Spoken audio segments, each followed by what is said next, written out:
Their criminals, President DJT. That's my guy. Never backed down, never surrendered dollar. Endless aura. That's right, you sue those fucking newspapers. Freedom of speech. Yeah, he has the freedom to sue you. It's a free country. And the truth is, one of the major reasons why Trump seems like he's being pressured into making some sort of deal with Iran, in my opinion, it's coming from two sides. On the one end, you have the Vance camp of the United States government that's more aligned with like the Tucker Carlsons, who seems like Tucker Carlson's a foreign operative.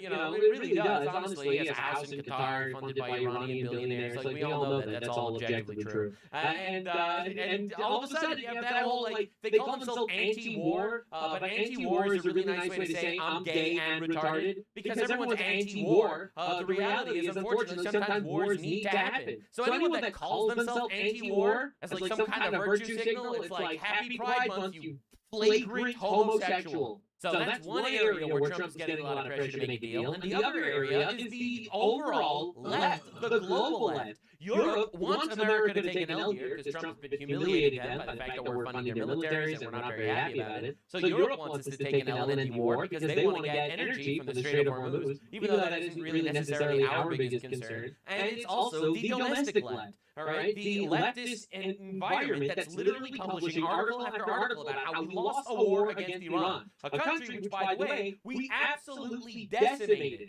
All right, just understand what is going on here. So those are the areas that are pressuring Trump to make a deal. So if you've been watching my coverage, you'll see the Donald is giving them 60 days. If you can make a deal, that's what the memorandum of understanding is. All right, we went from epic fury to memorandum of understanding. All right, so memorandum of understanding is a 60-day period where we'll see what happens, and if not, we kill them. And we'll see what happens. We'll see. You know. So anyway, this is where the current meeting ground was. Vance, it was in Switzerland. He met up with all the fucking terrorist countries to try to make peace with them, because that's Vance's plan, it seems. As you can see, they placed our great national flag against 3 poop flags. All right, as you can see, this is the Qatari flag where they fund the terrorists, the Pakistan flag where they support the terrorists, and the Iran flag where they are the terrorists. So it's a pretty great fucking meetup. I'm really glad to see our flag next to the Poop Alliance, the Alliance of Poop. Pretty great. Now, Vance said some questionable things during this meeting. Again, he is pure peace mode. All right, he wants to end this war diplomatically. I think it's naive, personally, because they're terrorists and they need to die. That's the best thing to do to terrorists, in my opinion. A lot of people think I'm mean for saying that terrorists should die, but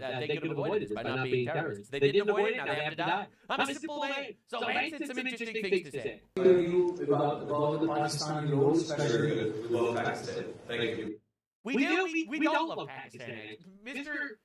Vice President Vance, we do not like Pakistan, all right? Especially the part where they sheltered Osama bin Laden terrorists for over a decade, prolonging the war on terror, and then sent a million rapists to rape 250,000 British girls in England. No, actually, we don't like Pakistan. I know that you're not allowed to dislike certain cultures, but 65% of Pakistanis are inbred. They have an average IQ in the 70s. I don't like, as someone that does not like Pakistan, or the fact that there's a Muslim nation that's completely apartheid, for those of you that care about buzzwords, an apartheid Muslim nation that has nuclear weapons, that funds and supports terrorism, and that quite literally is committing unbelievable acts of terrorism against India. Right? Listen, man.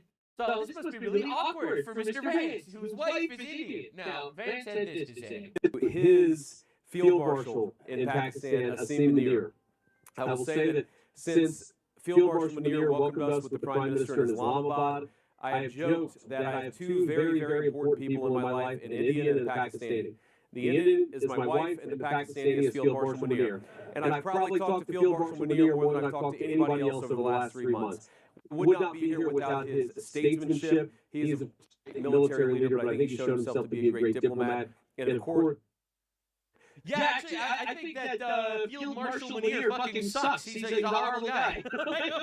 This is why I'm not running for president, by the way, because I'm honest, and I can't do the fucking brown nosing thing. I can't do it. Yeah, actually, fuck Field Marshal Munir, that fucking retard. He was the one that was sending enriched uranium to Iran, allegedly, as well as the reason why North Korea has nuclear weapons. Actually, fuck these people. I'm sorry, what do you want me to say? These guys suck. Right, yes. So of course they want a peace deal. No shit. Field Marshal Munir wants a peace deal between the United States and the Islamic Republic of Iran, terrorists. So yes, 2 very important people to J.D. Vance, his wife, an Indian, and Field Marshal Munir, who he speaks to even more than his wife. Listen, man, all I'm saying is all the white supremacists that were like anti-Vance just because he was married to an Indian, I don't know, man. I might become the first Jewish white supremacist one of these days. Anyway, Russian state media was publishing posts like Vance humiliated and hanged blank that guitar, right? Refusing to greet him. Right? Looks a little weird. Look at that. Look at that. Just avoids him. And he's gone. And he doesn't shake his hand. Piece of shit. Yeah, anyway, fuck these people. I don't know, man. You're humiliating the United States of America because you think that you can get an edge because you were peace. Again, you have to understand the way this mind operates. These are fucking terrorists. They are part of the death cult, and they're terrorists, and they want us to die, and they hate us. They sniffed weakness when we wanted peace because we didn't want to drop a nuke on their country, by the way. Let's understand what this means. By the fact that we're making peace instead of dropping a nuke on their country, which would absolutely solve all of the problems. I'm not advocating for it, by the way. I'm just saying it would solve all of our issues. And they are taking that as weakness, and that they can slight us, humiliate us, and embarrass us until they can somehow, out of the ashes, so with the help of Allah, become strong enough to fucking kill us. That's the plan. These fucking snakes, and they sense weakness, and they don't want it, and honestly, they're just going to keep humiliating us. So the Pakistani Prime Minister, Shahbaz, had this to say, very nice words about Donald Trump. Point in time, with full sincerity at my domain, thank President Donald Trump for his visionary and very dynamic leadership, which has resulted in this meeting here today in beautiful city of Birkenstock. And I think here we are going to have wonderful discussions which will lead to hopefully very productive results in times to come. Well. So anyway, you have to understand the game Trump is playing. Trump's like, you know what, Vance? You've got 60 days. Figure this shit out. If you can't, we kill them. And I really respect it. I do. What can I say? Watch the crash outs. Anyway, so this is Pakistan, by the way. We love Pakistan. Yeah, dude. Lighting Trump's face and American flags on fire all over the place. Yeah, they don't love you. Now, one of the interesting twists is this is a spokesperson guy from the United Arab Emirates that has been crashing out constantly over on the timeline, constantly crashing out over this deal. Because he said, you can't make a deal with Iran. Iran are fucking terrorists. Like, I know what they're like. I know what Islamic terrorism is like, says the spokesperson from the United Arab Emirates. The whole Middle East watched J.D. Vance act like a lion with Israel and a Persian cat with the mullahs in Tehran. Strange, just some people save their toughest words to their friends and sob his voice to their enemies. You make a deal with the devil, yet you preach heaven. Right, and bro did not stop. This was humiliation. He's still crashing out over, the deal. He's so unhappy with it. No one in modern history made America wait and beg for negotiations. This was the moment J.D. Vance should have returned to Washington. The Islamic regime did this on purpose. Trump, you don't understand politics. At least understand protocol. The visuals from Switzerland. The U.S. delegation entered well before the Iranians. And diplomacy decided to leverage doesn't wait in the room. You claim to be leading and winning, yet you arrive first. Big mistake. Galibaf, that's the Iranian retard, did not enter while the rest was inside, and Vance did. Another mistake. It looked as though you didn't abandon your allies. You also, including Israel, you also diminished America's image by ignoring basic diplomatic protocol. And third, the Iranian foreign minister entered last, refused to shake hands. We didn't need photographs to tell us who looks confident. Anyway, so they're just crashing out. Right, so as you can see, they go over here. Here's the Qataris. The Qataris sit here. Vance comes in at some point. Right, so this guy goes to shake the... Notice how the Iranian fuckers and then the Qatari shitters are all super friendly with the Pakistanis. Weird, interesting how that happens. Very interesting. And for some reason, no one pays any attention to Vance, who's just kind of sitting there in the back. Really awkwardly, to be honest. Not gonna lie.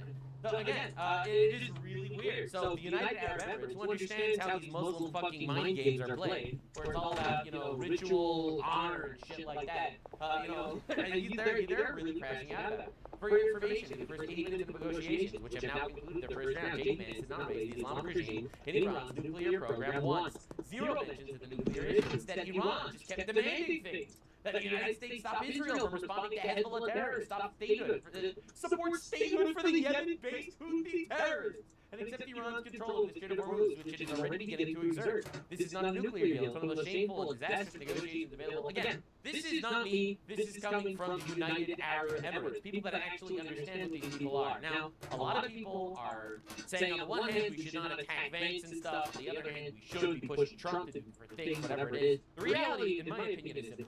Let him cook. Let him cook.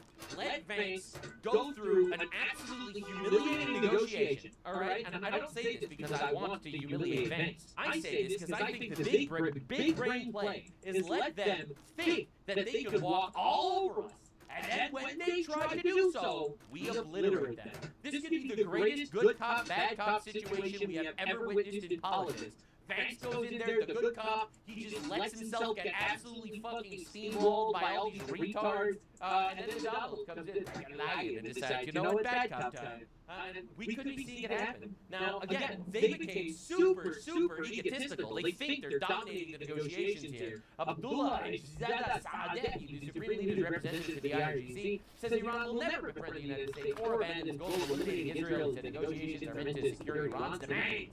Not reconciliation, as that our primary option is the battlefield, not negotiations, right? So they, once again, while Vance looks like they are trying their absolute best, all right? They are trying their best to basically try not to die. We have eviscerated their entire military. Now they see that we want peace because we don't want to, you know, literally take the nuclear option. And they're going to do their best to be like, oh, we are on top of the world, just like we are on top of little children that we married. All right, the Iranian president says Tehran will not relinquish its right to enrich uranium. That's a red line. And Pezeshkian, this is the Iranian president, what is certain is that we will never give up a right to enrich uranium. The other side will have no choice but to accept it. Oh, really? Oh, really? We'll just have to accept it. Again, they feel like they can walk all over us now because we are being peaceful. Again, we're dealing with fucking savages. The savages think that because we're benevolent enough to not fucking detonate a nuke on their fucking face, they think that somehow they have some sort of upper hand in negotiations. Al-Mayadeen reports Tehran is demanding a Trump apology for his threats and an Israeli withdrawal from southern Lebanon and conditions to return. It's like, bro, what are we doing here? What are we doing here? Withdrawal from Lebanon and Hezbollah terrorists keep attacking Israel. Donald Trump is actually starting to push back a little bit. Iran has immediately stopped their IDK proxies in Lebanon from causing trouble. If they don't, we'll hit Iran very hard again, just like we did last week, only harder. The Donald is actually firing shots from overseas. Now, of course, Hassan Piker gets involved over here before we get back to the negotiation to support Hezbollah terrorists. Israel is the actual terrorist. Hezbollah would not exist if Israel had not invaded and occupied Lebanon. Hezbollah would not exist if there weren't Jews to kill. I love how he's like, if Israel wouldn't have occupied Lebanon, then Hezbollah wouldn't exist. Why do you think Israel occupied areas in Lebanon right now? It's because Hezbollah's been firing missiles at them for 40 fucking years, sponsored by Iranian terrorists.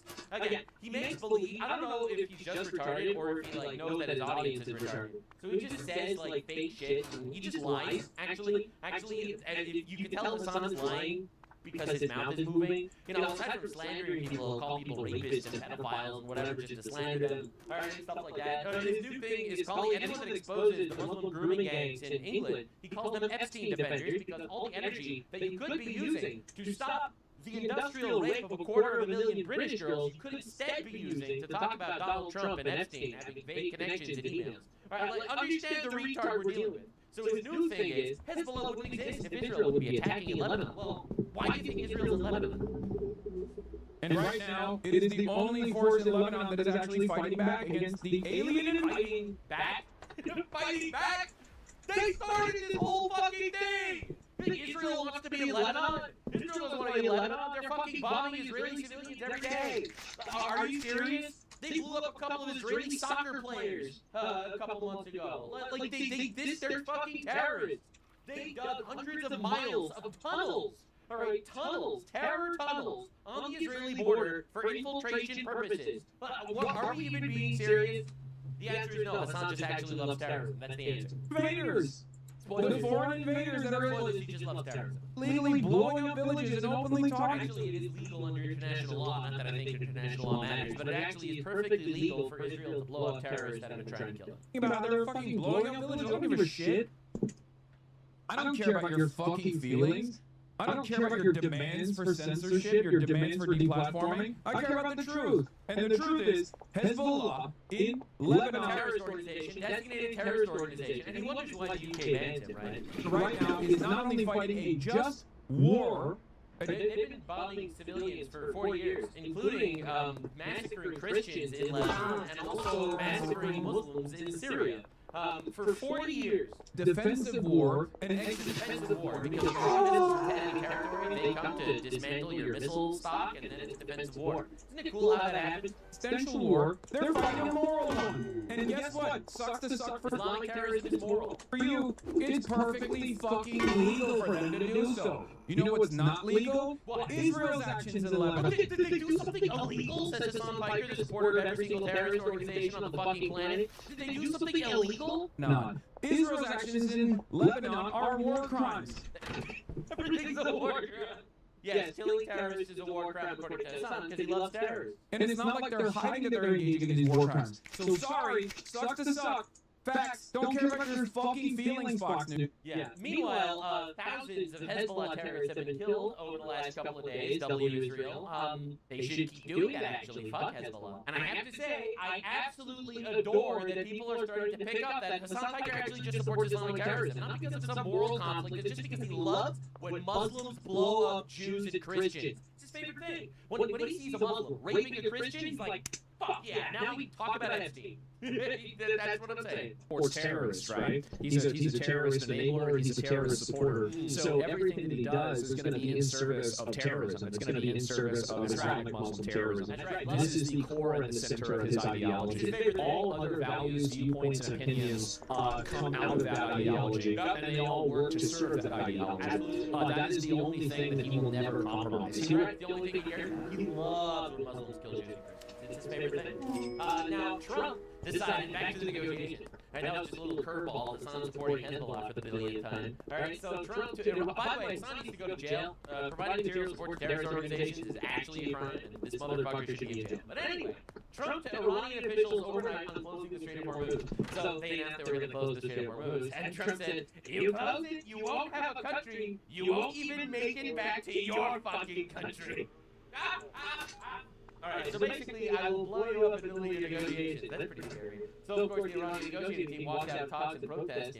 They ran the fuck away. Alright, Trump made a tweet, the entire Islamic Republic, fucking retards in there in Switzerland, they all picked their bags up, they pulled up their diapers and started fucking running. Alright, oh my god.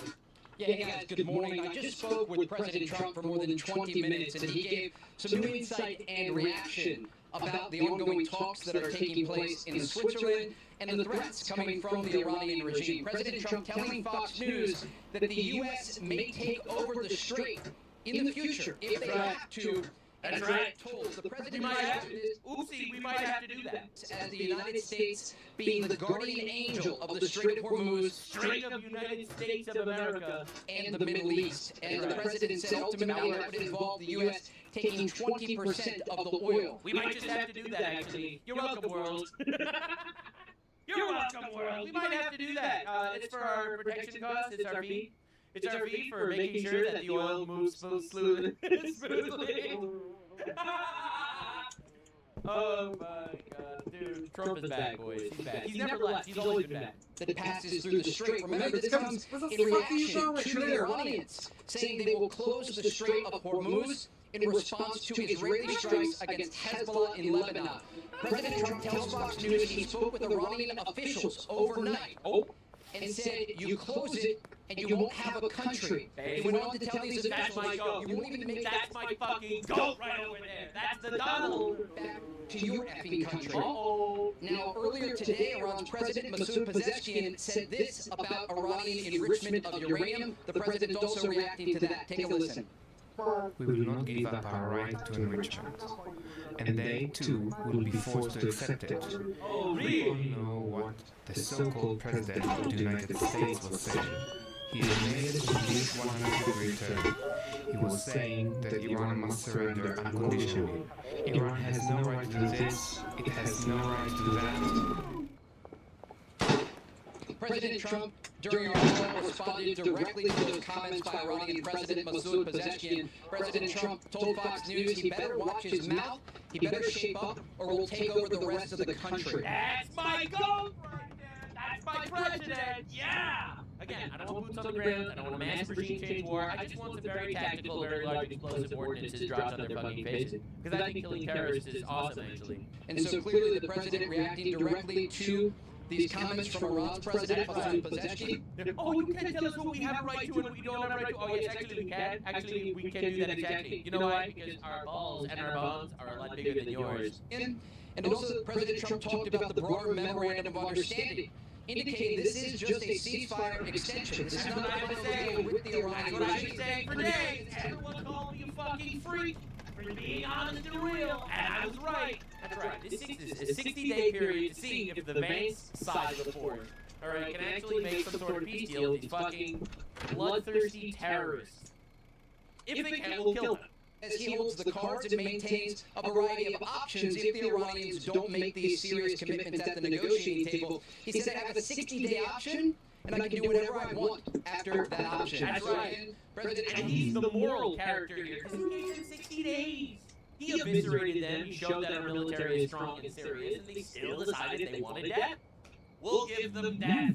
We're a benevolent people. Leaving a variety of considerations on the table and says that the United States we're going to become the guardian angel of the Strait of Hormuz and collect tolls itself while taking oil for over 20%, the president says. As it relates to oil, President Trump also said that 19 million barrels of crude oil exited the Persian Gulf yesterday as a result of this memorandum of understanding. Right, so basically all the things are working. All right, we're getting our gas prices down, stock prices up, straight open, terrorists crying, and you know, they're going to try to puff out their chest, make it look like they're actually winning this negotiation, and they'll think they're winning for 60 days, and then they'll die. All right, Lindsey Graham apparently spoke to the president also, and had this to say.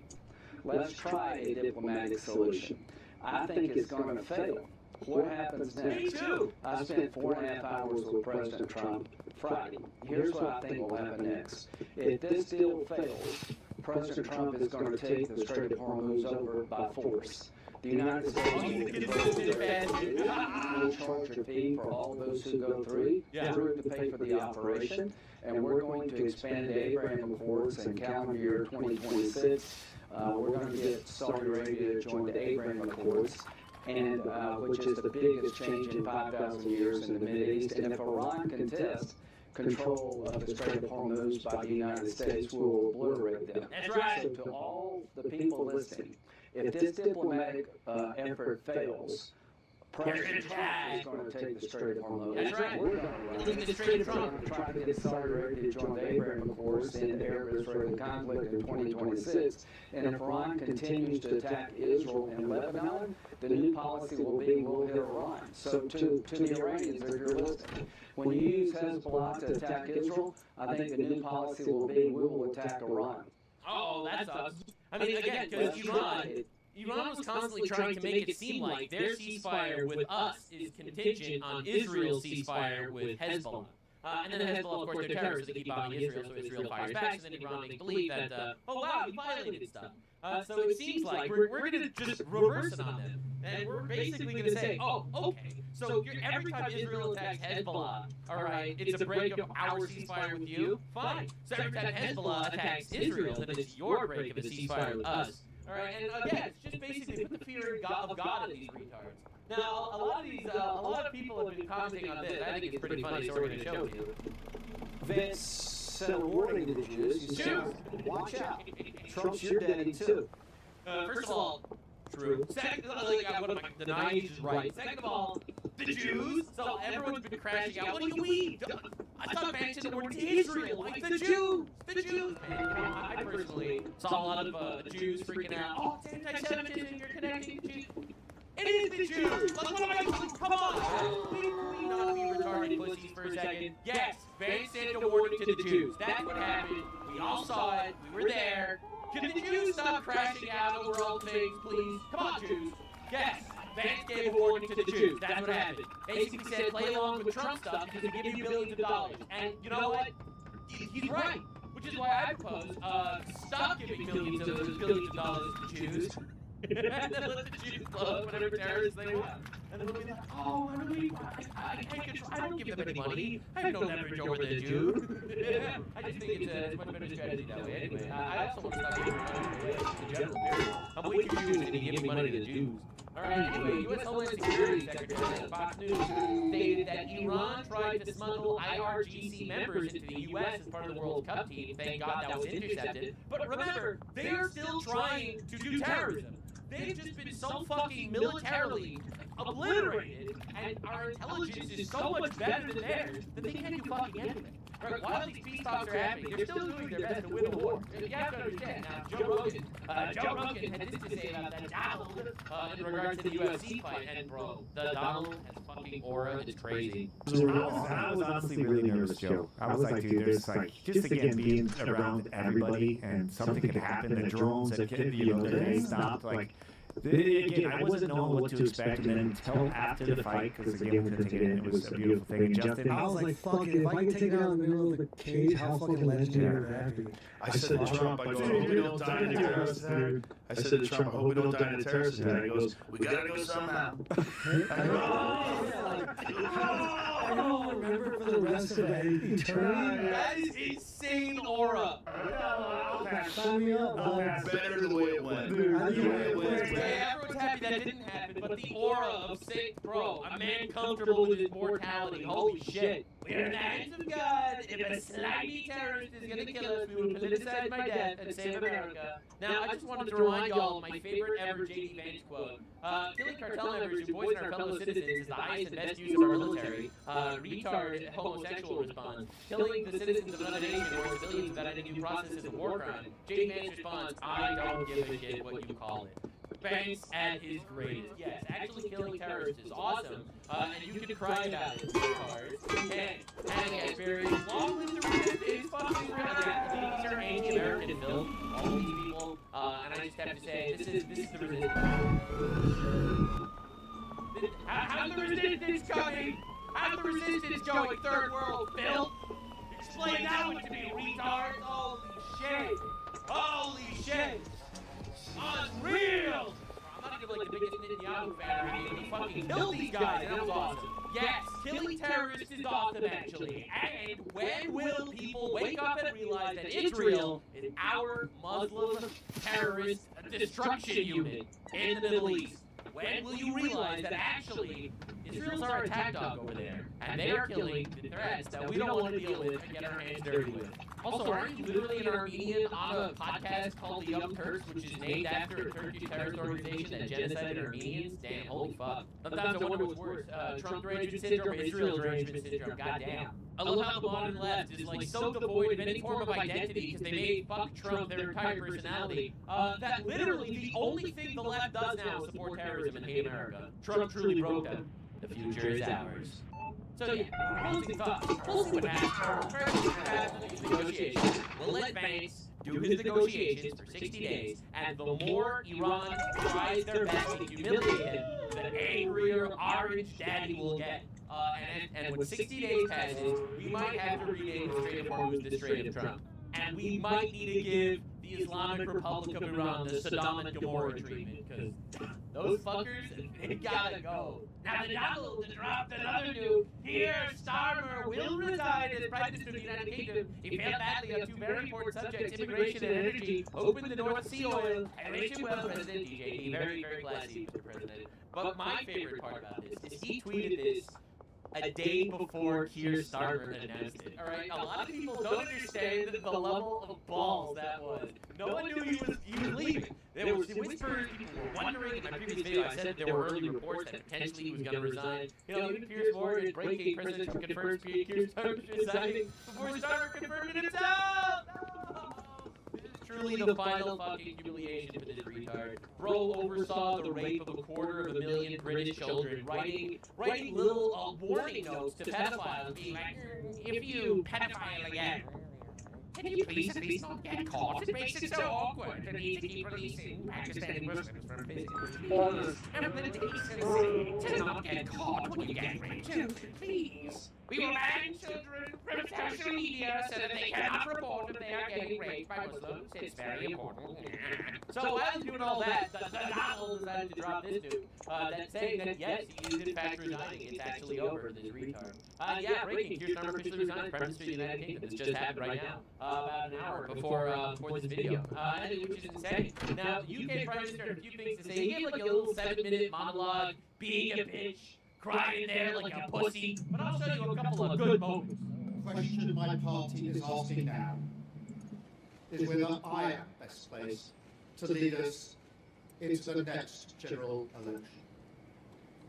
I have heard the answer of my parliamentary party to that question, and I accept that answer with good grace. With good grace, my entire party said, hey, you fucking suck, retard. You have to go. We have to replace you or we have no chance of winning the great general election. So we're just gonna fucking deport your ass back into the commoner post. That's right, fucking communist. Every decision I've taken has been about putting the country I love first. That's right. Every Muslim gang that raped a kid.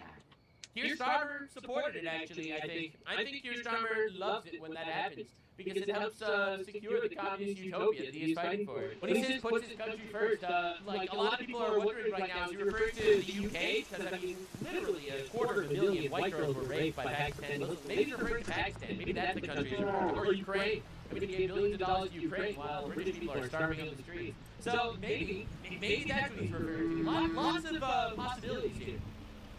That is why I will resign as leader of the Labour Party.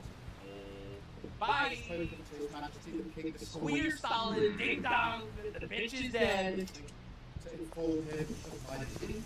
Ripperoonie. I will ask the National Executive Oh, Party the Trump tweet was better. to set out a timetable with nominations opening on the 9th of July, Man, that sucks. completed by the summer recess. Man, that sucks for you, man. It must really suck that, all these Muslims were raping British kids. Think of the backlash it would have on peaceful politicians that are trying to stay in power when it gets exposed. Of course, Keir Starmer also cried because obviously he's a giant walking vagina.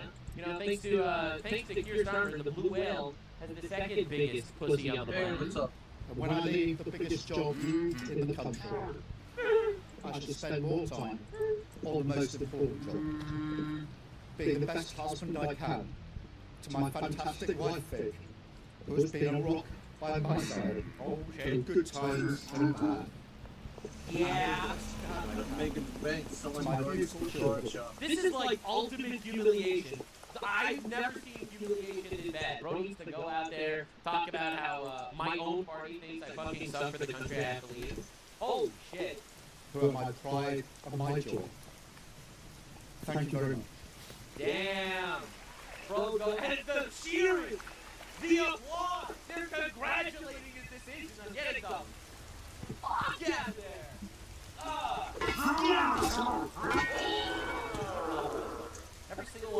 Every one of us little people that contributed to shitting on this guy was important. Now, I want to make it clear. I will never forget that I had a video taken down from YouTube because I called this man the F slur. Okay, I called him the F slur. Hey, he hates me right now. Watching my entire channel, you should definitely share my video. Alright, I called the F slur. Video taken down because I offended the British government. I'm not exaggerating. It's a real thing that happened. Fuck this guy. Holy shit. This flagrant homosexual looking ass is gone. Now, Rupert Lowe responded appropriately. Starmer resigns. He has been a truly disgraceful Prime Minister. I do not believe him to be a good man or a patriot. He has deliberately and rapidly accelerated the destruction of our bridge and of our home. History will not remember him kindly, nor should it. I sat in Parliament, looked him in the eye, listening to him attempting to justify his decision to block a national inquiry into the man's rape of young British girls. I will never forgive him for that and so much else. What comes next, I do not know. Whatever that is, Restore Britain will be ready to offer the British people a democratic route out, a better way. The only way. Starmer is gone, and that is a good thing. Enjoy it. Just a fucking base tweet all in all. None of this like, he was a good man. He was right. No, he fucking sucked. He raped our country. He was awful. That's what I'm looking for. Based, actually. Now, for a slightly personal anecdote, I was talking to my grandfather the other day. He's 100 years old. He's a Holocaust survivor. He's the cutest man in the world. And I told him the story of the British rape gangs. And I said that, that there's, obviously, you would not hear of this. I said to my grandfather, he just reads, like, the newspaper and stuff. he has no idea about Twitter, right? So I explained to him that, there were these Pakistani grooming gangs, and they raped 250,000 British girls in England. And my grandfather said to me with tears in his eyes, "You're lying, I don't believe you. Churchill's England would never do that to his people." And I told him it's not Churchill's England anymore. And he was looking at me distraught. Right? And I explained to him that there's this new guy, Rupert Lowe. Explaining to him he loves politics. So I'm explaining to him about this guy, Rupert Lowe. They're calling him like a far-right Nazi. And my grandfather, again, a Holocaust survivor, he said, Nazis are people stopping grooming gangs these days? He's just like disgusted. But this guy's entire family was killed by actual Nazis. So anyway, just like a little personal anecdote, but what a fucking nightmare the UK is living through right now. Holy shit. So the Donald has been cooking the UK, specifically the BBC, the British Broadcasting Corps, a nice little dead platform that promotes all sorts of terrorist propaganda every day. You went on BBC for the radio. Fake BBC. You mean the ones that put AI in my mouth? The ones that gave me, that had me saying a statement that they now admit it's not true. That the ones that put terrible words in my mouth and then had to admit that it was fake. The ones that are being sued now for $5 million and don't know what to do with the BBC. They're another fake out. Oh, God. Fucking murdered. Mr. President, I had a question for you. BBC, 30-minute slaughter. Based, by the way. We should be humiliating these guys. In fact, BBC, every day, they publish a new article that's even worse than the last. Israeli strikes kill 6 people in Gaza, including Al Jazeera cameraman. Oh, a cameraman. It was literally a terrorist. Right, yeah, he was also a cameraman, and he was also a Hamas terrorist. Right, this guy over here, this fucker, this retard who's out there wearing Hamas drip, holding fucking assault rifles and shit, yeah, he also had a camera. Right, just because he had a side hustle, it doesn't mean that these people shouldn't be fucking killed. And again, BBC is literally, this is an article from today. Now, police, this is shocking. Every day, you have to look at what happens in England and just literally slap yourself to make sure that you're awake. Police guided a grieving mother to soften her words after her daughter was stabbed 23 times by a Sudanese Muslim asylum seeker fearing another Southport. That's right. So, Sudanese Muslim, barbarian, actual savage animal, alright, decides that he's going to stab someone 23 times. Some little girl stabbed her 23 times. Alright, murder her. And then guess what? The police show up to the mother, whose daughter was murdered by this asylum seeker, and said to the mother, don't say anything publicly, because this might cause Islamophobia. Right? You have to understand the level of fucked up we're dealing with here in this country. Right? And again, this is, so that's what they do when a girl gets stabbed 23 times by a retarded cannibal. Okay, but you know what they say when they see some girls in public? That's right. Beat the shit out of random women in public, but fucking retarded cannibals eat people's daughters and they tell them they have to be peaceful for Islamophobia purposes. Defending a Muslim child gang rapist is precisely what I'd expect from you, Mehdi. This is coming from Mehdi Hassan, the guy who, by the way, said, made-up number. It's a made-up number. There are no Muslim rape gangs. The numbers are made up. Pay no attention to reality. Of course, Muslims are great people, unlike the animals that are not Muslims. Alright, so then Mehdi Hassan said, they've never defended a rapist in my life, yada, yada, etc.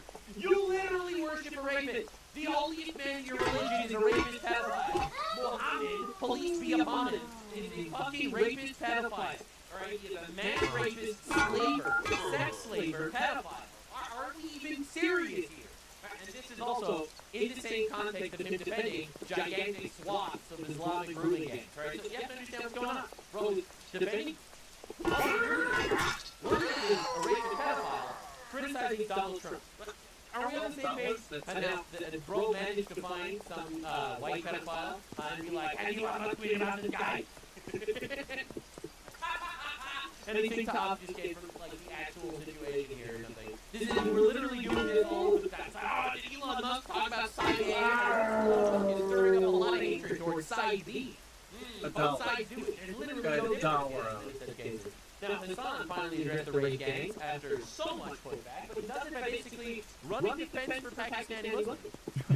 Hello, Muslim rape gang apologists. True! True news! Got him! Yes! No! I swear to God, these guys are like, they're bots, right? They get their new talking bots are again, demands raped children by Muslims. It's pretty incredible. The lengths you need to go to. points, and then immediately they're off the fucking race. Very normal thing to type on a chat on Sunday evening. Yeah. Go ahead, speak out against rape. I have, and we'll continue to do that. Not gonna bring it up at all. Epstein, pedophilia. Oh, I talked about rape. Epstein is a rapist, actually. So brave! So brave! Wow, this guy. A rape game, for example, is one of the primary rape games I speak out against. Wow, what a guy! He basically spends the rest of the video like, you cannot even make this shit up. These people actually fucking suck tremendously. It's insane. It's like, hey, you know, there's 50,000 fucking white women raped by Muslim rape gangs, and he's like, oh, I talk about rape gangs. Like, for example, Jeffrey Epstein was a rape gang. Could we, like, seriously, like, a fucking second here?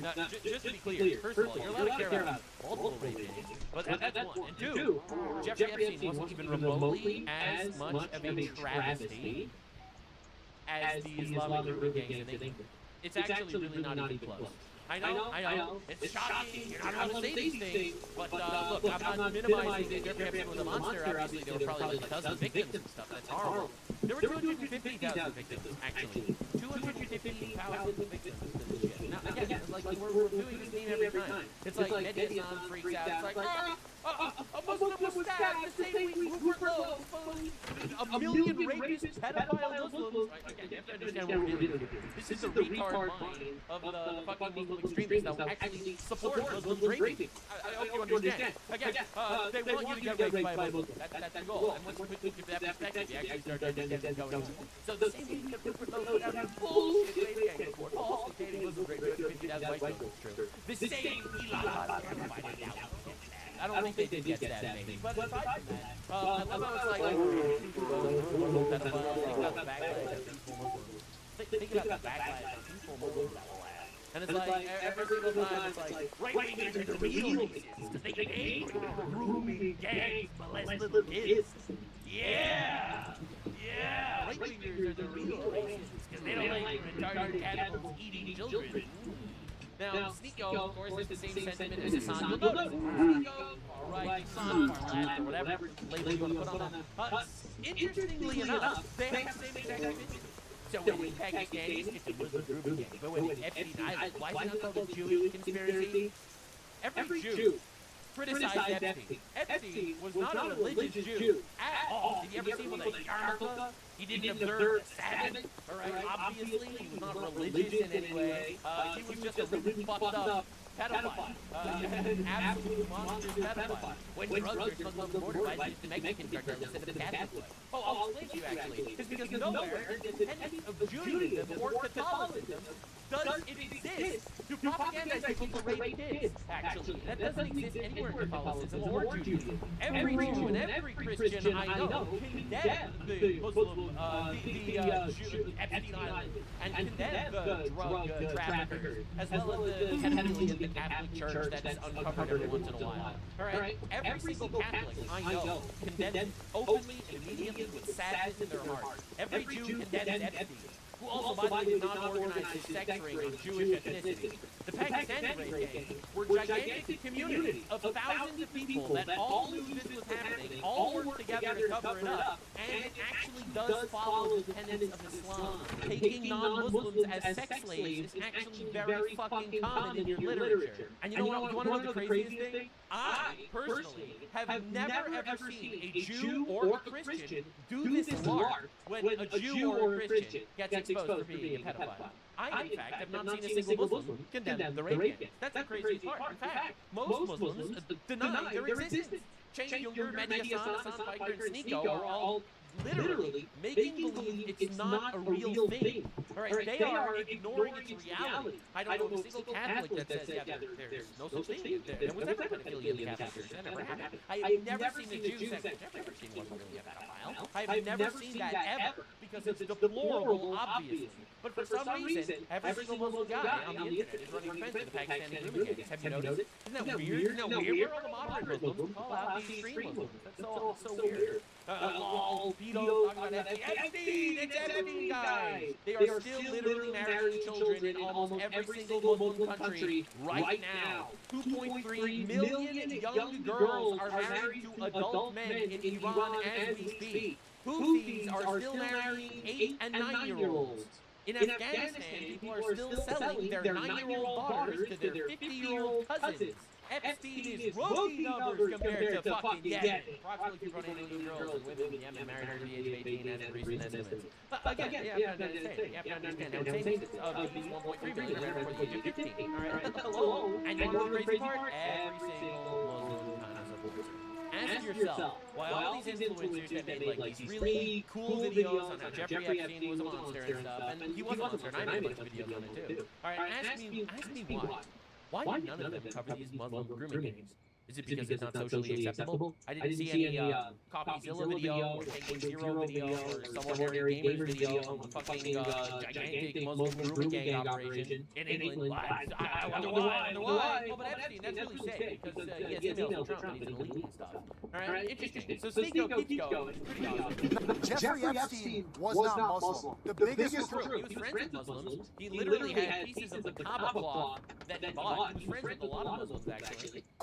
Grooming gang in modern history of black. Actually, the worst grooming gangs in modern history were obviously the Islamic grooming gangs throughout all of the Middle East. They still exist to this day. The ones that are being imported to Europe and America. It is in fact infinitely worse than Epstein, and you have to be retarded if you don't believe it. Then you get the fucking retard Avengers in the comments. Yes, the Rekt gang hoax is a Zionist, Goyslav Zionist psyop. Wow, it's a Zionist hoax.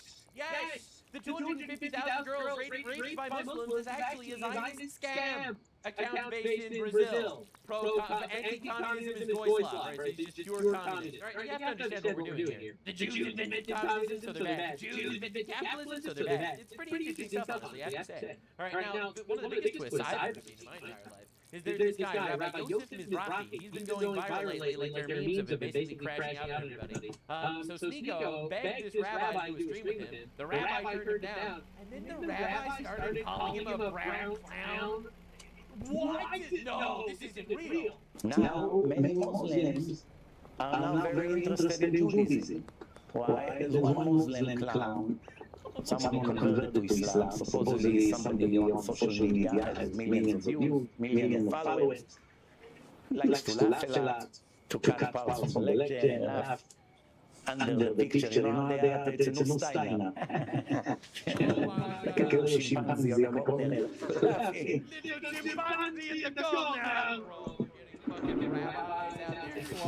Sneeko on the timeline. And you have many other chimpanzees out there in the jungle. מדברים בשם התורה. צוחק מי שצוחק אחרון. Doesn't matter who laughs now. Laugh all you want. We will see how you laugh and stand in front of Hashem for your trouble. Good luck trying to laugh there.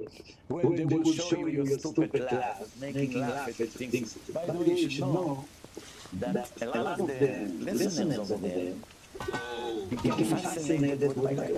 And we get more and more emails every day. I'm Muslim, I found you here, I found you by Tucker, I found you by Kennedy, I found you by the snake. Everyone knows the snake. Sneeko.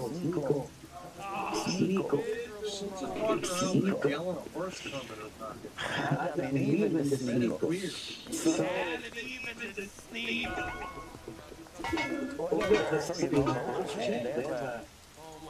And apparently Muslims are converting to Judaism or something. They're thinking like this. You know, the truth is, the internet destroyed Islam. It did. Because Islam is kind of a retarded religion. I'm just saying, from the outside perspective, you have to have...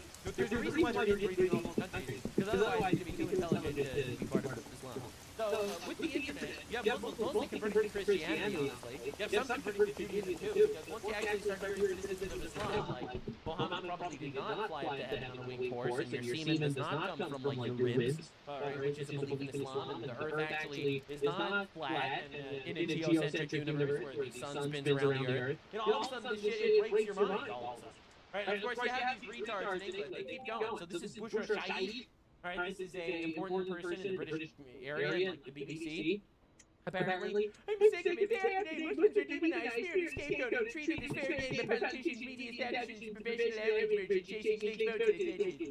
They pour fuel on fear and division. And suddenly they discover their silence when ordinary Muslims are attacked by bad simply for being Muslims. I don't think that happened to me. What happened in Edinburgh is exactly why so many of us have been sounding the alarm for years. And England just emerged from nowhere. It grows in an environment where hate, prejudice normalized and rewarded and amplified. Actually, most Muslim prejudice comes when you rape 250,000 little girls. I think that probably causes some of the prejudice. And absolutely enough, Muslims should not have to live with the constant message that they are suspecting their own community and country. I think they should leave. You know, I say this for the sake of Muslims, for the sake of every Muslim. You would be much safer if you went back to Pakistan. This is my hot take. My hot take is if you went back to Pakistan, your life would be fucking awesome. You should do that. Outside the little communities are dark for someone else's political project. The people stoking us in terms of the climate they are having to create. Yeah. Let's arrest Elon Musk for saying that raping kids is bad. This is going to be good. It's going to be huge. Now, this is basically all I heard. Repulsive alienist narrative. This is how I read every single one of her tweets. Just sitting there with the fucking infinite empathy bullshit as they rape 250,000 kids to absolute silence by the establishment. You know, here you have more than retard. The anti-Muslim hatred in the UK is funded by Zionists and promoted by Elon Musk. Zionist W. Complete Zionist W. We take those. We take those Zionists. Let's go. W Zionists. Woo! Huge Zionist W. Let's go. Yeah, all right. Now, again, it turns out Labour, the party that's currently in power, has been keeping record of everyone that criticizes Muslims. Thank you, Speaker. We repeatedly raised serious concerns with the government's Islamophobia definition. Now, South Wales Police has instructed staff to record anything that goes beyond, quote, legitimate discussion of Islam, even if there is no crime. This could then be... That's right. If you say Islam is a retarded religion, hypothetically, we would never say something. But if you were to say something like that hypothetically, you're going on a list. Closed on someone's DBS check. Police officers in South Wales will now have to decide what is or is not legitimate discussion of Islam. No other religion is treated that way in South Wales. Now, this is completely wrong.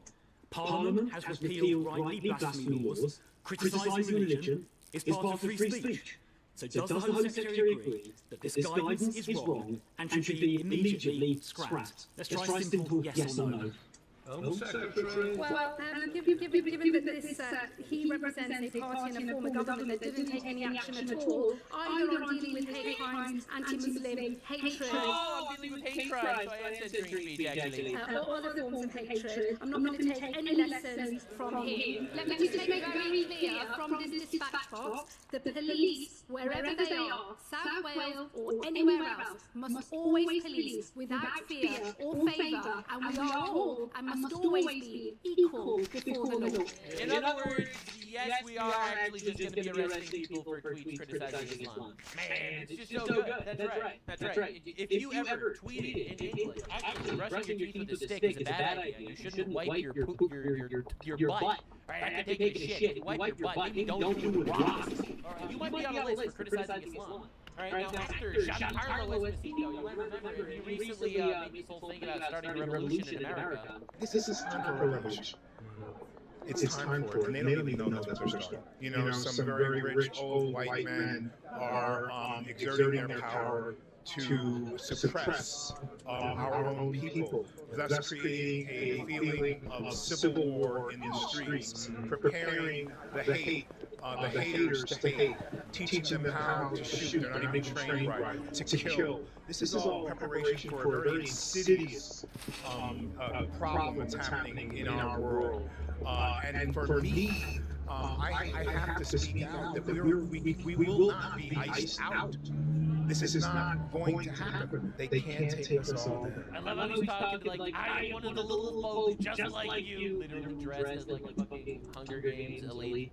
If the whole world showed up on Putin's doorstep or on the Iranian's doorstep or in Washington, it would, they'll kill 550 million, however, but the rest of us would survive with a new. We might lose 50 million people to kill Trump, but that's a sacrifice Giancarlo Esposito is willing to take. It's time for it, and they don't even know that's our story. But we have to be strong enough to know. Yeah, so Bro's calling for a revolution where 50 million Americans die to kill Trump. He also just converted to Islam, isn't that funny? He's officially converted to Islam. Wow! Violent insurrectionist that hates America converts to Islam. It's perfect, because that's the religion that hates Islam. That's awesome. It's the violent political movement that also hates America. Yo, I'm happy you found a hope for yourself. Yup, the right don't seem to realize that white people rape too. So does that mean all white people are made producing bastards among us? And it's like, this is every single time. Most of these circles are red. What? There's the one right there. This is how everyone is responding to the rape gang shit. And then the leftists be like, actually, you know, the major reason why there's so many rape gangs in our country is actually because the Western imperialism. We bombed terrorists in the Middle East. So now European overlords needed to import 1 million retarded cannibals into their countries as recompense. Actually, they didn't fucking need to do that. They are finding out really quickly an alternate position to take.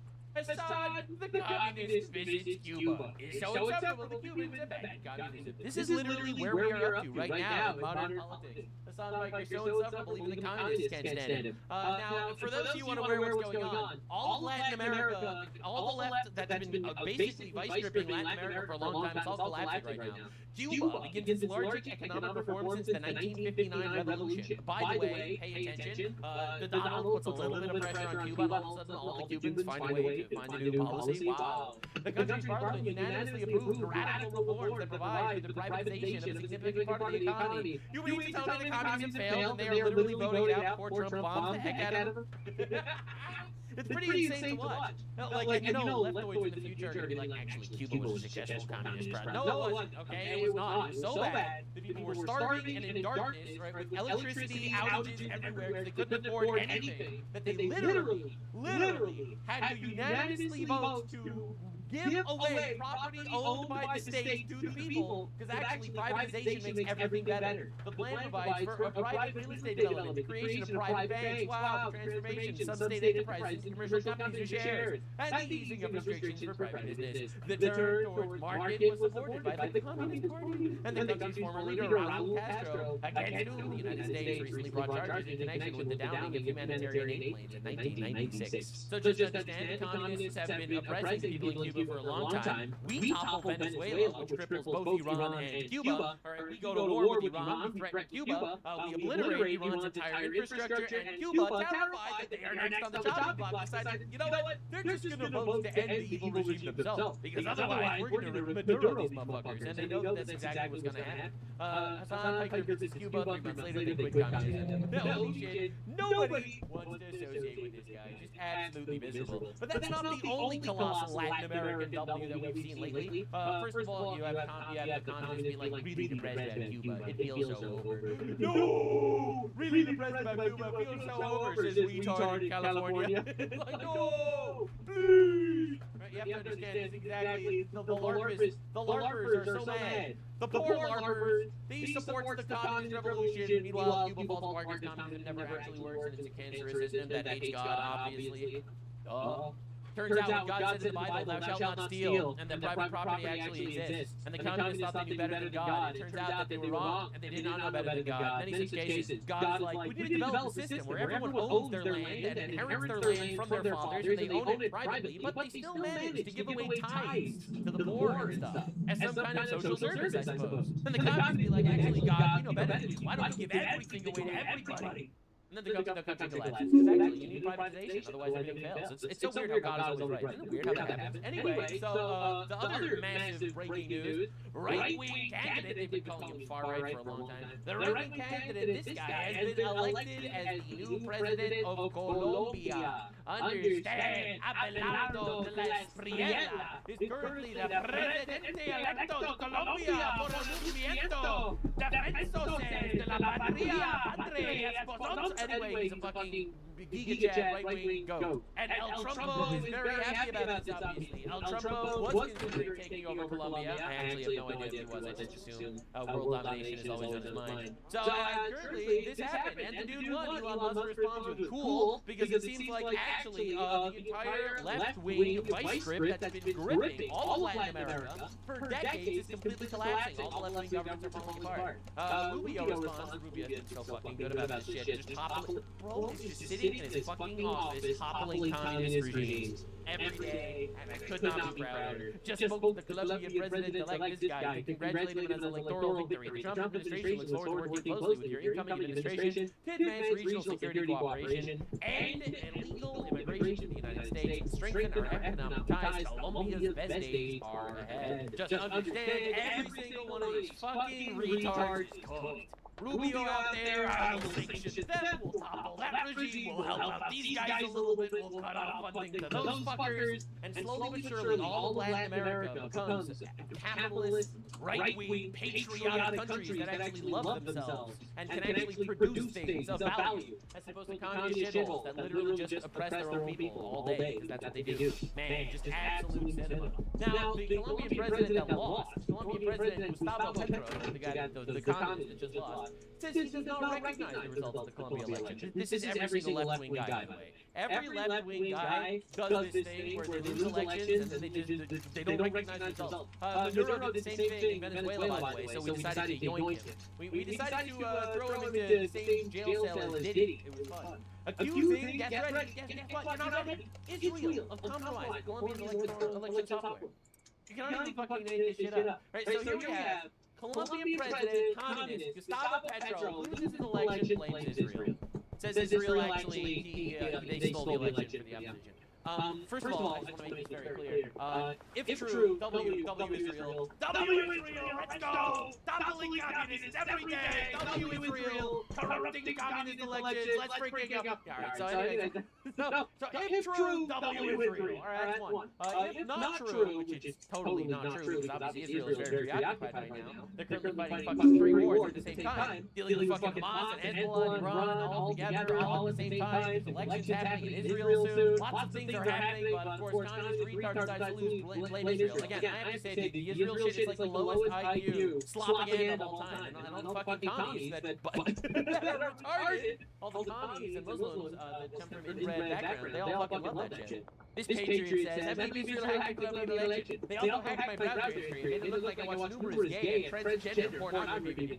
Yes, the reason why you are fat and don't have a girlfriend is because of Israel. Yes, information, knowledge, and Israel. Anyway, we understand exactly how this works. It's pretty good. So now, again, this is fucking Pakistani retard, the medals and everything. Israel rigged the Colombian elections. You know, bro. I'm telling you, man, this is unreal. Dog, it is so fucking sad, dude. You are being psyoped by a retard. It's crazy. People are falling for it. People are falling for it. Even Asheville, losing their mind over Jews. It's going crazy. I think that so many of these people are actual bullion, and you've been convinced that Israel is your biggest enemy, while you side with other people that want to ethnically and demographically replace you in a different way, and you think that they're all stuff. That's what's happening to you, and you're being played for a fucking fool, thinking that Jews are the source of all of your problems, when meanwhile, you have a dozen other ethnic groups doing the exact same fucking thing. And they're trying to make you fixate on Jews because they don't want you to think about them. That's the reason why.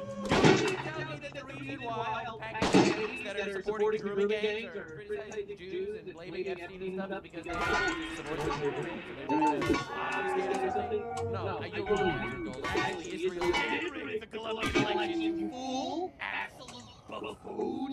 It used to be called Colombia, but now it is Shalombia! Colombian right 3,000 years starts today. W Jews, stop the communists wherever they are. Anyway, the point that I'm trying to make is this is socialists trying to win Latin American elections with no USAID funding. It's very embarrassing. It's very sad. They keep trying. They keep losing, actually. It turns out they're retarded communists and they fucking suck. And there's no actual way for them to win elections without the support of some more powerful capitalist country. The bullshit operations that do not exist. They cannot maintain themselves. Their people die. Their people starve. They need outward funding. Just like Cuba was only kind of existing as a communist society, getting money infusions from Venezuela and free oil and shit because they were occupied by the Chinese Communist Party. We kicked them out and then they died. Because it turns out communism cannot survive on its own. It is a cancerous ideology that can only exist on the backs of capitalism to keep it alive while it oppresses people because it's a retarded leftoid inbreds that want power. Right? Understand, they cannot get votes, so they import voters. Right? Why do you think every Muslim loves fucking communists? They love that shit. They get imported because they need infinite retarded bodies to vote for them. They bring in the retards vote for them, they stay in power, and then they give the retards money earned by actual intelligent people. That's right. The white people work hard, the retards come into the country for votes, and the fucking communists, they take the money from the white people and give it to the inbreds. So then the inbreds lose their election, blame Israel. Can't blame the white people. The white people might start noticing, actually, and might start kicking you out of the country for shit. So you gotta blame Israel, because hey, some white people don't like Israel, so that'll be a really easy way to do it. But unfortunately, the Shalombian Empire is only starting today. That's right. USAID gets cut off, and all of a sudden they all stop winning elections. All of a sudden the entire world becomes more right-wing under Trump. That's right. We are just dialing the winning up to 11, ladies and gentlemen. It doesn't stop. Of course, the sound biker has to say, this is an old tweet, app idea. Always delete your last Google search. It's never where I can find apples, it's always donkey rape. Now, there is, people are wondering why Hassan Piker used to be looking up donkey rape, and then they remember that actually bestiality seems to run in their family. Now, Hassan's been having a really bad day. I don't know what this is going on. Apparently, he's beefing with Moist Critical, big commentary YouTuber guy. So, I'm excited to see what this is all about. Massive day for the unemployed. Moist Critical is in hot water, but at least he can swim. Oh, he's not black, so, you know.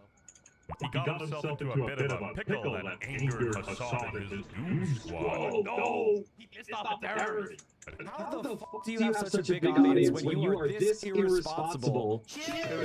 Misinput. Bro covered the H3 versus IDubbbz lawsuit and that pissed him off. He uploaded a video titled Useless and he was very upset. Yeah, I had a feeling it was going to be a pretty poisonous topic where the only winning move is not to play. So what's the helicopter happened? This unemployed bum was calling out Critical for not being unemployed enough. You can't even make it up. But I don't like doom scroll Twitter and see a bunch of things anymore. What's the last tweet I made? So like I don't see a lot of these things that are going on anymore. So like, I'm not even really a streamer, so I don't even see a lot of that either. The guy whose entire career is front-running whatever's going viral is saying that he doesn't know what's going on the internet. Yeah, that's what he said. If he's only looking at the viral stuff, it means he's not online. What? I mean, obviously, we've got to take his word for it, right? Let's see what video. Understand who this guy is. This is a communist, right? So all of his favorite guys just lost their election. So you got him some slack. He's been making. Lego. Watch Mojo got even more pathetic. Degenerate cringe. I know you don't care about this. That's your retired. Jesus Christ. I hate echo chambers. He is so mad. He's so mad.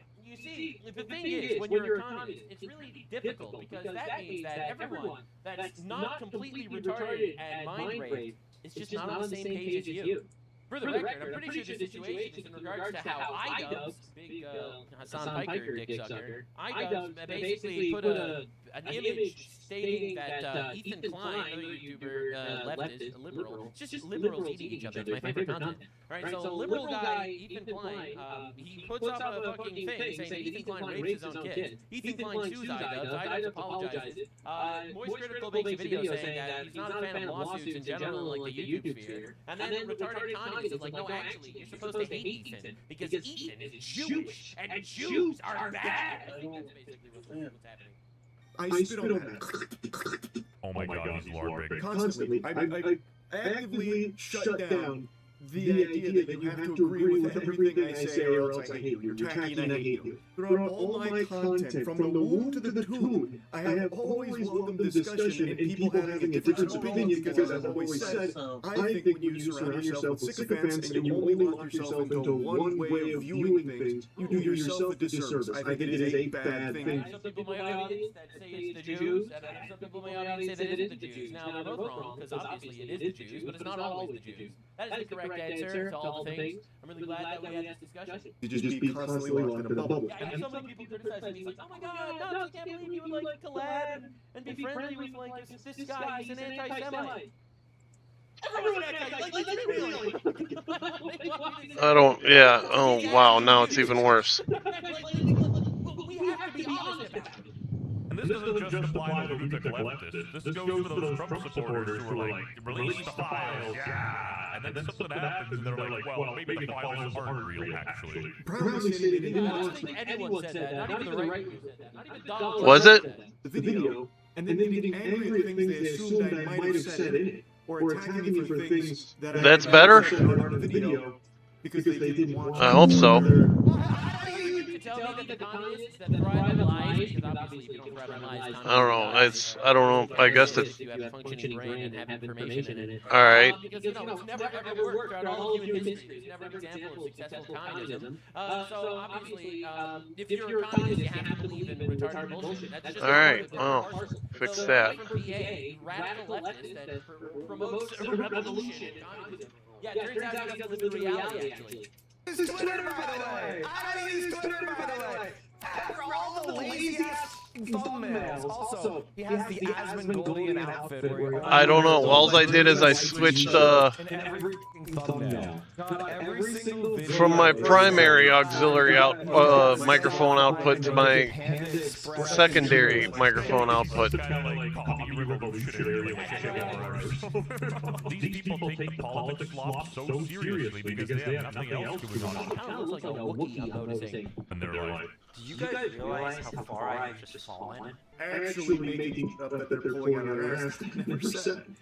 So it just feels useless to even engage in the topic in that case. Correct. When you engage with terrorism, they're not going to act with terrorists. They don't act in good faith, actually. I know, it's surprising. A lot of people want to make believe that terrorists are actually kind of good people on the side. They just have some different opinions and things. No, but actually they suck. Actually, terrorists fucking suck in general. So yeah, when you engage with the terrorist community, they treat you badly. Yep. Makes sense. Like, it's so odd. Like, what? So odd. Meanwhile, he called me a pedophile. Techno rapist, an Asmongold mother killer, he goes out there, he has nicknames for everyone, it's all slander and lies, and you just have to, I guess, live with it, because that's how leftists operate. You shine some truth onto a leftist position, and it dies, it withers away like a vampire. One thing I didn't expect was just me mentioning that I'm not online as much as I used to be was apparently like a highly debated topic. in fact, critical is so offline. I don't know. Don't feed the trolls. I can't be too quick to something or too interested. There's usually, we have like these Iron Heritage Days Or not cover it in our town, so I'll probably go to that.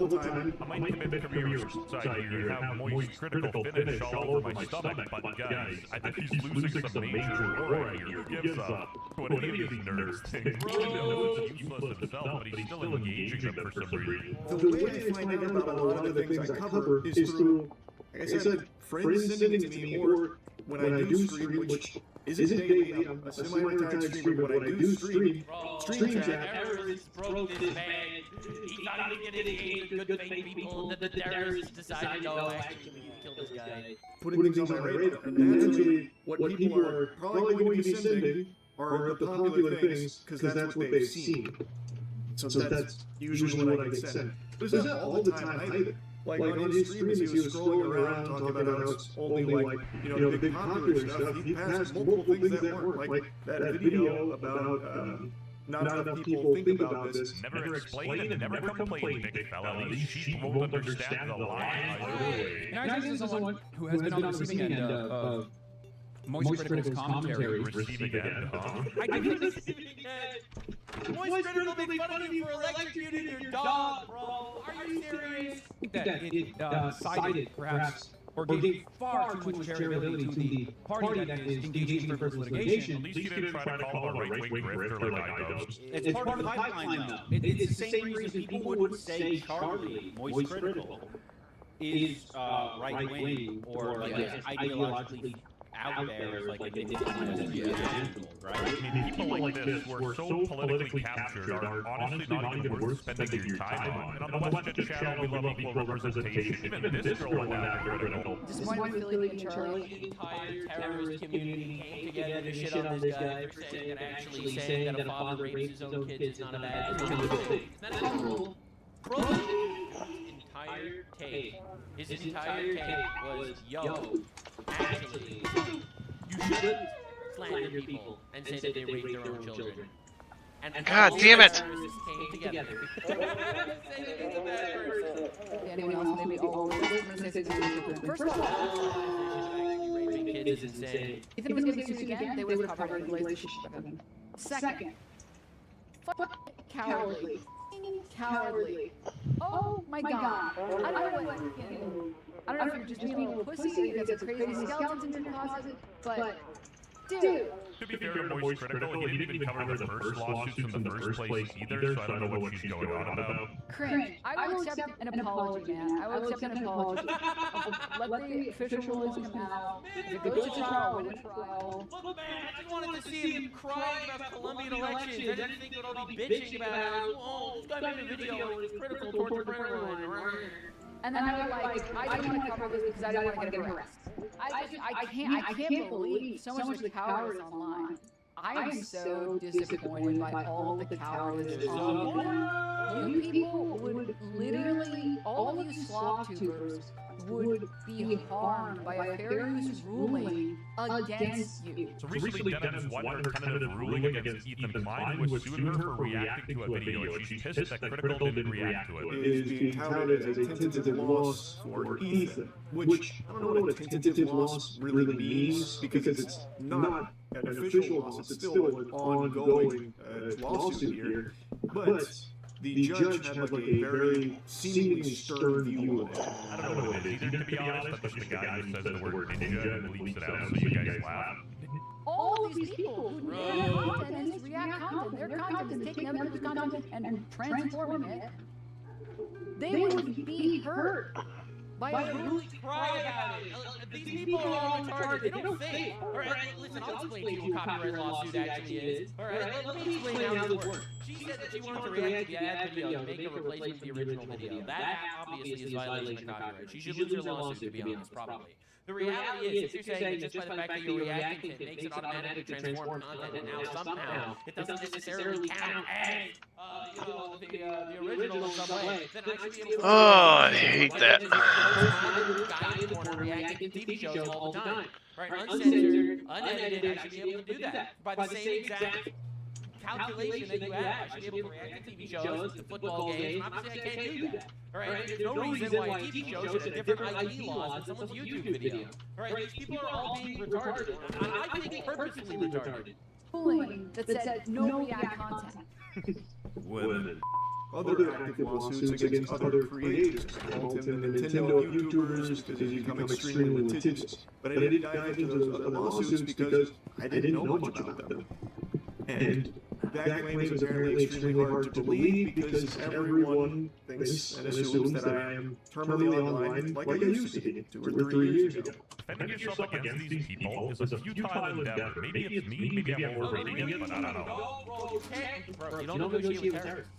You don't negotiate with terrorists. Not related to Charlie, but who listens to these people? You gotta be down in the absolute dumps to give these people your time. And again, people watch my channel, but to be fair, I don't push anything on you, at least directly. Again, a lot of the drama of this isn't even about my take on it, it's about clips of my take on it without even giving why I think that. Again, that's just Twitter being Twitter. You really think people nowadays have the attention span to watch a full video without like an AI summary? I know you don't care about this. That's your entire channel. Another tweet as a source. Tweet as a source of his video. Tweet as a source of his video. Tweet as a source of his video. I don't use Twitter, by the way. I don't use Twitter, by the way. Okay, he's getting a little too pressed over this. I don't know. In the morning, probably 7 days to die. Irresponsible. I don't know. I think I gotta find a new game. This guy has to take notes from Critical and get offline himself. Like, I'm genuinely worried for his sanity. Everyone should hate what's sanity? You. But not filing multiple frivolous lawsuits. Everyone should hate you.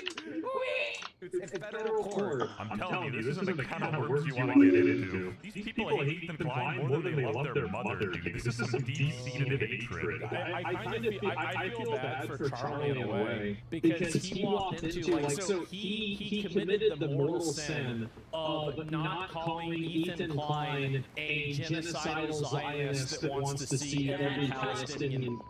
So happy Asmongold is finally on the right side of history. Yeah, that's a plan right there. Yes, these guys actually, all of their politics is just they support Islamic terrorism. That's why they don't care about the Islamic rape gangs. That's why they support Hamas and Hezbollah. Ah, damn it. Because they just love Islamic terrorism. That's right, that's what it's all about. Ethan does not love Islamic terrorism, so therefore he's bad. It's that simple, actually. They support the framework that allows Islamic terrorism to happen. They want communism because communism means that these people fucking need votes, so these native and import Muslims to do terrorism. It's all part of the same fucking spider web. It's really simple. That hates his own children and he's evil. I just can't help but pity the people that make Israel and Palestine their whole personality. Things to worry about, like the World Cup. Obviously, I'm exaggerating and being facetious. I think caring about things is important, but to what extreme, right? To what level should you care about these external problems that don't really impact your life in any way? Israel isn't the one stopping you from getting a girlfriend. It's Qatar. This far, we both know you're unemployed as hell and you belong. What a fucking retard shit show, man. I can't take these people seriously at all. Fat, lonely, communist, whore, terrorists. I don't know why they do that. I guess more people own consoles than PC gaming.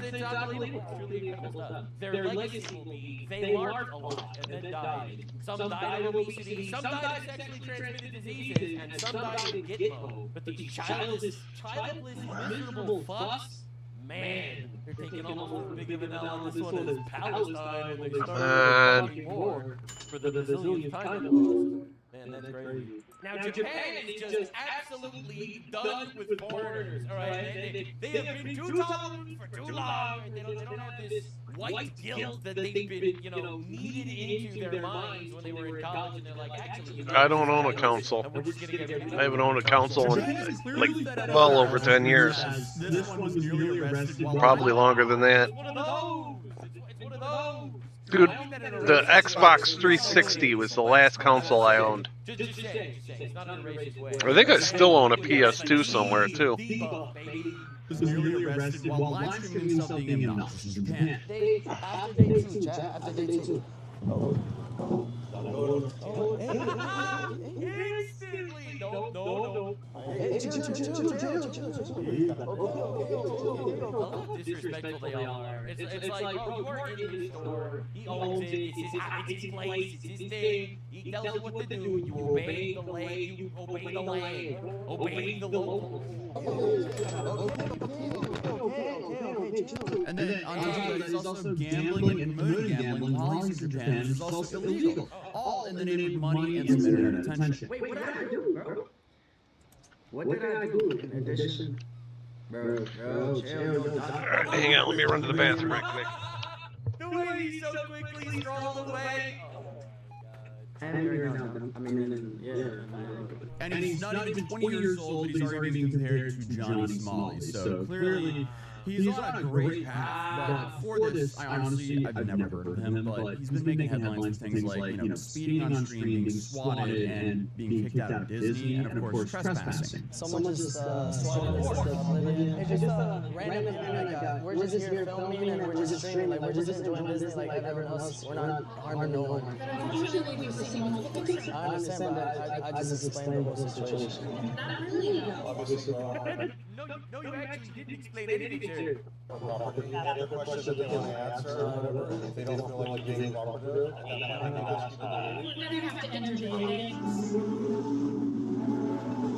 Streaming at 140 miles per hour. Dude, these guys are savages. Actual savages. You know, you turn on the camera, they want attention, they want to look cool, and it's all ego. No. You're under arrest. I don't believe that. All right? My favorite thing is, and this is going to sound pretty bad, it's like these guys are like, man, those police officers, they just arrest black people for anything. Anything I do wrong, police arrest you. There's over-policing going on. Also the guy, I don't believe you're going to arrest me. It's incredible, it really is.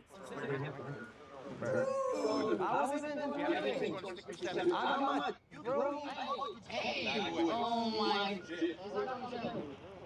He's going to jail. He's not going to jail. Fuck yeah! Fuck yes, he is! Dude! It's unbelievable, man. See, that is why I see a lot of people like, there's over-policing in black neighborhoods. No, I disagree. In fact, I reject the premise. I don't think over-policing is a real thing. Over-policing is not a real thing. It's like how tolerance is a virtue. It's like over-policing is bad. No, there's no such thing as over-policing. They're arresting people that are committing crimes. So you can get literally as many police as it takes to stop the crime from happening. I'm a very big law and order guy personally. In fact, it's basically the only thing I want the government to do. I only want the government for law and order. Arrest the criminals, secure our borders, the end, period. Thank you for listening. All right, I don't want to do anything else. I don't want to take my taxes. I don't want to giving it to retards that don't want to get a job. I'll be real here. The only thing I want the government for is exactly what's happening. And I noticed it just feels like Kick is this one big factory that just pumps out obnoxious IRL streams at an increasing rate. And honestly, it seems like they're imploding their own careers at a similar rate. That's why the obnoxious IRL stream factory just has to keep on pumping out new ones, because they only last for like a year or two. But of course, when your whole content strategy is just why should you get arrested? That's also racist. Harassing people in public, things tend to go wrong. And I think it's no amount of youth were being locked up in a foreign prison. I mean, hey, just ask Johnny Smalley, who's currently appealing his prison labor sentence in South Korea. But the subject of today's video is oblivion. Not to be confused with like one of the best games ever made. Honestly, still shame I haven't dropped Elder Scrolls 6, but this kid at not even 20 is already infinitely more successful than John Smalley. Unfortunately, though, this version of society is completely unconcerned about how he gets famous, and is just following the footsteps of many terrible other actors. Maybe his father thinks he says, oh, never mind, I forgot. Oh, wait. Oh, oops. For L streamers, we often talk about here on this channel, and the dude's been attempting to go viral for a long time. He's consistently been tagging me on his videos as well, so at least that's a little bit better than Johnny Smalley, but the bar is set pretty low. Regardless, though, Oblivion started off on TikTok, but it's a little hard to follow his timeline, because believe it or not, I was not following his will come up, but hey, I guess I'm now forced to study him regardless, because he did a little bit of goofing around. And it seems like he posted on TikTok, YouTube, and has been streaming for a good couple of years, with 300,000 followers on Kick, and over 1 million followers on TikTok. And it's very clear that he just wanted to go viral at all costs, no matter how controversial it was, or if he was the butt of his own joke. And things started off in an innocent way by him just making jokes about never being able to kiss a girl. And then it turns out doesn't have a dad. And everything went downhill from there. That's right. Dadlessness takes another victim. Fun of himself, being inexperienced and nervous around them, but clearly, amping it up for the camera. And then, of course, he kind of followed Neon's route by doing the whole I'd rather play Fortnite than be with a girl, which, is just bait, because at the end of the day, who cares? You don't know what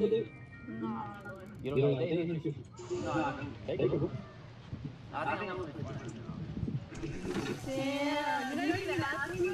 No. And of course, he also normally features either an IG model or an OF model in his content. That's how it works. That's how it works. It's all about the homification of the internet.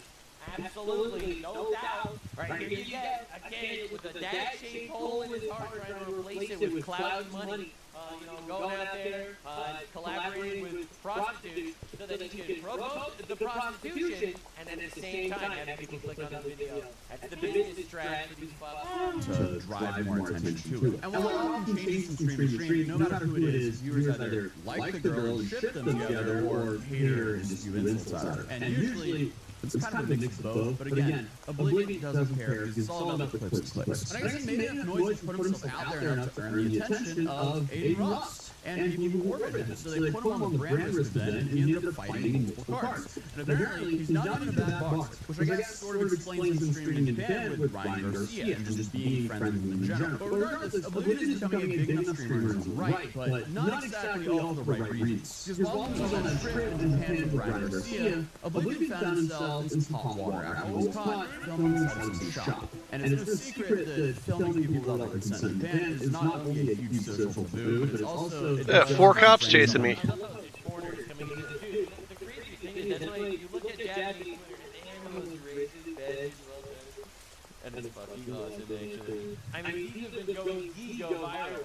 Japanese women said she doesn't want Pakistani immigrants to Japan because they're inbred, have low IQ, and disproportionately more likely to be racist. Like, they just say good things.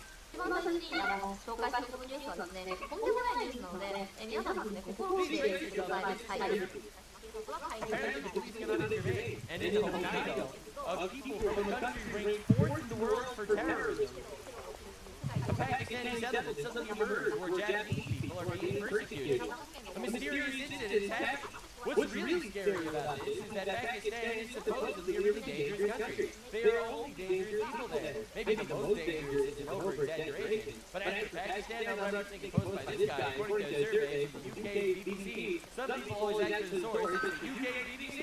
So listen carefully. 70% of Pakistanis are in consanguineous marriages in the Arab world, more than half of them, and it affects intelligence. In the BBC survey, 55% of Pakistani community, the UK married cousins? Like, it's a fucking base. They're actually just no way. And now, again, it comes from, obviously, pattern recognition. It's a bit odd, don't you think, as soon as Muslims started immigrating to Japan, its Shinto shrines and Buddhist temples started burning down? Just like the churches in Europe. I wonder if there could be any form of overlap. So, I have to say, it's pretty insane. Like, you'll see these people on, like, Japanese people be like, aren't black people just like monkeys? And it's like, whoa, whoa, whoa, you only get that for, whoa, whoa, whoa.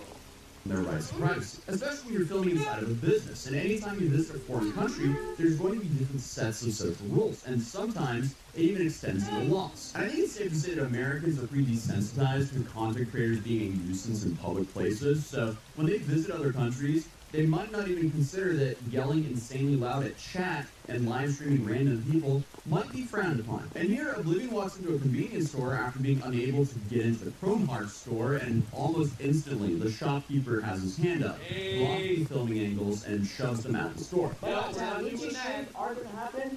What's it called? After day 2, chat. After day 2. Bro is loud, and dude was not having it. Oh. Instantly! Oh my god! Hey, chill. Just like insufferably obnoxious these people are, dude. Okay, chill. Apparently, he has no problem touching the camera and even grabbing Oblivion and his cameraman and forcibly removing them from the store. I mean, they barely made it 5 feet in. And dude was there. He was on it. Like, this was a natural replay. Listen, I am just saying, bro. It's your survival instincts. They just kick in. You see this fucking retard with a camera, you're like, nope. We're thrown out. Which makes me ask the question, what were they doing in there before? Because if they just showed up like that and he had that kind of reaction, most likely something happened in that store earlier. But regardless, there was definitely a language barrier. Oblivion just kept saying chill. I think he said chill like 120 times here. But apparently the shopkeeper was saying, stop filming and delete the footage. That's apparently what he was saying. Chill.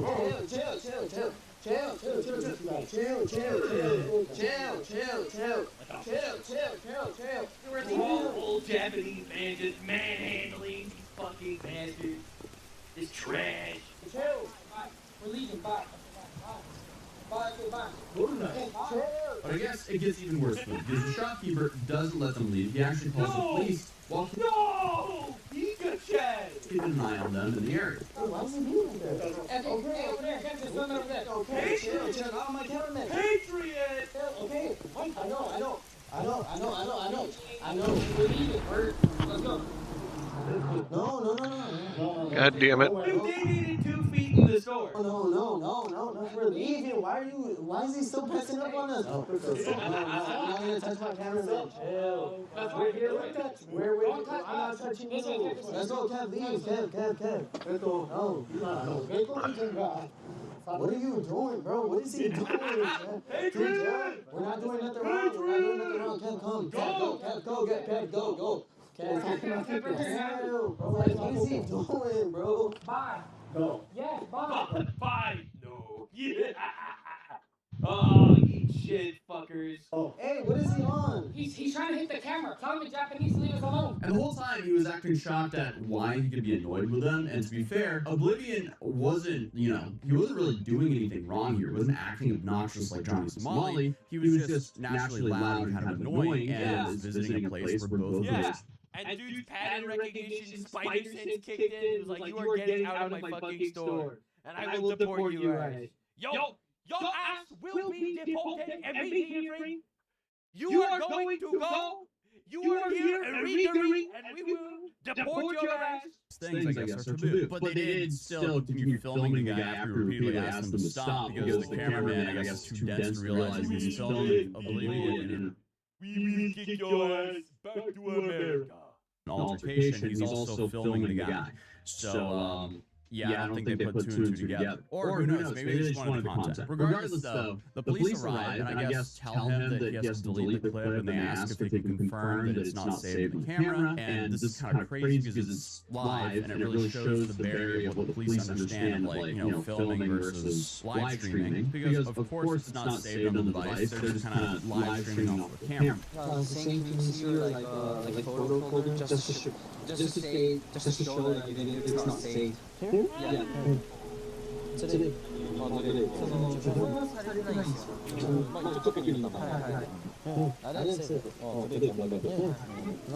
And then not to mention, you're also actively streaming this police interaction because, again, it's content. And he didn't even delete the VOD that's still up on his Kick channel as of right now. So I don't know why they would live stream themselves lying to people. You don't know why these people would be a public nuisance and not give a shit about the culture that they're going to. You don't know why they're like, look at fucking Chicago, okay?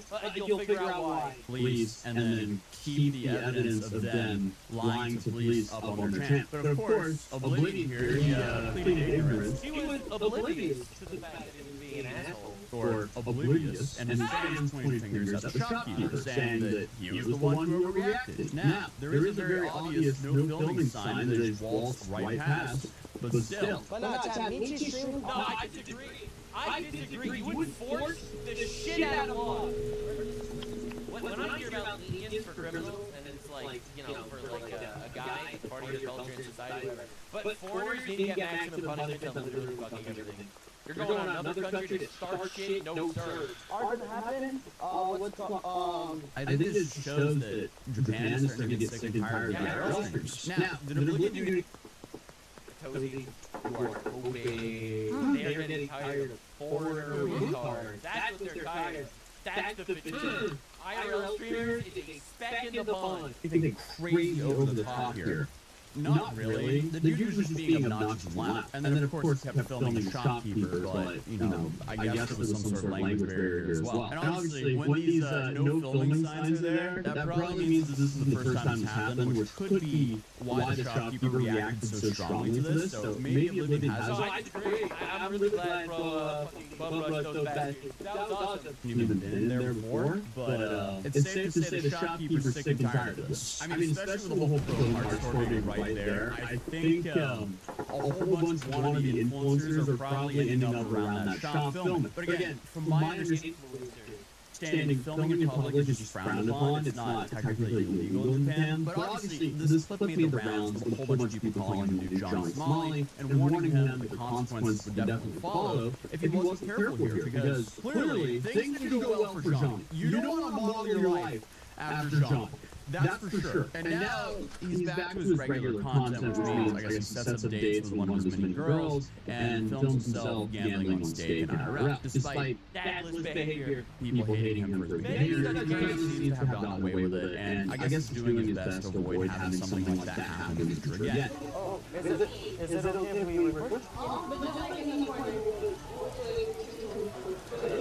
How to say, is it okay to record in Japanese? That being said, he is still filming in public, and his own community has brought up another interesting point while he continues his trip to Japan. And that is that gambling in most forms is just illegal in Japan. That includes spinning slots on stake or whatever he's doing. And someone in Oblivion's own Discord posted a screenshot warning him to not gamble when he's live the next day. And this is obviously because of legalities. Bro, you already know my name. Wait, what did I do, bro?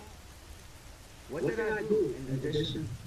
Bro, I'm in my... Takes him like 5 minutes to read that fucking sentence. In addition. I mean, yeah. And even if he has a stake deal, which, you know, I'm assuming he does, they would probably understand him having to take a short break. But that being said, he probably required to stream like an hour a day or something like that. So I guess instead, he told his chat to shut up and he was saying he was in Miami. Clearly, that's the bulletproof legal argument right there. And it doesn't really help him that he went live later on in Japan, like the same day. So, I guess he has unlocked teleportation. But regardless, if he already has people keeping tabs on him, why is he breaking the law while live streaming it? Because that's how you end up in more hot water. All you let go of his dad. That's right. I'm really tired. I have fatigue. I know they have fatigue. We all have fatigue together. And let's actually punish people that break the law. No, it seems like he's back to doing IRL content and trying to become a museum. If anything happens to him before he makes home to California, we'll probably give you guys an update. But other than that, if you're here, feel free to subscribe. Yeah, that was one. I don't know, man. I just love the fact that Japan is just so based and fucking tired of this shit. Bro walks in 2 steps. The dude pops out of fucking nowhere. Sensed it immediately. Handed the camera. No, sir, not in here. Dumps his ass on the sidewalk. That's how it's done. And I saw so many people being like, oh, you're reacting. Don't. Zero tolerance. Tolerance is not a virtue, intolerance is a virtue. Now, there's a lot of talk in Japan in regards to being intolerant, mostly to liberal white women and people of different ethnic backgrounds. And for very obvious reasons. Alright, this is a liberal white woman in Japan talking about how she's directly trying to influence and change Japanese culture and way of life. Alright, I told this video is incredible. I think before you he was like talking to me as he was making it, so I'm very excited to see what it's all about. But this is insane. One thing that I've noticed after living in Tokyo for a month now, I've definitely gotten way more self. Oh god, here we go. Conscious, like I live in the States, right? I go to grocery stores, like whatever. Like I can wear like the bummiest fit and I wouldn't. Yes, actually, in Japan, it's an honorable society, and you shouldn't go outside dressed in shit and pajamas. Yeah, that's right, actually. And it was like that in America, too, before we were taken over by the third worldification of society. Care, right? Honestly, I don't know how everyone's gonna take this, but I really hate it when people go out in public dressed like they just got out of bed, or like they're homeless. I'm not old enough to remember when people used to wear suits on planes. However, I am old enough to remember when going to the store in your pajamas was highly frowned upon. But now it's just normal, and I think what comes along with not taking pride. Takes it on herself. She's like, I'm so self-conscious that when I do something that clearly is taboo in Japan, people look at me funny. I don't know, bitch. If you don't like it, leave. Don't be self-conscious. Just dress like a human. And how you present yourself is worse overall behavior. But now, like, even if I go to a comedy, I feel like I need to be wearing, like, a decent... And that's something that, like, would have never happened if I was still in the States. And it's probably because everyone always looks so good. Right, you should feel bad about looking like a slob every day in public. And in other videos, when I say we're borrowing the good parts of certain cultures, this is what I mean. Encouraging pro-social behaviors is more of what this country needs. Because it just seems like these days, a vast portion of the people who are big on social media model tons of behavior that will make people hate you. I told you off before, but might have been the dark light.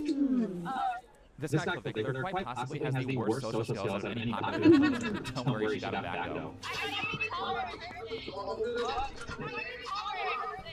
He's going to cry about that the minute he gets home. But I'm going to be crying himself to sleep that night. Instead of being famous for being a degenerate, there's a real societal cost to lots of people not having social skills, as well as exhibiting antisocial behavior, having these serious behaviors that actively piss people off. And the cost is that these things can be a large contributor to political radicalism on both sides. And this lack of social skills can really lead to the promotion of some horrendous policies, more so because the ones in favor of them are depressed people with endless free time who like to engage in activism as some sort of outlet that makes themselves feel good. And nothing more dangerous in society than an unemployed woman fighting for women's right to abort their children. That's right. It's honestly a threat to society because they're fighting for some moral cause that actually helps people.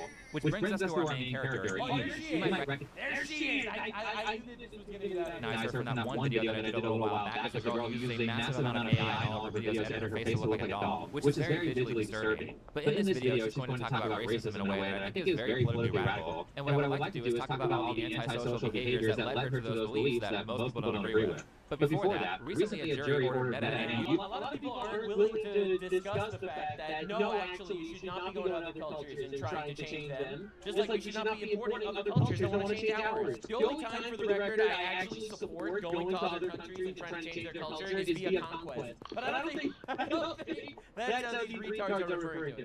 This video, I wanted to discuss a more serious topic. I'm going to be talking about racism in the cosplay community. I did put some content warnings for this video because we're going to be discussing racism. Dude, these people are fucking pathetic. Has quite a few topics that will be triggering for a lot of people, obviously including racism, I'm glad you put on elf ears on. It helps her alien cosplay, whatever the fuck is going on here. Discrimination. We're also going to be talking about a lot of kind of very scary right beliefs, so if any of those topics sound like they are too excessive to keep.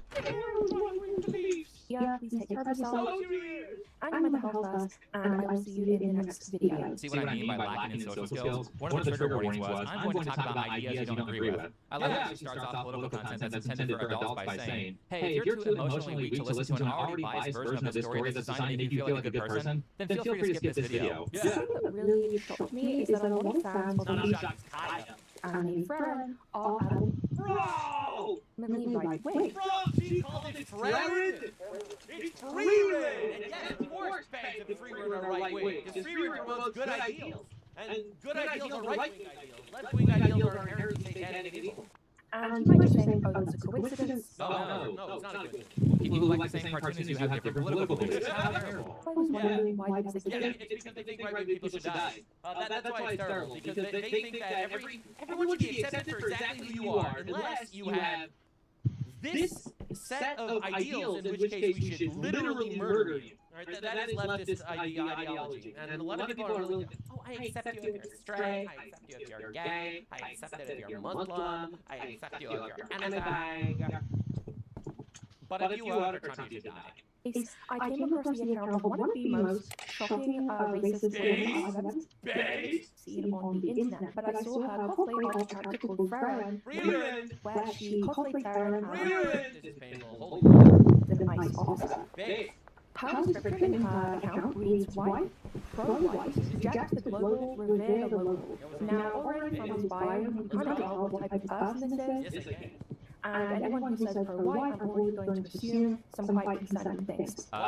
When a black person says they're pro-black, you're like, oh, you're so real for that. When a white person is pro-white, it's concerning. Many such cases, they actually just want you to die. Leftist policy wants you to die.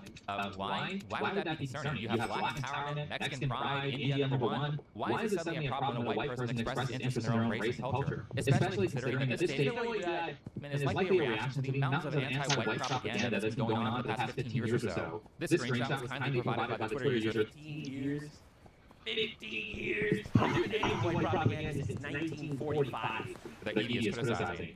If you start telling people that they have to choose between protecting their own children and being called a Nazi, you're not going to like the outcome. Sounds basic to me. And speaking of kids, radical leftists love throwing anti-white propaganda at children to make them feel bad for being born white. Yeah, they make books about it, they make news documentaries on it. They also love diversity. Yeah, because they like grooming.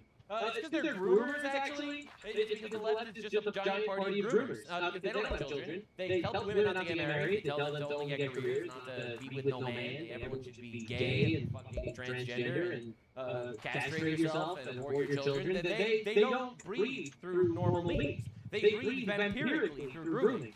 Photos where they say, hey, it would be really great if less white people were at this job or in this college. Or someone like this next person will say, there are too many white people in the room, and I don't like that. Sorry to the Asian community by an anti-Asian media. The only mixed race representation that exists on the scale is Asian representation. Generally, it's not a Piercing detected, opinion rejected. fan of whiteness being centered around the conversation for mixed race people. There are just, again, once again, the septum piercing, it's just, it goes off. You know, everyone's like, I think people are having fun.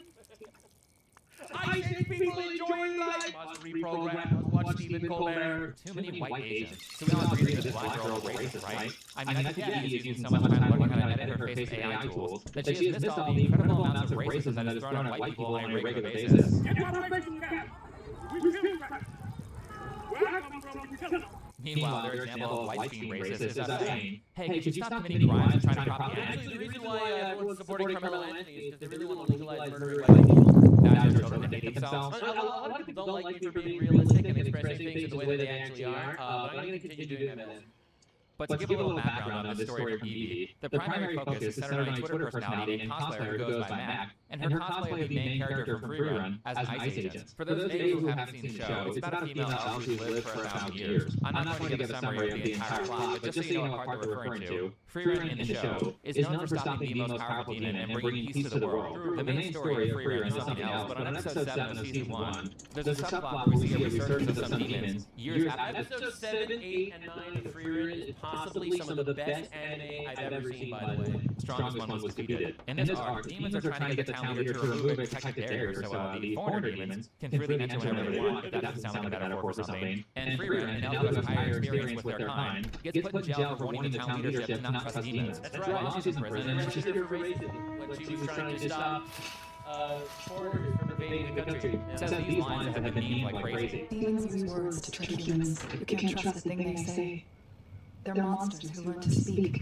Monsters who found they could lure in humans by crying help. So obviously this is like a metaphor and an important demons, monsters who realize they can just lure in humans by saying you're racist.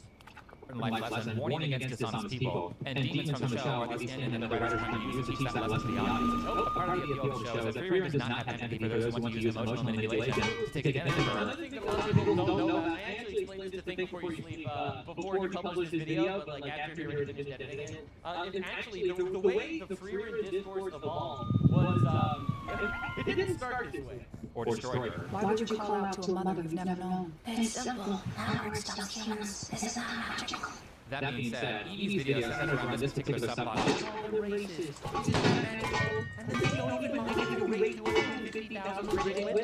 All you do is you call them Islamophobic, and it's completely not that. Isn't it magical, guys?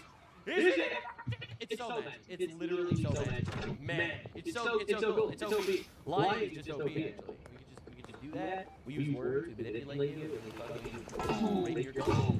This is, a lot of people don't know. And this is actually how this entire Free Run situation started. Right, the Free Run situation started in the opposite direction. Okay, you have to get the reason why people started cosplaying as ice agents and Free Run wasn't just because it's hate the foreigner. Because demons are literally a different species in Free Run, and they literally hated this literal evil species. And it's based actually. It's not like a different culture that's still a human being, generated made in the image of God, but obviously they're not compatible with ours. It's literally a different culture. Now, the killing demons is awesome actually in Free Run. The reason why the discourse got big is because libtards, okay, understand how this works. Libtards found empathy in the demons in Free Run. It's because libtards started saying Free Run is actually a bad guy. So, like, you've had people like this guy, he made, like, this whole gigantic video essay, The Moral Dilemma That Broke Free Run. Alright, like, the moral dilemma that broke Free Run. Don't understand the concept of families, and it replies, because it stops you from killing me. And again, this is a reveal for the audience. It's just laying it on thick that demons lie and kill, and that's it. But importantly, it shows they lie out of self-preservation. In fact, that's the most common way we see. We need to have empathy for the demons. They're just lying to stay alive. Not true. They're literally lying because they are another species that is coming to your land to rape and pillage you. It's like the foreigner that lies and uses words to manipulate you. No, you're going to separate me from my family by more than me. Yes. So the reason why this was co-opted by right-wing spaces is because left-wing retards decided to actually empathize with the fucking demons. That's how the discourse actually started, by the way. Agreed. Because people have been using metaphors on that show. Talk about that, right? So now everyone's doing it because if you see the demons as, oh, poor victim, asylum seeker, foreigners trying to survive, to the point that people are making hour-long video essays having empathy for the demons. I'm sorry, actually, we're going to make fun of you a lot. Jen and Ice. So maybe you are demons. Actually, you empathize with the demons that thoroughly. Maybe you are demons, actually. Background to all of this. Also, for fans of the show, yes, she's going to pronounce free running correctly the entire time. I do originally make like videos stitching cosplay, showing my current cosplay as an actual fantasy series, and I want to talk about why this is such a mischaracterization of the character and in general of the Oh, it's a mischaracterization? Cosplay, what are we doing? Made is very clear that Farron is very angry about demons, and you can see from this person's post that she refers to people who are being supported as demons. Well, some of them aren't. I like how she calls herself a real fan of the show, but can't pronounce the name correctly. And right. Matt is the fake fan because she has a different opinion than you. Actually, never mind, that kind of logic is pretty common in the anime community. However, I don't think the metaphors doesn't apply at all when talking about illegal immigration in America, considering how many people relentlessly violate immigration laws in the U.S., followed by fake crying and saying, I'm so sad, please help me. Demons manipulate you with words. Magical words. Make you help them when they are rightfully deported. Kate said she first came to the U.S. 12 years ago, fleeing her home country of Honduras. Now she juggles 3 different maintaining and Not my problem, actually, by the way. Yeah, I know Honduras sucks. It's really not my issue. jobs here in North Carolina while raising a family of 4 after being detained by ICE in February. Kate says she was allowed to stay until her next hearing can you imagine the result? Where you had to return to Honduras and leave your kids behind. No, she answers in Spanish! She was here for 12 years! She answers in Spanish. Can't imagine. She's like, feel sad for me, but also I'm going to orphan my kids instead of taking them with me if I get deported. What in the hell? Demons are monsters, and like all monsters, they don't raise their young. Once born, She lives here for 12 years. That's crazy! It's free schooling for her kids, doesn't pay into the system, doesn't speak English, and it's basically stealing resources from hardworking Americans. I mean, basically, this is a soft form of slavery. And when Americans who don't want to work for someone else without financial reimbursement say, hey, stealing is wrong, slavery is wrong, stop doing that, we're the bad people. Do you see why Twitter users are memeing this moment free right now? But staying on top when it comes to antisocial behavior, I think slavery is actually more moral than illegal immigration, but that's a discussion for another day. Things that's very consistent with political radicals like this entitled British girl is an extreme lack of empathy. And you can tell that this is present because her standard is that racism is bad, while she ignores all the incredible amounts of anti-white racism that's occurred very overtly over the past decade and a half. So, I put this up because I really want any white person in the room to know upfront that this is what we're dealing with. You're always going to be racist, actually. I believe that white people are born to not. That's how it works, by the way. You appreciate their culture, that's cultural appropriation, that's racist. If you don't appreciate their culture, well, that's actually excluding people, and that's racist, actually. I don't know if you're aware of that. That's just how it works. You see race, you're racist. You're seeing race, you don't see race, you're racist because they're oppressed. And that's not possible to be them. So, in this particular way, white people are always racist. I mean, we should remove this person from America. At least remove her voting rights. Tons of abhorrently racist videos like this from black people on the internet. Not to mention the people who openly support Carmelo Anthony or Carlos Brown for stabbing white people. Yeah, it's almost like they actually just want white people to die or something. Now, what empathy from Edie in this situation would look like is her saying something like, I get why Mac would feel that way towards foreigners because of things like anti-white racism, but I still believe she's out of line here when she calls people demons. Ultimately, I may not end up agreeing with Edie, but these are the kinds of words that I would be expecting to hear from a person who's empathetic. Instead, what we actually got... How dare you say Michelle Obama has a penis? Anyway, every white leader should die. They're all Nazis. That's basically what we're dealing with. I don't support those ideals. I was agreeing against strawman, by the way. I don't support anything that you do. Was this? And I feel that X is used by right-wing grifters, that is the majority of the popular people on X are people who are talking about racist and horrible things. Some racist things are actually very real. Because that is the type of environment that Elon has facilitated. And it is where these people can go because they get banned from Instagram, banned off TikTok, banned off YouTube, because their content is harmful. No, Twitter has always been racist. The only thing Elon did was allow that kind of speech for everyone, instead of just people who are against whites. But Edie doesn't catch up like this because she's not someone who can actually understand other people's feelings or perspectives. No, she actually doesn't care about whites. It's because she was actually mind-fucked and mind-raped into believing that actually killing white people is based. Alright, that's why. Alright, it's not that she didn't know it's that she supports it. So this is not an empathetic person. This is a person who is just using this abortion as a tool to beat people over the head with.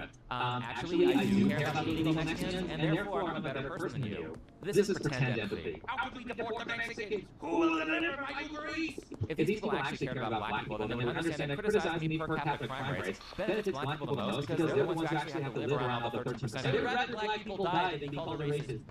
And if people like Edie actually cared about Mexicans and weren't just using embracing reality is worse than black people literally dying in the political tool, then they would understand that the correct answer is to maintain border security in America so that illegals can be used to help elect evil politicians who then go and terrorize the rest of the world with pathological foreign policy designed to keep dictators in power in poor countries so that those countries never get better. Mass immigration to the U.S. is one of the primary ways that politicians who screw over the rest of the world keep getting voted in. It is so upsetting to see a human being, and anyone I think would be upset to see someone cosplay a vice police officer. Literally cry about it? Oh no, you saw a tweet, you didn't like it. Oh no, maybe you should kill yourself though. Like, seriously, are we being serious? Like, I don't actually suggest that as a suggestion, okay? You I don't actually want that. I'm hyperbolically stating that you did not look at the tweet.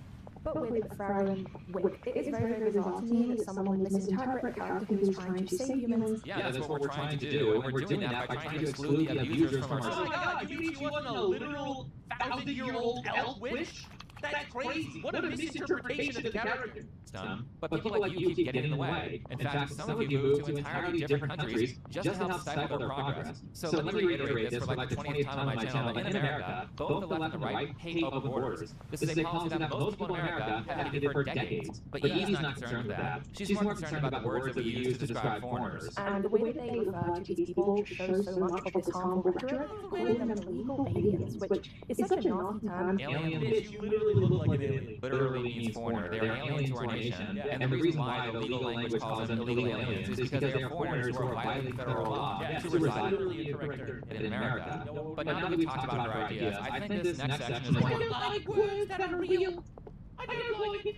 We're talking about the props and socialization that led her to believe this stuff. Of course, we talked about being anti-immigration. And one of her posts reads, mass immigration is looting and invasion, and that's all it has ever been for our nation specifically. When you press for immigration supporters and said, invaders, on this they will tell you it's fine, open to it's revenge. Well, I would never say it's revenge to loot or invade someone, but what I would say is that people do have rights to live in a different country when they don't. We're not born with the privilege of coming from a high economic... I have the right to sleep on your sofa, what do you mean?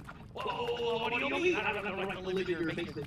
What do you mean? I don't have the right to cook in your kitchen. Country, all they just want to move to a different country. It's not the right, actually. I'm sorry. Are you sick? Dude! Not that deep. No, you can't. This is a part of the new radical leftist groupthink narrative where they're all saying now, why can't I live where I want to live? Oh, everyone has immigration laws. You can't just move wherever you want and just live there in any country. But what if I think that's also bad, stupid, and wrong, and dumb? What would be the worst thing that would happen if everyone just live where they wanted to live? You would get carnally raped by third worlders. Stupid. That's what would happen. Go. Let people. You would become a sex slave immediately. Because ultimately, forces dominated by males, they would immediately dominate and put you in a cage. I personally am against that, which is why I'm fighting to protect you, even though you don't want to protect yourself. Live where they want to live. No, not if you suck as a person. I don't want you coming into my country.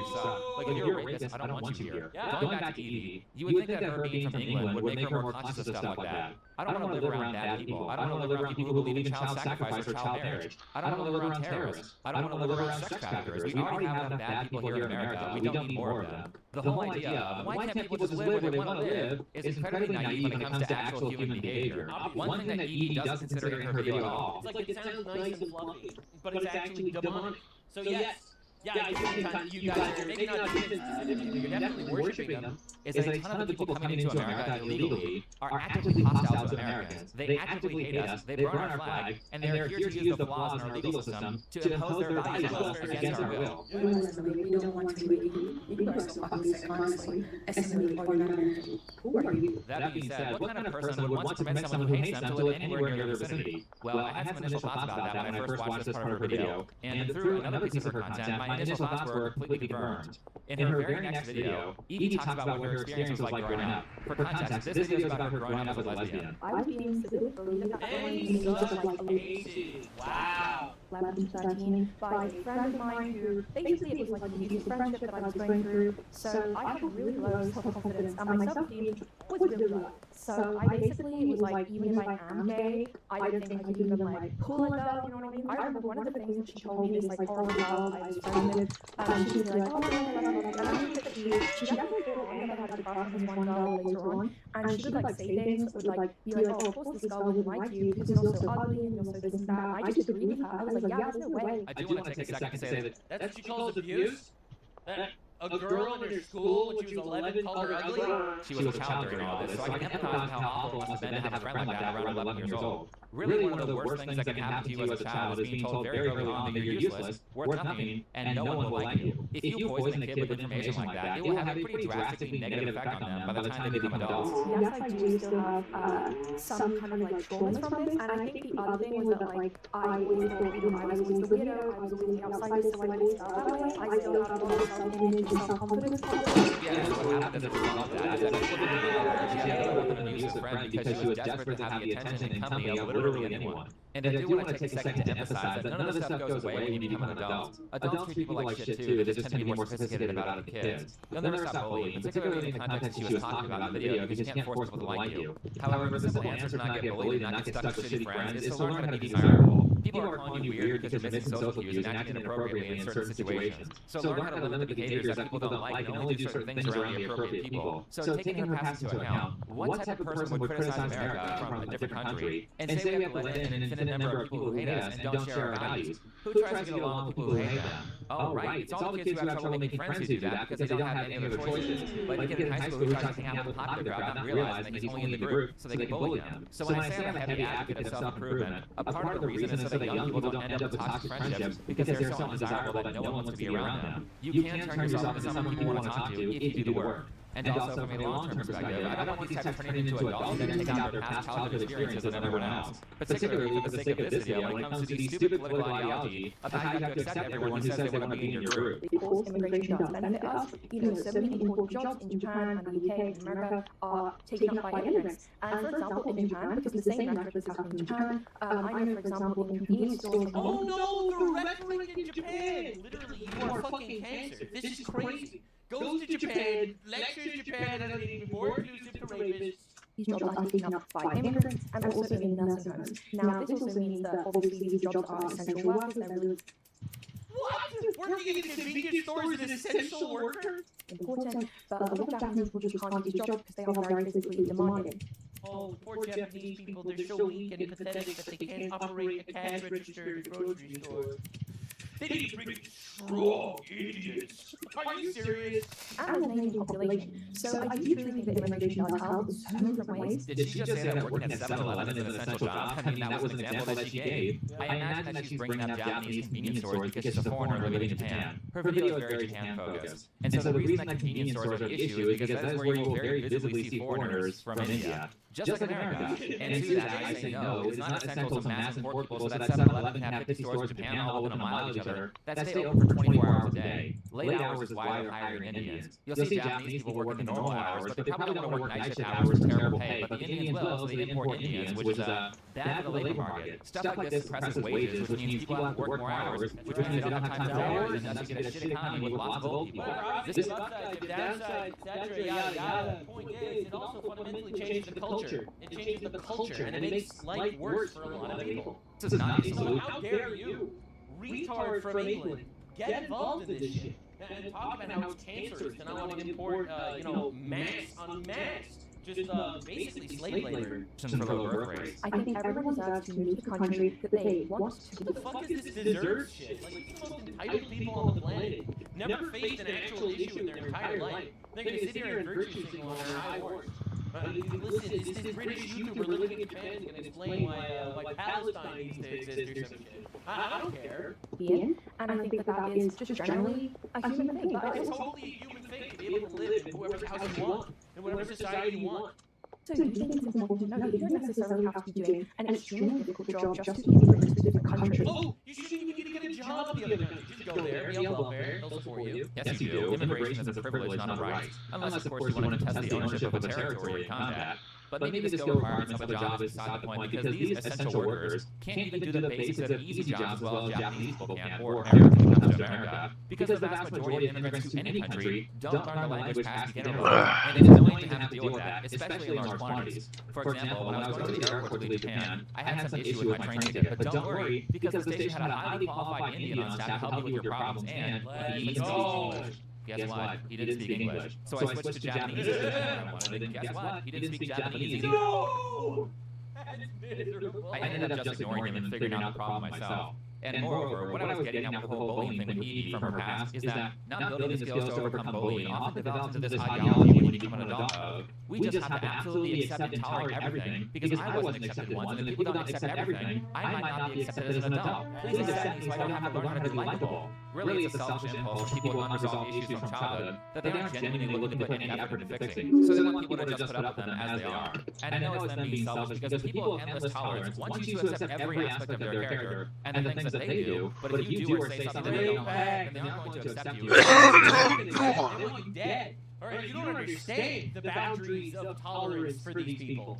Tell you aren't good enough. Notice that a lot of themes that the ultra-right-wing cosplayers tend to portray in their social medias are the exact same themes that are posted about on boards like 4chan, such as being violently anti-foreigners, being quote-unquote pro-white, talking about how they think that feminism has ruined society, and also talking about Japan as if it is this perfect, idealistic place, like only having been tourists in Japan, having never lived there, like never having even been there. I love the constant elitism from this girl. I'm the only true fan of Freyren, and I'm more Japanese than all you other people.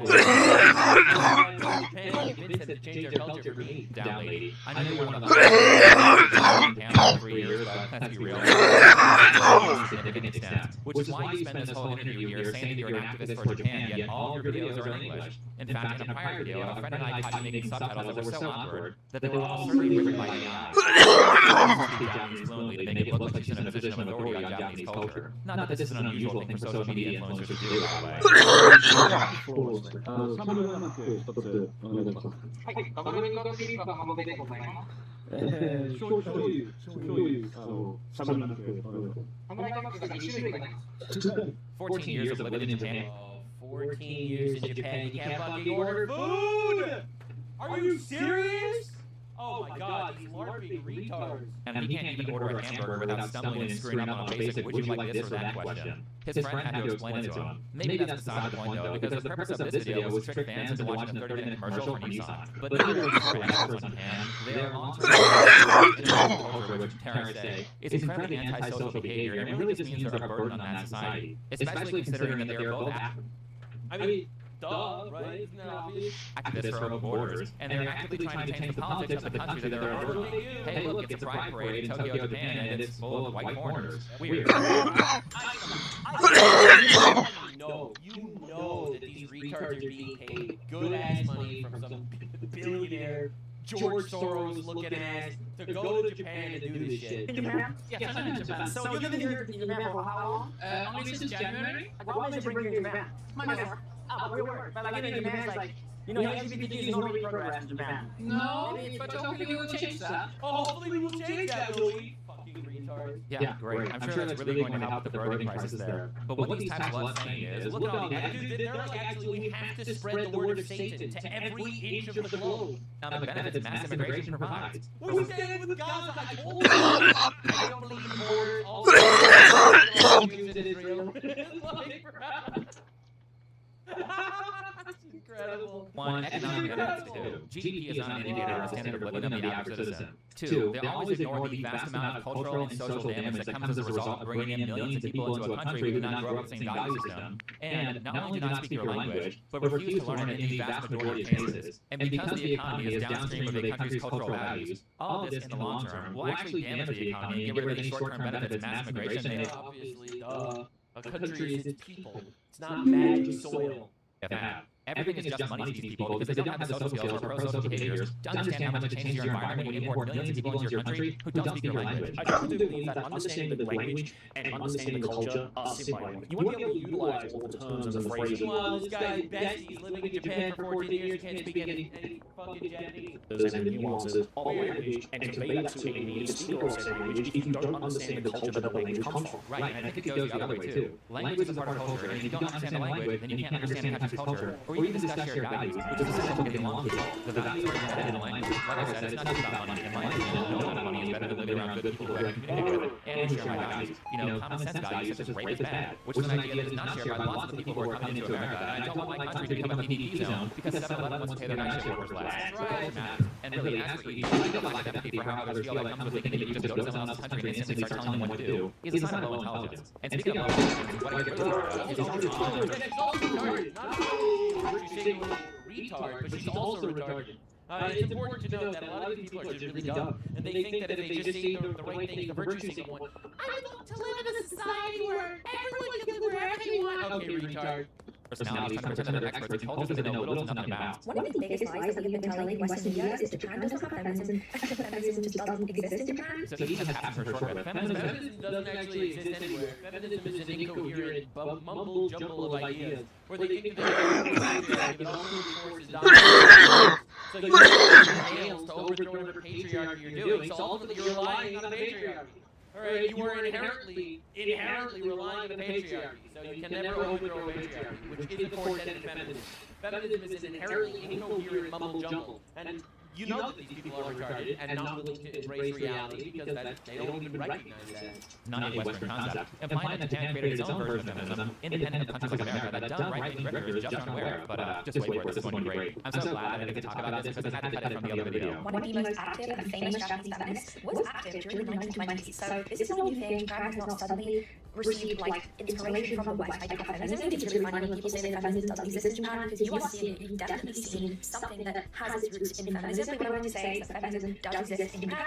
It's always existed. You guys really, if you don't think that, please just do some research and read a book. Very Japanese of you to brag about how smart you are and how you read so much. I can see you're really absorbed in culture. I'm talking about stuff I researched this, and it's all Japanese literature that I looked at and read about these things. Me when I lie. But I like how hard for Japan has been feminist all along and totally was influenced by the West. Is to give a single example and say, trust me, you've definitely seen something that has its roots in feminism. Of course, she's not going to provide any examples, but just believe her. And if you don't believe her, she implies that you're stupid by telling you to do her research for her. Did they teach you to do that in college? Here's the fun part. Edie posts a Wikipedia article about a woman named Misty Kawa. This is about a 2-minute read. I know that's a lot for some people, but during the article, it says that Misty Kawa went to the U.S. to talk to a woman separately. The actually screen caps this on the Wikipedia page. As she's talking about Japanese feminism was definitely not influenced by the West. I mean, this is also a lot like a direct line from her. She tries to write really hard that talks about Western influence. I mean, even LGBT stuff in Japan has likely been heavily influenced by Western liberals. Considering that tons of course it has. Of course it has. It's white libtards that fucking feel the need to spread this shit everywhere. It's unreal. It's so sad. It's white Christians, white Jews, and that's where it comes from. It comes from a culture that has reached some sort of enlightenment and is so fucking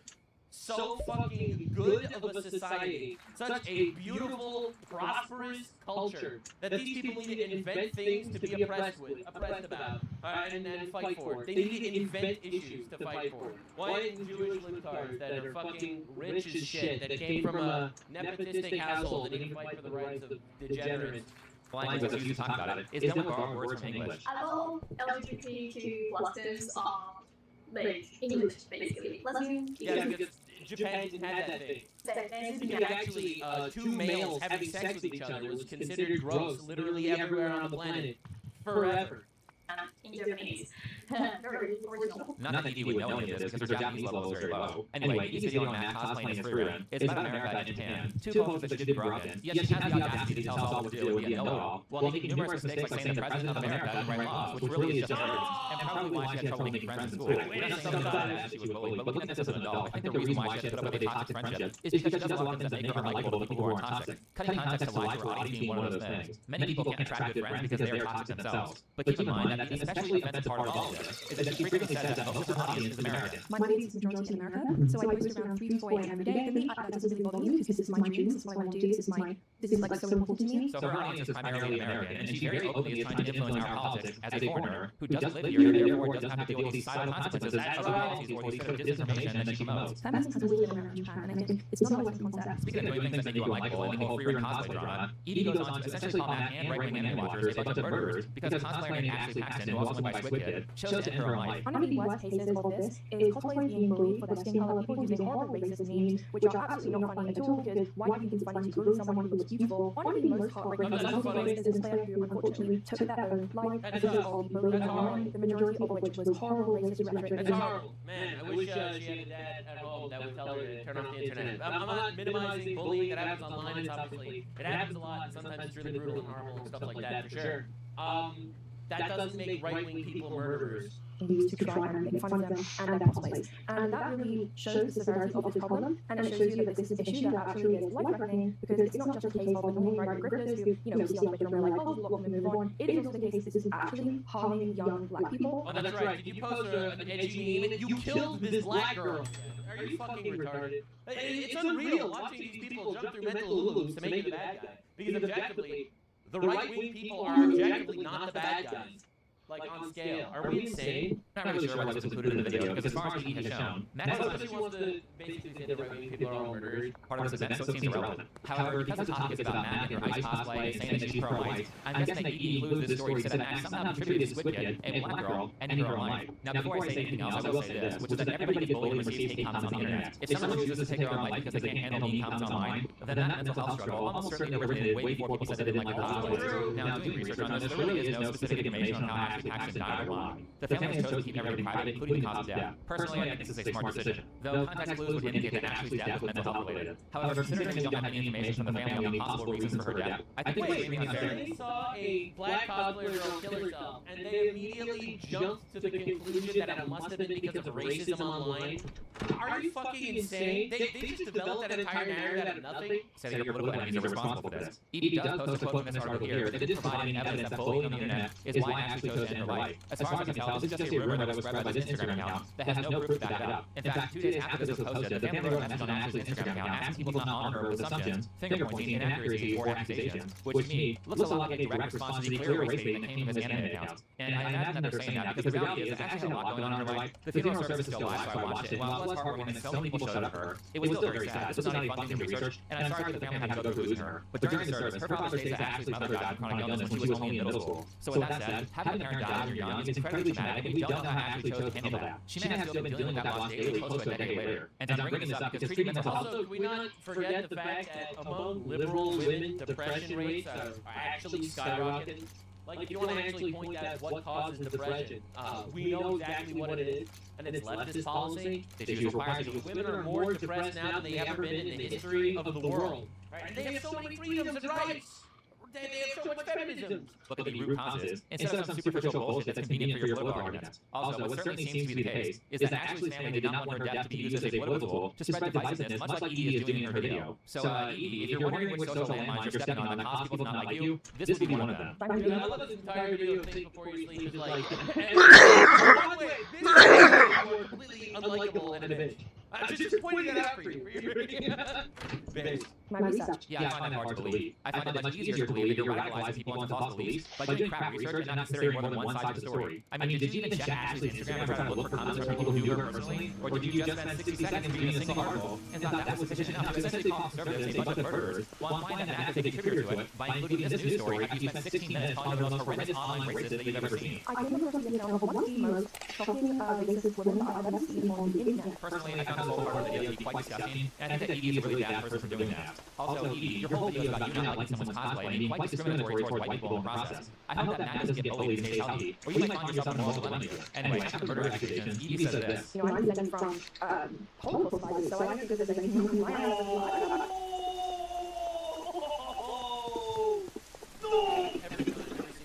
Every single time. Every single fucking... Well, are we serious, bro? Just a little lie. I'm a descendant of Holocaust survivors. Everyone should be able to immigrate everywhere.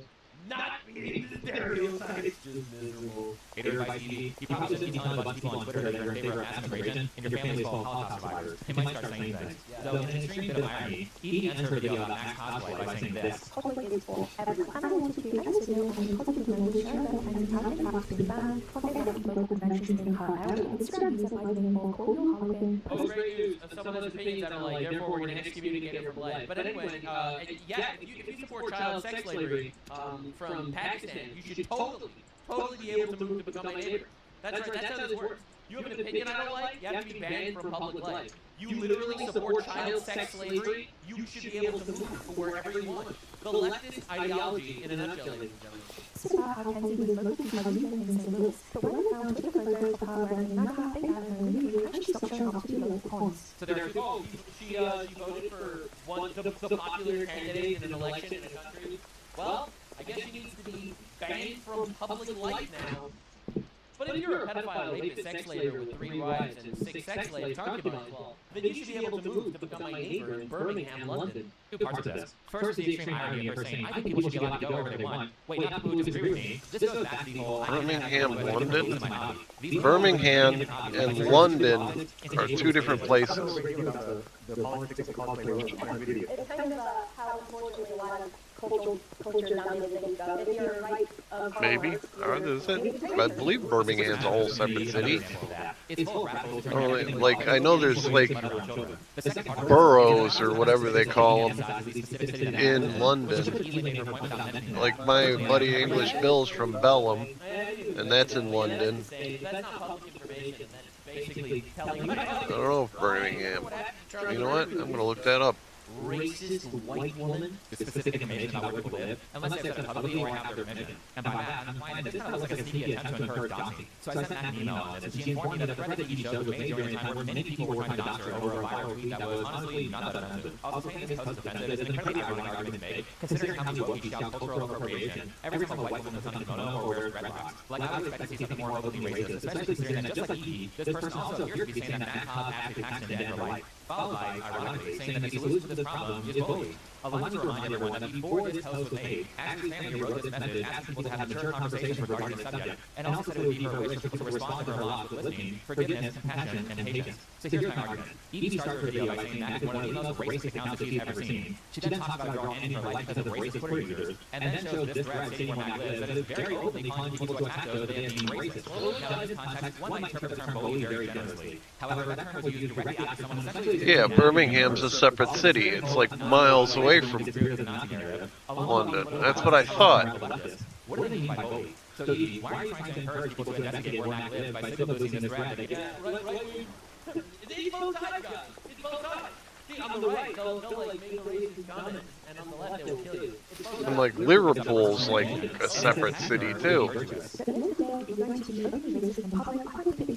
And Ipswich. If you're racist, you shouldn't be allowed in public places. Are we serious?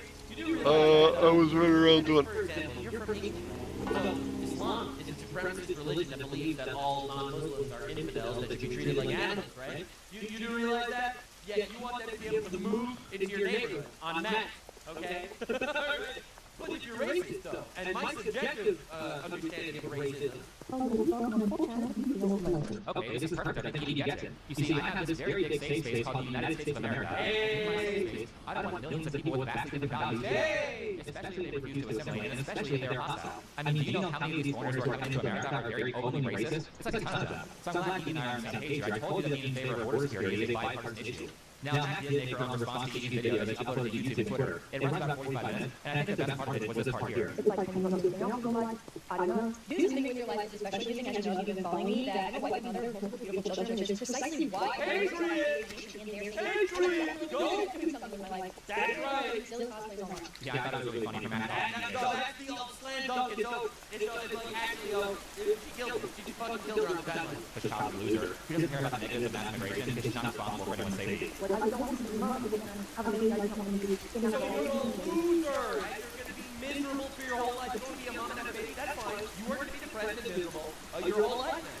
It's all your fault, actually, for making these decisions. Now I know you could argue that it's rude, that it's leading this way, but cabal, shit, retard. True, I actually believe that that's possible. But you ultimately have free will, and you have decided to make the choices that will make you miserable for your whole life. That's fine. You want to be a loser, and it's your bloodline. Thousands of years. I mean, your grandparents survived the Holocaust, so you can decide to end bloodline, I guess. What do you want to say? You're a loser. You're a loser. Your life kind of fucking sucks.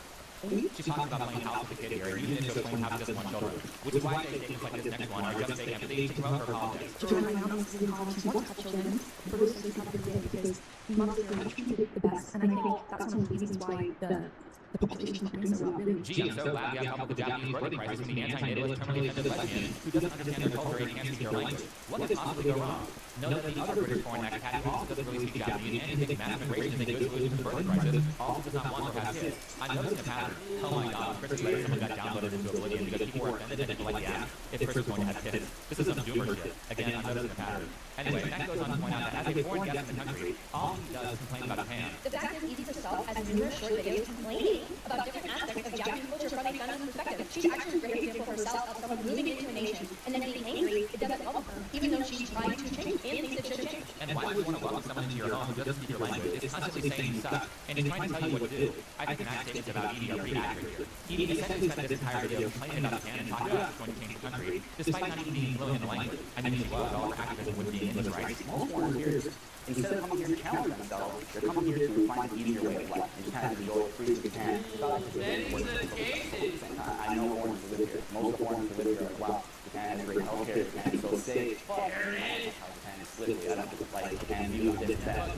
Maybe the reason why it's safe is because of how it is politically. Maybe the reason why Japan is so safe is because they have strong border policies. Maybe. I'm just wondering out loud. And let me re-emphasize here by saying that I am almost certain that he speaks very little Japanese. This sentence here is so awkward that my craft knowledge of the language can instantly recognize it was written by AI. The overuse of the word I is a degenerate mistake that AI makes constantly because AI translators have no idea how to handle pronouns in Japanese. This mistake is made so frequently that I don't even think she can read basic kanji because she definitely would notice and try to correct it if she did. Also note that this video is only 3 months old, so there's no way she's made any significant improvement since she released it. I mean, holy shit, I did not realize she was ripping this much when I put her in a video about craft trade. Does she have any Japanese friends? Why would she live there if she hated so much? I think the only positive thing she said about Japan is that she likes anime. I mean, that's like if I uprooted my entire life despite really hating it because I'm a big fan of Spider-Man or something. Like prayer room. This makes no sense. I have so many people who like a couple of people like 3 4 years. They don't know about Japanese. Yes, we Japanese foreigners speak a little bit of English, but we do prefer to communicate with Japanese. And on a final note, Matt decided to dispel some misinformation about her that was spread by Edie. I did not stop attending conventions because of band. I stopped attending conventions because I had multiple children which are obviously doing I have been for many conventions. Oh, you're going to conventions to buy plushies of the Pokemon. I am creating life. Joe, I do stop dancing at least one shirt. It's amusing that lefties are trying to take credit for me not attending conventions because they can't possibly imagine that I'm doing anything more than sex representing the characters in conventions. What a known.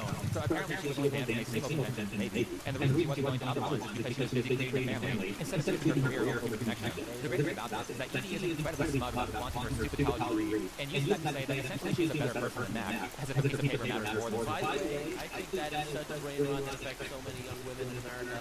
The idea that you can only worth something if you have a piece of paper from a college that says you have a degree in lesbian butt sex. Surrounding yourself with people who love and appreciate you. Philosophy. Philosophy is a fucking nothing burger degree. You're in student debt because you got a nothing degree. Useless degree to pay for. You can read philosophy books of their own. They're on Audible for like $10 each. What job do you think will hire a certificate in that? That's like being smug about a degree in gender studies, which I'm almost certain is just a radicalization pipeline, with the singular goal of wasting 4 years of some young person's time, and then giving them a degree with no market value, so that their only option is to become a smug political activist, or some HR work that everyone in the company hates. But on the topic of political activism, like I said, this idea is essentially to people who aren't socially well adjusted, which is why this next thing makes sense. Women with children. Hassan has a negative 49%, 0% in favor of voting, but the people that are living with their parents, he's plus their vote. Yeah, I'm sure they're shocked about it. The people who are having these dumb degrees about how society can work can get away with believing stupid. It's retards that have zero actual. You saw it to do was going to rob me at my. LARPing is revolutionary. They change society into their ideal worldview, which is under scrutiny, absolute bullshit.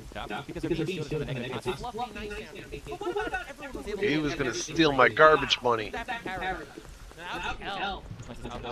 By people who take care of them. Who would have thought that people whose parents pay for everything would be into the idea of getting free shit from the government? I mean taxpayers. Well, the net taxpayers. This is yet again one sort of self-improvement attitude because they want to pull themselves out of these situations so they can start saving their lives instead of being destitute for like 10 years after they graduate high school and taking up role models who promote the worst values. And I think there's things about each person that are admirable, but you shouldn't look at people. I don't think there's actually anything admirable about those people. To be wrong ones. You should look at actions as things to model yourself after, rather than trying to completely copy an individual and then take everything that they do and make it yourself. So that's it. He's right to say that because people are Every human being is different. I respect him like Admiral a lot. I disagree with some of his takes, like pro-abortion and stuff. I am against it. Alright, unless the mother's life is in danger. But, you know, so that's respect him. He's very pragmatic, intelligent man. complicated and flawed, and nobody has the perfect life, no matter how much they try to portray it that way. In fact, the more perfect people show themselves to be on social media, the more likely I think there's some secret that they're trying to hide. I also do think that Admiral is right when he says that you should pay attention to the aspects of people that make them admirable. Not just because you rely on learn that behavior from them, but also because seeing the good in people will generally just make you a more positive and more likable person. I think if you pay attention, probably everybody has some sort of positive aspect to redeeming quality, despite their flaws. Wait, what the hell? As I was watching this video, he uploaded a post criticizing Islamic countries for child marriage. Holy shit, I can't believe that a word with a humanizing feature. It's been a while. But why are you in favor of massive immigration and have to take? The whole point of border security is he thinks like, wow, she's retarded. She thinks that somehow they'll just leave. She thinks that everyone actually is against child marriage. It's only the government. So therefore, you take all the child, marry the people that are marrying children there, flop them here, they'll be so much happier in paradise. No, actually, that's not the case. They will just rape you instead. Marriage and child trafficking out of the way. I definitely did not expect her to criticize Islam, but I still don't like her though. And to continue what Asmongold was saying, first of all, he's talking about Hassan Tiger of all people, saying that he's a role model. One of the reasons why I think whenever you be a decent role model, you literally support terrorists, you pay for sex, and you just sit in your room all day advocating for terrorism. Like, how's that being a decent role model? Right, but part of the reason that people look at stuff like this and have overly idealistic views of social media influencers is because they just don't have a lot of life experience. So it comes to the shop, favorite influencer of yours, criticize other influencers that you don't like, only to later find out that he was kind of doing a lot of same shit that he was criticizing. Okay, I have no idea what context that one is. The most morally socially adjusted people, because they're often rewarded for doing things that are socially inappropriate. Drew would give you an example of someone who is constantly rewarded for antisocial behavior. Or even people get really pissed off and talk about movies and TV shows and personal life. But if you talk about people's content on YouTube, it'll get you over 1 million subscribers. The point is that being liked matters. I'm literally watching through One Piece with my wife, and I pause it and I'm like, it would be different between a tiny form of justice, pure authoritarianism, Blackbeard, pure anarchism. Luffy is somewhere. Can I just see them fucking kill each other? Anyway, not being liked by other people will have a severely negative impact on your life, especially if it makes you so desperate that you'll accept anyone who's going to be around you. And what I find personally for people who have trouble being liked by others is that it's not about what they should do, it's more about what they should stop doing. And really, those tend to be the more challenging things to fix. As difficult as it is, it's much easier to say I should go to the gym 3 times a week than it is to say, hey, if I want to lose weight, maybe I should stop eating so much damn food. You know exercising is the easier thing to do because all the fat acceptance monkeys constantly virtue signal about taking a yoga class, but never about how they stop eating candy 5 times a day. Last, I also think people see this philosophically as something like it takes 10 positive behaviors to outweigh negative behavior. Bad behavior really stands out to people. So I think it's much better to start by spending more focus on learning how to limit negative things you do as you search for positive things to implement. Anyway, thanks for watching. Follow me on Twitter. I love the video. She's so like wholesome and upbeat at the end. I really respect it. I think you need the change that you want to see in the world. Get married, have children, build a family, follow biblical values that created a great civilization. No demand. Take care of yourself. Take care of your family, your neighbors, and your country. Fix yourself, and you will see the world around you fit into place. Also, Free Read is a fucking awesome anime. Ultimately, a story about the little things, the little adventures, the little interactions that you have with your friends that really matter so much. That can snowball into something incredible. None of this zero, empty, virtue-signaling, vapid, retarded nonsense.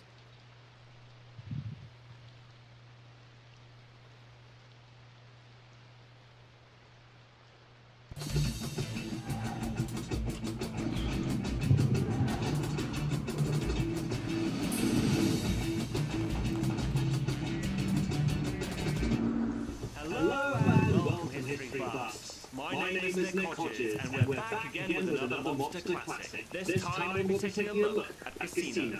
Following the groundbreaking success of Goodfellas, Martin Scorsese returns to the gangster genre that we all know and love. And as before, it is also based on real events that took place during the 1970s and 80s. It was a time when the mafia ruled the city of Las Vegas. No other criminal organization in American history had ever risen to such power. But not even this was enough for them to survive the changing times. Greed and recklessness would play key roles in their downfall, especially by the actions of the real-life mobster played by Joe Pesci. And speaking of which, just because Joe Pesci's in this movie, don't expect him to be making too many jokes in this video like I did with his music career in my Goodfellas review. There's just so much history to cover here that I feel needs to be prioritized. And it's not because I'm worried my jokes have offended anyone. Well, maybe Joe Pesci, but I doubt he'll accept my apology anytime soon. Look, I know I'm the last person who wants to speak to you right now, but I sincerely am sorry for what I said about your music. It was pretty childish of me, to say the least. So, are we cool? Listening? Yes. Your mother sucks fucking big fucking elephant dicks. Got that?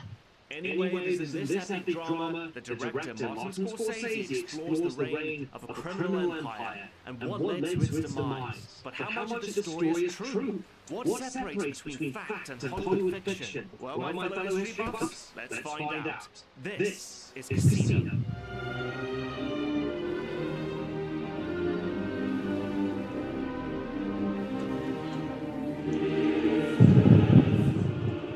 If you look into the history of Las Vegas, you'll find it colourful, to say the least. You could almost say that it was a city built from crime. Even during the days the Wild West was known as one of the most dangerous settlements in America, isolated in the middle of the desert, and its lack of law enforcement made it a breeding ground for criminals. It harbored all sorts, from cattle rustlers to thieves to bandits. All of them looked to Las Vegas to seek their fortune. The same would be true decades later during the 1950s.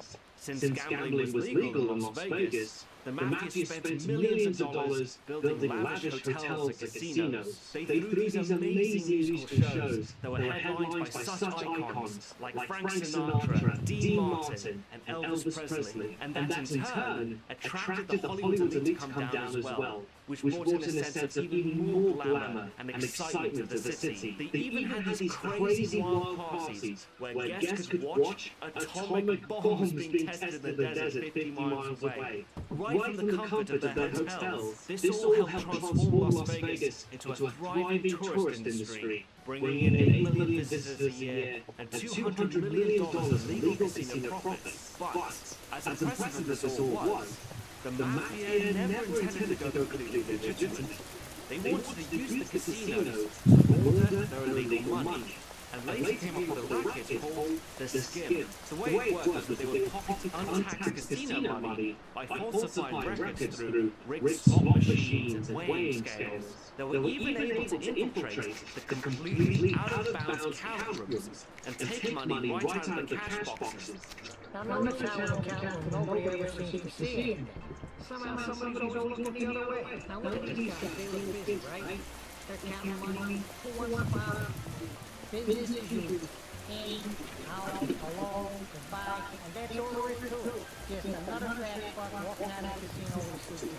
The mafia found it so easy stealing money this way that they were able to do it every month, which they then distributed amongst the families or whatever their invested ownership was of the casinos. It was one of the easiest and most lucrative rackets they ever made. Now, since that pretty much covers how the mafia came to Las Vegas, let's go ahead and look at the film itself. The first thing I'd like to do is point out that Casino is an entirely different animal to Goodfellas. Although they are both historical movies, Goodfellas is technically the most accurate of the two, and that's down to a creative decision made by Martin Scorsese and screenwriter Nicholas Pileggi. While Goodfellas openly states that it's based on a true story, Casino is only adapted from a true story, so it shouldn't be held to the same standard of accuracy. It should really be regarded as historical fiction, since none of its characters are named after the real people, and some of the events have been either changed or altered entirely. That being said, the movie is still pretty accurate. Once you figure out who is who and what is what,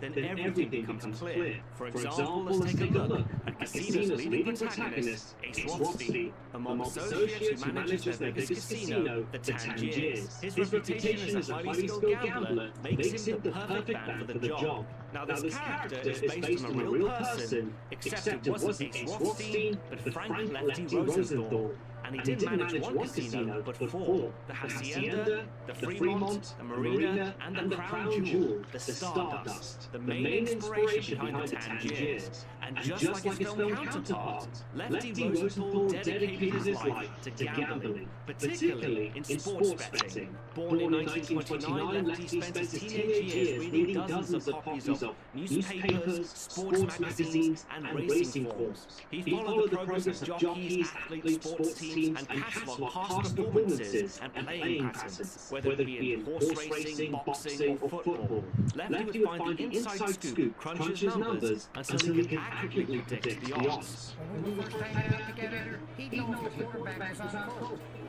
If his girlfriend was not 29 or something, he'd get the wind velocity so he could judge the field goals. He even figured out different routes you got off with different kinds of wood they use like college basketball boards, you know?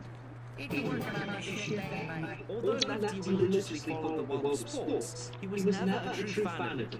It was just a way to make money. Now, in the movie, they never outright say where the character Ace Rothstein is from, or anyone else for that matter. All they ever say is back home.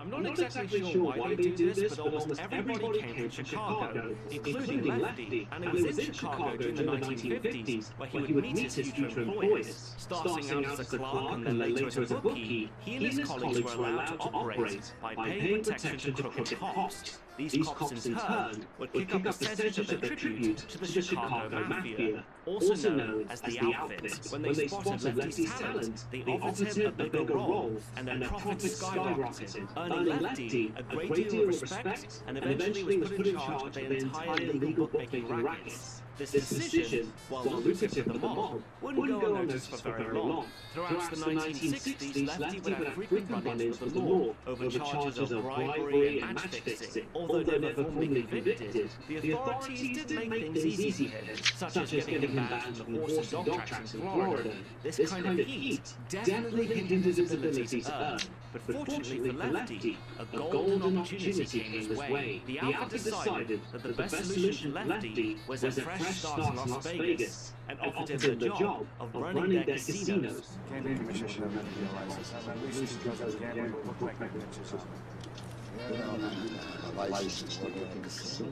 All you gotta do is apply for it. The state law says that you can work in the casino while the process of identification. They got a 10-year backlog. What happens when you do find out? You'll never find out. All you gotta do is keep changing your job title. Like if I'm a casino executive to food beverage education. What happens is you take implications. And so, in 1968, Frank Rosenthal came out to Las Vegas. But due to his criminal record, he couldn't be officially recognized on paper as the casino's owner. That job title had to go to a squeaky clean frontman. In the movie, his name is Philip Green, but the real guy was Alan Glick, a real estate mogul like his character. However, he was from San Diego and not Arizona. But a big thing left out in Casino was his rivalry with Lefty. Alan Glick naively believed that since he was the official owner, Rosenthal had to answer to him. He was only a casino manager after all, but Glick quickly realized that wasn't to be the case. Any decisions about running the casino was made by Lefty, whilst Glick was either kept out of the loop or ignored entirely. Not even the staff recognized Glick's authority. It was clear to everyone that Frank Rosenthal was the real man in charge. From his very first day, Lefty micromanaged every little thing that went on in his casinos, like disciplining the dealers, how they placed their chips, criticizing the showgirls over their weight, and yes, even obsessing about the quantity of blueberries sold in his muffins.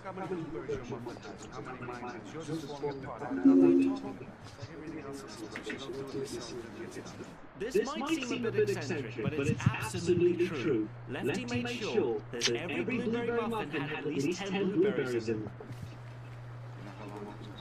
I don't care how long it takes, put an equal amount in each muffin. As you can see, Rosenthal was extremely strict and was probably seen as a bit of a dick by his staff. But he can't deny that he was damn good at his job. He even had the foresight to introduce a sports betting parlor inside the casino, something that no other casino thought of doing before he came along. But as much as Lefty prided himself by doing things by the book, he wasn't above using violence.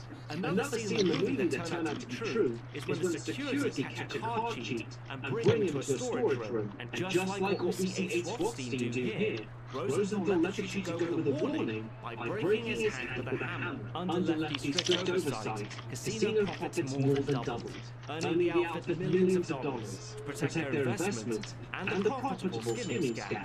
The bosses decided in 1971 to send one of their top enforcers to Las Vegas and make sure everything ran smoothly. In the film, this enforcer is Nicky Santoro, but his real name was Tony Spilotro. Now, an interesting thing I'd like to mention was the brilliant decision to cast Joe Pesci for this role. You might think it was a no-brainer, given his incredible performance in Goodfellas, but it should be noted that Joe Pesci didn't look anything like the real Tommy D. Simone, who was 6'2", whilst he was only 5'4". before, but what's cool in Casino is the casting worked out to be much more authentic, since Tony Spilotro was short as well. The 5'2" monster was nicknamed the Ant. And like Casino's Nicky Santoro, Tony Spilotro also had a bit of a Napoleon complex, and compensated for it by using excessive violence. Known as one of the most feared gangsters in Chicago, Tony had dreams of becoming boss of his own family someday. An opportunity to prove himself came on the 15th of May, 1962, when two mob-connected men were found dead in the car. It was the Scalwell brothers.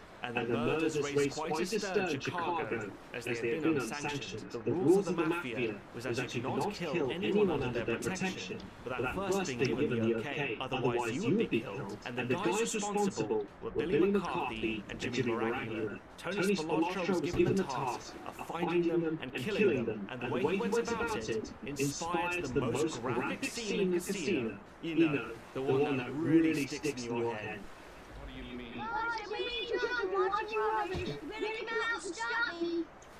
It's that bit in the movie where an Irish crew shoots up a bar and kills two mobsters and a waitress, which isn't true. What happened to Billy McCarthy when Tony found it is. For 2 days, we fucking made to beat the shit out of this guy.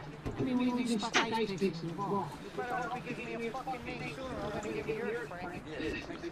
But he never talked. In a last-ditch effort to make Billy talk, Tony stuck his head in the vice. And it was only when he cranked it up, popped out his eyeball, did Billy finally give up his accomplice, Jimmy. Give me a fucking name! Charlie, you make me pop your fucking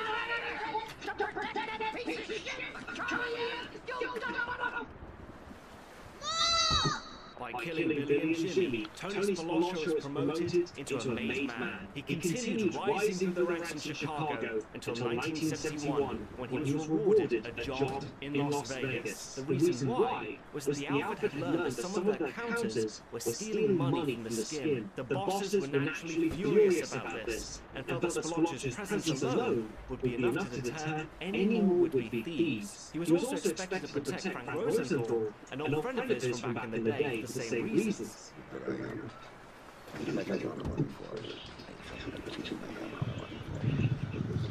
Once Spilotro was in Las Vegas, that's exactly what he did. He got everyone in line, stopped the leaks, and protected Lefty. This is pretty much all he was expected to do, but Tony soon grew restless with his assignment and wanted to take things to the next level. Now, although the Mafia had a stake in running the casinos, none of them were involved in any street-level crime. This was because they wanted to make Las Vegas safe for tourists, which made it untouched by organized crime.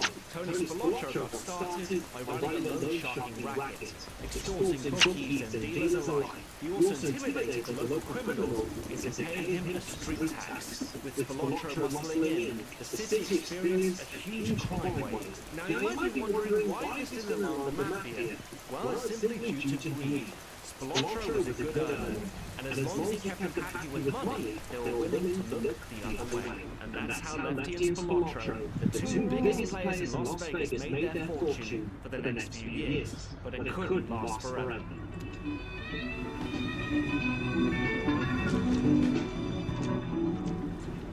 It was 1975 when things first started going wrong for the mob in Vegas. It turned out that the squeaky-clean frontman, Alan Glick, had a few secrets of his own. A silent partner by the name of Tamara Rekt had loaned Glick $500,000 a few years before, and believed she was entitled to a 5% share of the casinos. When Glick refused to negotiate, Tamara Rekt filed a lawsuit against him, one that would require opening Alan Glick's books in court. By pursuing legal action, Tamara had unknowingly sealed her fate. This was because opening the books threatened to expose the outfit, leaving them with little choice but to sanction a hit. And it happened almost exactly like we see in Casino. On November 9, 1975, a gunman broke into Tamara's home, grabbed her by the jaw, and shot her 5 times in the head. The only difference is that it's unlikely that Spilotro pulled the trigger himself. In any case, Tamara's murder made headline news and cast a lot of suspicion on Alan Glick. Harassed by hordes of journalists, he denied having anything to do with her death or being affiliated with organized crime. It didn't help though. The suspicion alone was enough to convince authorities to take a closer look. With a little digging, they found out how Rosenthal had been secretly running casinos without a gaming license. And if he wanted to continue, he'd have to apply for one before the Nevada Game Control Board, which was an awkward position for Lefty due to his criminal record. Nevertheless, Rosenthal prepared his case as best he could, and hoped his contributions to Las Vegas would see him through. The hearing took place in January 1976, and Lefty felt fairly optimistic about his chances, but before he was even given a chance to speak, the board voted unanimously to reject his license. Barring him from working in any casino, Rosenthal was completely outraged and vowed to fight the gaming control board in court. It wasn't until the following year, in early 1977, that Rosenthal win his case with the Nevada Supreme Court, overruling the gaming control board's decision and lifting the casino ban. He could once again work in a casino, but not in anything tied to gaming.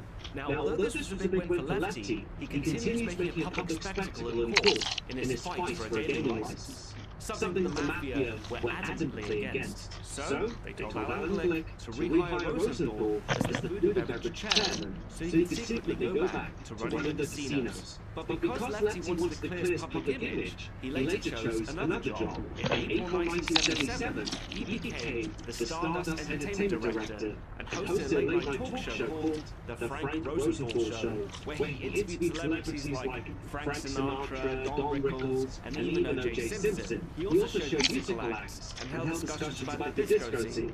It wasn't very good, to be honest, but that didn't matter to Lefty. He really just wanted to use his show as a platform to attack the Nevada Gaming Commission. Let's not take County Commission back where the two systems. I recently challenged him to a debate on this program and he declined. What are you worried about, Pat?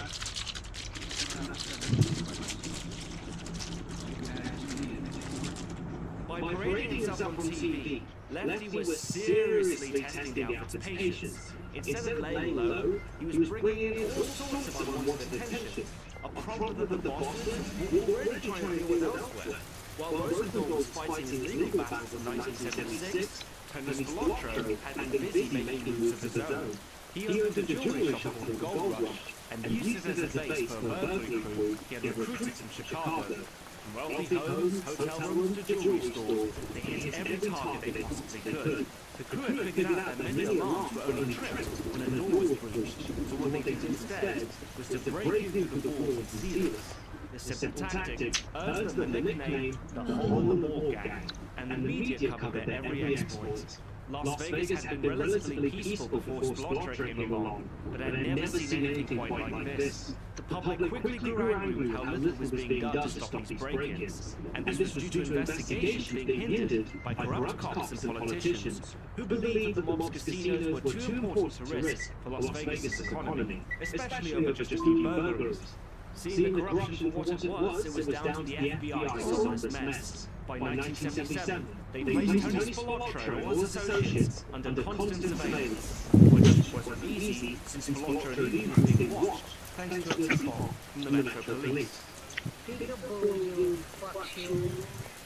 And just like we see in Casino, Tony took precautions, like buying surveillance equipment, switching cars to our tails, speaking in code on his cap's phone, and covering his mouth so his lips can be read. The only thing he didn't do, we see in the movie, was personally take part in these burglaries. Eventually, Spilotro became so good at eluding the FBI that they were willing to commit enormous resources on him. I mean, for example, let's take a look at the scene when Nicky Santora is playing golf. Now, you think that this bit might be too ridiculous to be true, but surprisingly, no. On October 12, 1981, the FBI was flying a surveillance plane over the Las Vegas Country Club when it was abruptly forced to make an emergency landing, much to the amusement of everyone watching.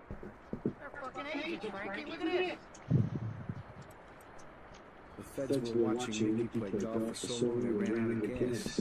Okay, that part isn't exactly true. The plane did run out of fuel, it just had mechanical problems, but it doesn't really matter. This was still a huge embarrassment to the FBI, especially when they're making the news. I was playing tennis and I saw a plane come down, didn't hear any sound because the engine must have been dead. But despite his best efforts, Spilotro couldn't throw off the fence forever. By that point, they already had a good idea of what the mob was doing in Vegas. This was thanks to the Kansas City wiretap back in November 1978, which recorded some mobsters talking about the skin. And and what they discussed is pretty close to what we see in Casino. The only big difference is that this happened in a pizzeria and not a grocery store. By early 1979, Spilotto's ego was out of control. Thinking he was untouchable, he began to grow reckless, to the point where Spilotto even stopped following Mafia conduct, a decision that ultimately led to his affair with Lefty's wife, Jerry. Now, sleeping with another man's wife in the Mafia is punishable by death, something that Spilotto didn't appreciate until much later. I fucked up, Frankie. I fucked up the root this time. I never started this fucking drill. And what's more is that if you saw anyone else having an affair, then you had to tell the boss. A situation that Spilotto's best friend, Frank Carlotta, found himself in when rumors of the affair in Chicago. There's one thing about these old times. They don't like any fucking around with the other guy's wives. Been for business, so I lied. Even though I knew that by lying down me, I could wind up getting killed too. No. I ain't seen anything like that. This didn't really convince the bosses as they had rumors of Spilotto flaunting his affair with Jerry out in public. But without any confirmation, then all they had was their suspicions. That same year, Spilotto found out that an associate of his called Jerry Listener had been arrested and wanted to cut a deal with the FBI. So on October 10, 1979, Spilotto sent Frank Carlotta to kill him. What Frank didn't realize until after the murder is that Tony Spilotto had lied about getting the okay from Chicago, which is another grave offense in the Mafia, also punishable by death. But Spilotto didn't seem too concerned. He probably felt that as long as he continued to be a good earner, the outfit would always look the other way. But just a few months later, in December 1979, Tony Spilotto was blacklisted by the Nevada Gaming Commission and was banned from every casino in the state. And the casinos can be fined as much as $100,000 every time he shows up. You believe this shit? Yes, I certainly can. The only thing I can't believe is how many people you said are on the Black Book. The Black Book is a bunch of bullshit. They got two major deals with the whole country. One is still alcohol. I honestly don't know why this is in the movie because it doesn't make any sense. Al Capone could have been in the Black Book because he died in 1947, and the book didn't exist until 1960. And it didn't just have two people in it by 1979, but something closer to 14. Anyway, by not being allowed in the casino meant that Spilotto could never see the skin, the very job he was assigned to do. So you could probably guess just how fed up the Chicago outfit was with him. But worse was still yet to come. By early 1981, the FBI made a major breakthrough with their case by flipping a member from the Hole in the Wall gang, the alarms expert, Sal Romano, who spent several months secretly recording their meetings. The crew were getting ready for their biggest score yet, to rob a jewelry store called Berta's Gifts and Home Furnishings with a potential $1 million payout. The plan was to break into the store room on the 4th of July, 1981, so the Independence Day fireworks could muffle their drilling. Under the cover of darkness, the crew crept onto the roof and began their work, only to be surrounded moments later by dozens of cops and FBI agents. Almost the entire crew was arrested and charged with multiple counts of burglary, including Spilotto's right-hand man and best friend, Frank Carlotta, whose character is renamed Frank Marino of Casino. Now, we don't see any of this in the movie, but this is a crucial moment to Tony Spilotto's downfall. While Frank Carlotta was in jail, the FBI repeatedly offered to reduce his sentence if he became a government witness. But since Frank was loyal, he refused to rat. That was until a few months later, when a federal agent played for him one of their wiretaps. And on the tape was a recorded phone call between Tony Spilotto and the Chicago outfit, receiving the green light to kill Frank. This was devastating to Frank as he had kept his honor, but faced with certain death, Frank decided to accept the deal and was placed into witness protection in early 1982. Things escalated even further that year when on October 4th, Lefty Rosenthal was leaving a restaurant and got into his car. But when he turned the key in the ignition, the car suddenly burst into flames. The bomb had been meant for him, but it failed to go off properly, leaving a badly buzzed Lefty to escape with his life.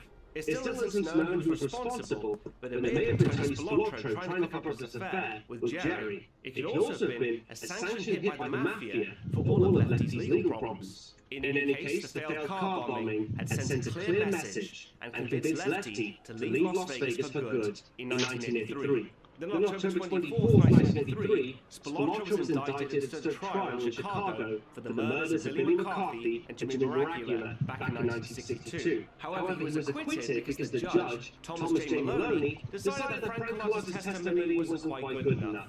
Now, if you're thinking that's a bit shady, then you should probably know that same judge was later convicted for bribery in 1992. Anyway, although Spilotro got away this time, he wasn't done yet. Within a month, he was hit by 3 different indictments. Based on further evidence by Frank Colossa, they ranged from armed robbery, the murder of Jerry Listener, and his involvement with the Skin. The FBI had also collected enough evidence to indict 15 mob bosses from Chicago, Milwaukee, Cleveland, and Kansas City. To top it all off, the Nevada Gaming Commission then shut down all of their casinos, costing the outfit a fortune in lost revenue. The next few years were spent with everyone going in and out of court, and by 1986, 5 of the bosses were sent to prison. That was the last straw as far as Tony Spilotro was concerned, and a decision was made to kill him. Now, the way it happens in the movie is kind of close to the truth, but not exactly. We see Nicky and his brother Dominic meet up with a bunch of mobsters in the cornfield, when they suddenly start getting beaten with baseball bats. And it's Nicky Santoro's best friend, Frank Marino, who lands the first blow. Now, as I mentioned before, Frank Marino's character is heavily based on Frank Colossa, who obviously couldn't have killed Tony and his real brother Michael since he was in witness protection. The two brothers were also not killed with baseball bats or buried alive. In my opinion, it was much more brutal than that. I actually think that the reason they used baseball bats is because it's kind of a tongue-in-cheek reference to Goodfellas. I'm sure you can all remember that the actor Frank Vincent also played Billy Bats, and since he gets killed by Joe Pesci in that movie, they figured that Frank Vincent should kill him in this movie, with a baseball bat no less. Anyway, so what really happened was on the 14th of June 1986, Tony was invited to Chicago to see his brother Michael become a made man. The ceremony was to take place in the basement of an isolated house. But once Tony and Michael were downstairs, they realized that everyone else in the room was wearing gloves. The two brothers were then violently punched and kicked to death from all directions. This execution was as personal as it could get. Everyone wanted a piece of Tony for all the damage he caused. By the time they were finished, the two brothers were unrecognizable from their wounds. The bodies were then driven out to a cornfield and buried in an unmarked grave, before being discovered by a farmer just over a week later, on the 23rd of June, 1986.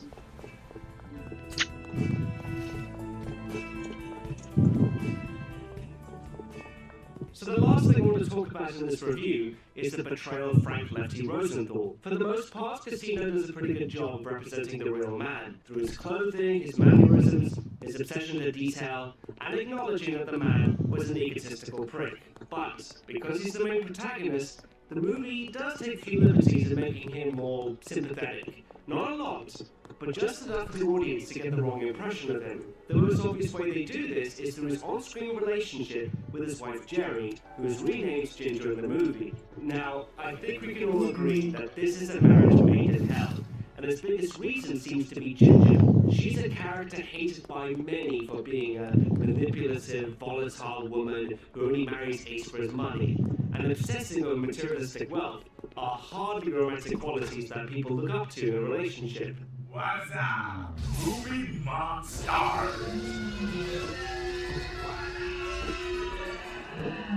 We may have been banned from Twitter, but the movies keep on rolling.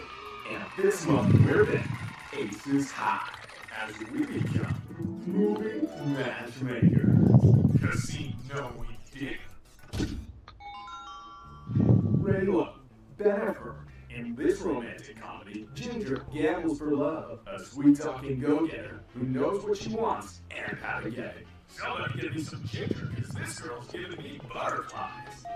Sam, a man who's not afraid to wear pink and respects women. As long as there's a mutual respect, that kind of thing can go. Nikki, the party animal who still finds time to be a family man. And Lester. Sam may have put a ring on it, but diamonds are a girl's best friend. The season of giving continues, and so can you by voting in your favorites and smashing that like button. Just smash it.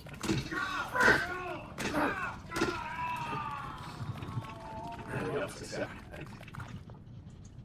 Anyway, I'm not trying to say that the real woman was something of a saint.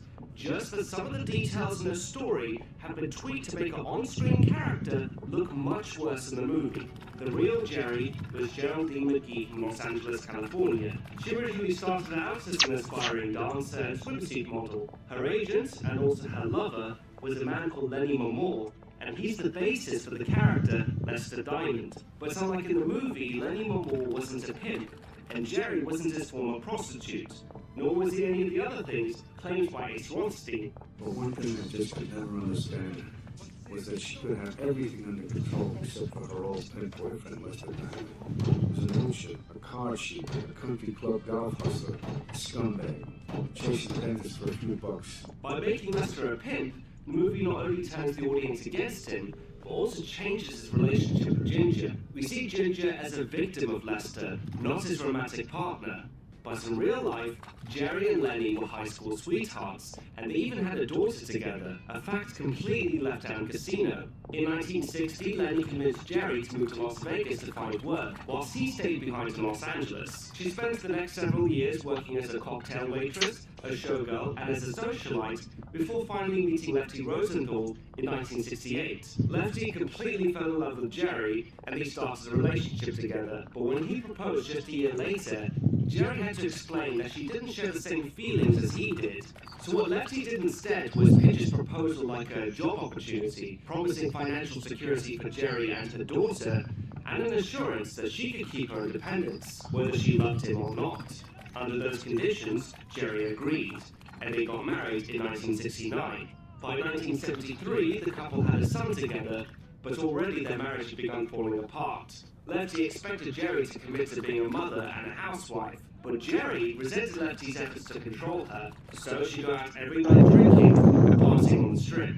Eventually, it got so bad that Lefty threatened a divorce and to take custody of their son unless she cut back on her drinking and agreed to have a second child.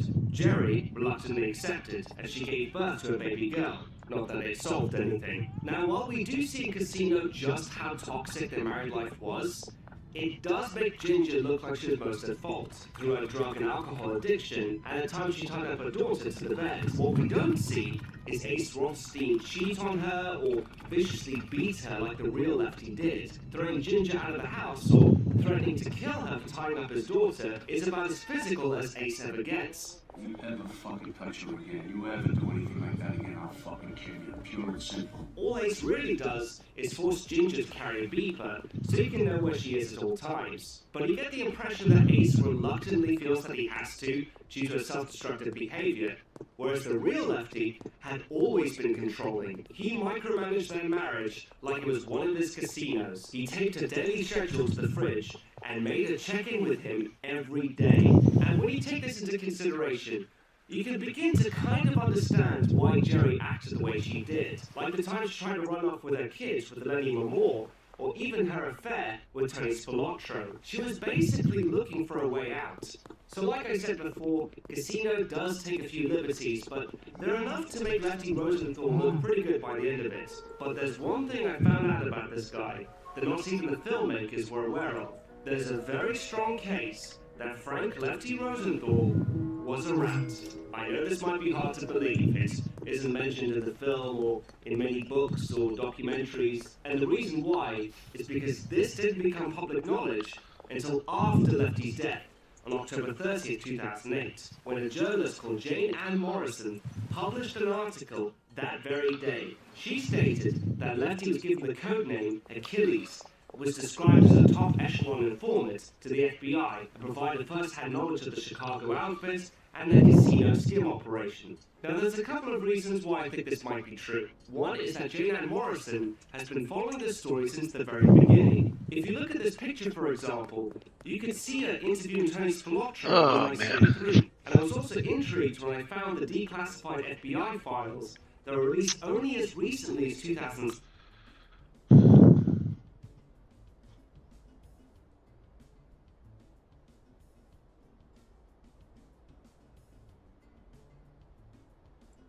This is why you should never fight a cop. On August 27, 2022, officers from the Superior Police Department in Wisconsin would respond to a 911 call from a strip club. As the story goes, a male and female couple attempted to enter the club. However, the 19-year-old girlfriend was barred from entry as the club now served alcoholic beverages. The club allegedly told her she could only enter as a worker and offered an application. The girlfriend applied and the club allowed her in as a dancer. Supposedly, after she made a decent amount of tips, her boyfriend decided it was time to go. He allegedly scooped up all of her tips and physically escorted her out of the club. This action triggered the emergency call, and it wouldn't take long for police to find the couple walking nearby. And it's after talk to me.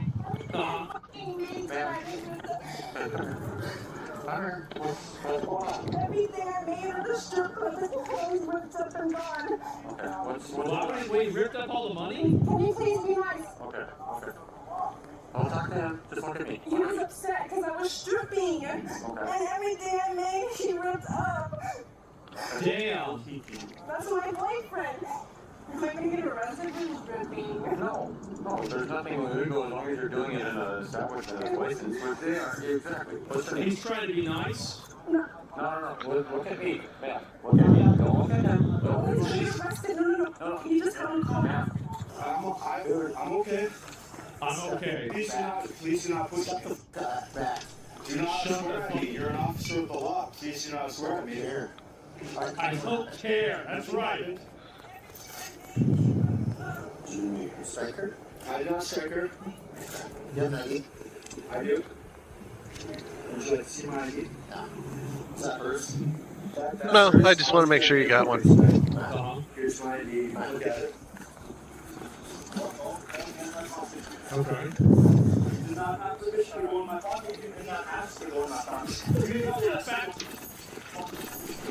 Why would you do this? Why would you ever do this? This guy's like 6 inches taller than you. Really? Like, are you retarded? Oh my god. You're gonna get through. 3, 2, on your stomach now. On your stomach now. No, he's going to hurt. No, he punched you in the face. Because he cocked back on me. No, He shouldn't have done it. Shouldn't have done it. Yeah, that's right. Stop. Stop. Just relax. No, that was illegal. You assaulted my boyfriend. He didn't. No, it's not illegal. That's police brutality. It's not police brutality. That is police brutality. Unfortunately, it's not. I'm sorry you feel that way. You straight up Punched this guy in the face, rolls him over. He says it's police brutality, and the cop says, I'm sorry you feel that way. Oh my god. You swung back like... Yeah. He's leaving you. Wow. I don't want to press him. Stop. I already got one of them. I'm okay. He has my backpack and my purse. Am I able to get that? Yeah, just hang on. Yep, that's where he's... Yeah. I don't feel like you have the need to punch me in the face, though. If you cock back on me and you look like you're about to punch me in the face, I'm going to defend myself. So... Yeah, just hang on. Yep, that's where he's... Yeah. I don't feel like you have the need to punch me in the face, though. If you cock back on me and you look like you're about to punch me, Did he cock back? Stop. Back on. Are you retarded? Just... Okay. You do not have permission to go in my pocket. You do not ask to go in my pocket. Why would you do this? Why would you ever do this? This guy's like 6 inches taller than you. Really? Like, are you retarded? Oh my god. You're gonna get through. 3, 2, on your stomach now. No, that was illegal. You assaulted my boyfriend. He didn't. No, it's not illegal. swung back on it. Your face if I think you're about to attack. Wait, let me speak. No, I won't. But just... No, I won't. A brown person does You're brown. It's because you're brown. Oh my god. What do you do? This isn't Reddit. Nothing to do with who you are. It does have something. It doesn't. Shut up. It doesn't. Are you brown? He headbutts the officer.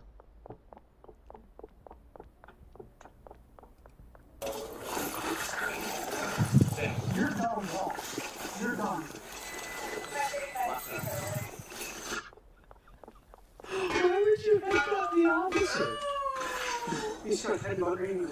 Don't cut the bait. Take it off. Shut up. Just take it off. Stop. It's not my head. It's not my head. Yes, yes, stop. Stop. Can you imagine having to deal with these animals? Oh my god. I had 2 grams of cocaine in my butthole. Okay, I'm seeing. And I had 3 grams of marijuana in my stomach. Okay.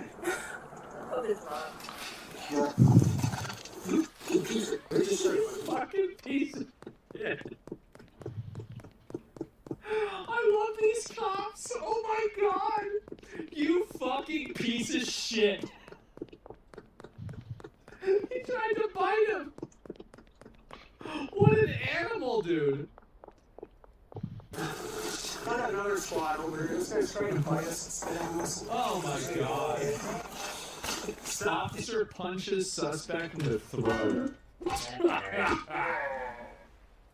Don't punch me. Stop. It's illegal. It's not. It's illegal. It's illegal.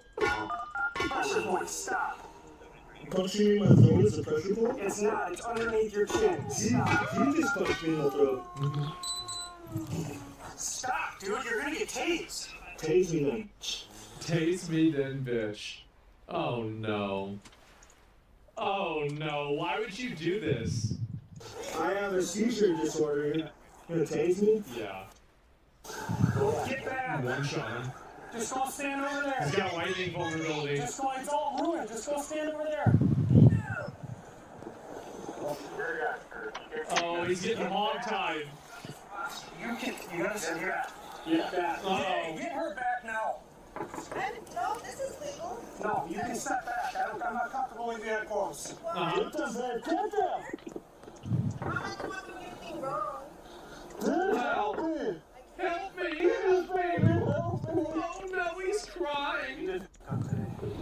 Yeah, you did fuck up today. You really did. Sorry. You're going to jail for multiple felonies. That's Felonies? What felony?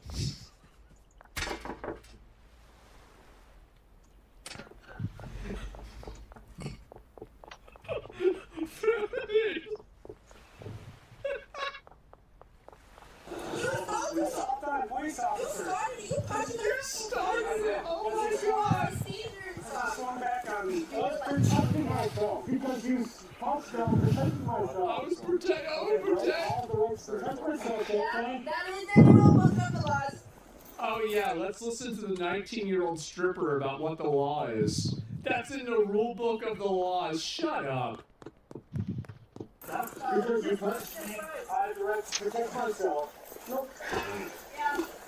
Can you imagine, dude, if you're on Goyim patrol, can you imagine just dealing with these things all day? The worst part about it is that they can't be more violent. That's the worst part. Like, because, just a couple of slaps around, maybe a few zaps, right? And, like, it kind of get them to, like, maybe like a cattle prod or something like $1. that. Goy sitting. Goy sitting.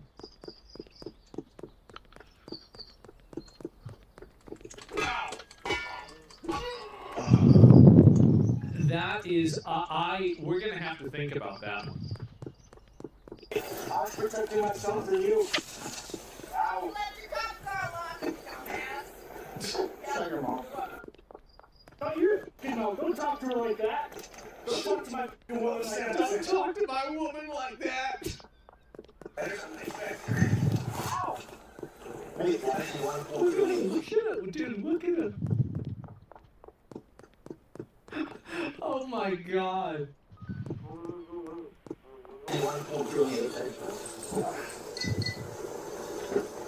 We get an idea of her?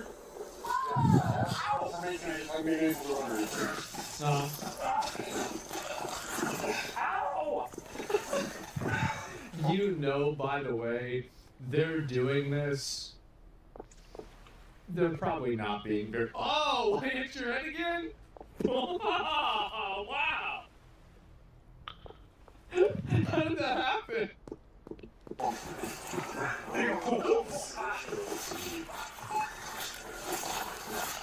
They should, I know. Don't worry about it. What? Don't worry about it. I don't know. See ya.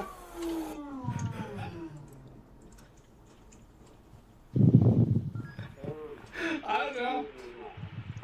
Fuck off.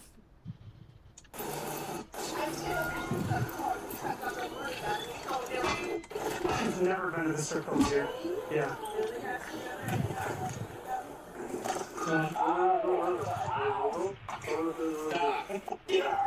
Relax. We're trying to fix it. Stop. We're getting another card. These people are such animals, bro. They're such fucking animals. Hey, go back, relax. Go back, stop. Relax. We're done with it. You need to leave, otherwise you're gonna get arrested. No, because this is legal. I'm allowed to stay close. You are interjecting into our scene right now. What am I doing? He literally just said what you're doing. Too close. I told you that multiple times. So just stop. It's very easy.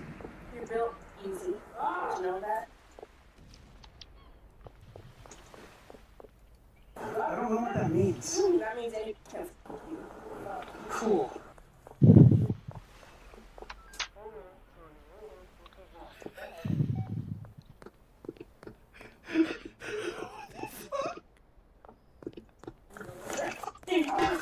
You're getting another card. It hurts. Roll on the side. No! Ow! On the side. It fucking hurts. God damn it! Set them up. Set them up. Batteries for the car. Shut the fucking door!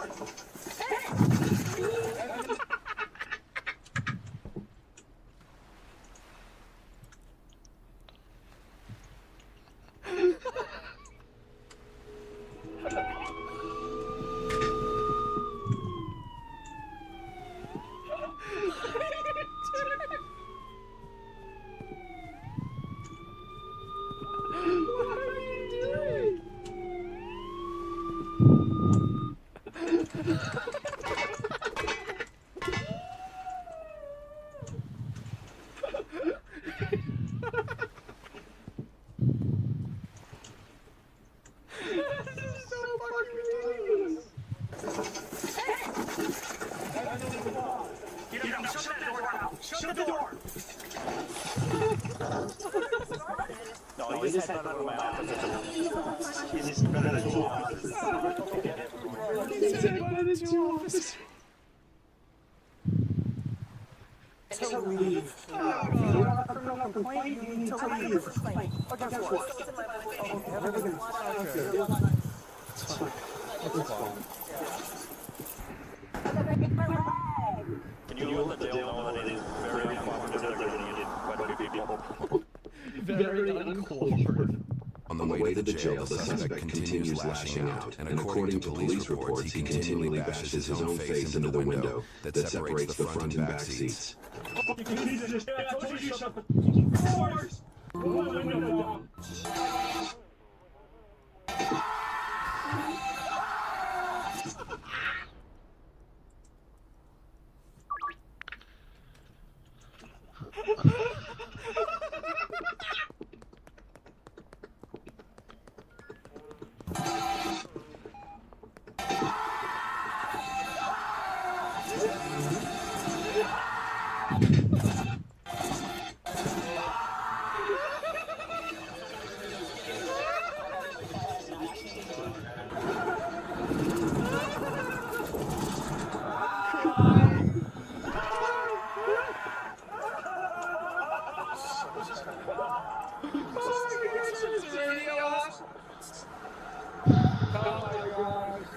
While the suspect is on the way to jail, That is just...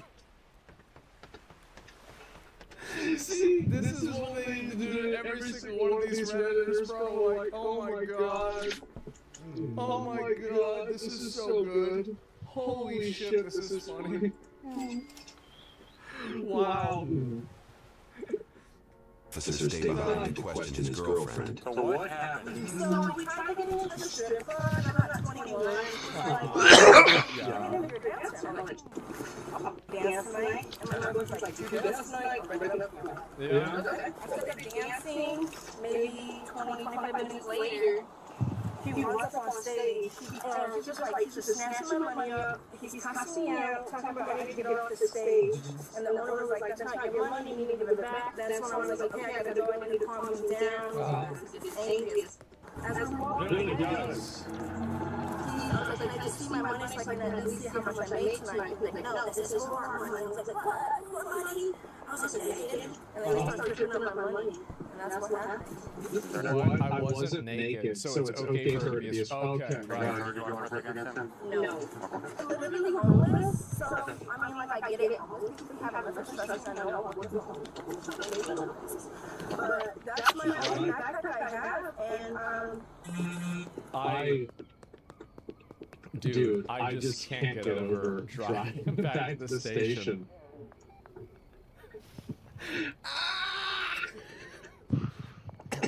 Just turn the radio up.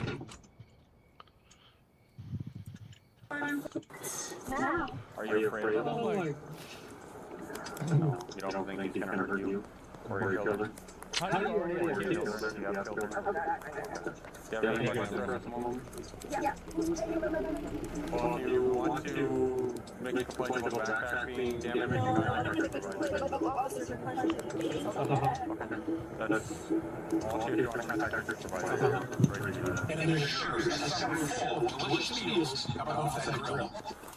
What is your name, man?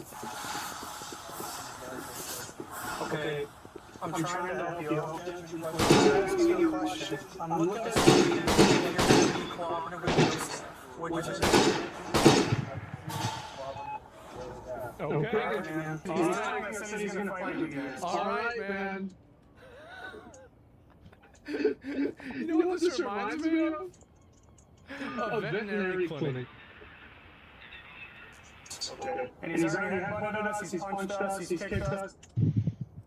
It's like Princess the Pitbull. Hercules down. He's bitten us, so it was this, so there's this right across the jaw, and there was a fight on. We don't know his name. Austin? Just keep your gun on you for now in case someone... Officers place a spit hood over the suspect's head as he had bit and spit.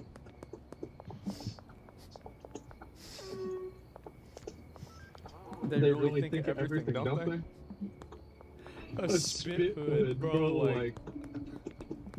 Officers during the arrest, they may also be doing this to prevent the suspect's blood from getting everywhere. What is this thing doing? He was just talking. That's pretty good.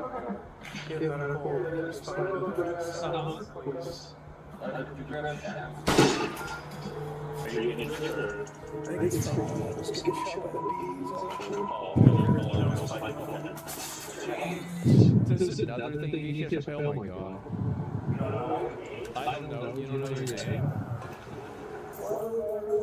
I don't know. He's crying again.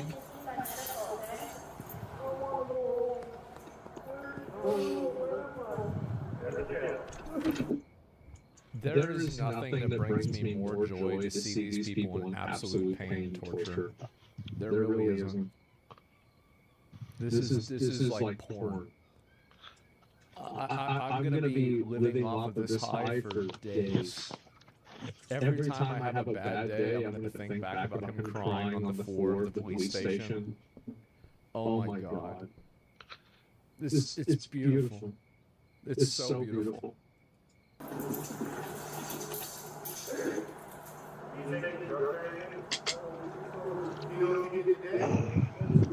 Maybe alcohol.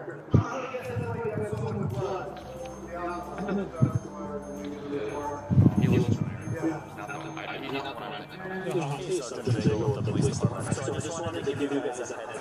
Another officer then calls the local hospital to inform them about the suspect's unruly behavior, sparing no detail. Upon hearing this information, the hospital shares that they refuse to take the patient in, as he risks the safety of their staff. And in the meantime, medics from the fire department look at the suspect first. Soon after, an ambulance arrives. Just a heads up, this gentleman, he's cooperative now.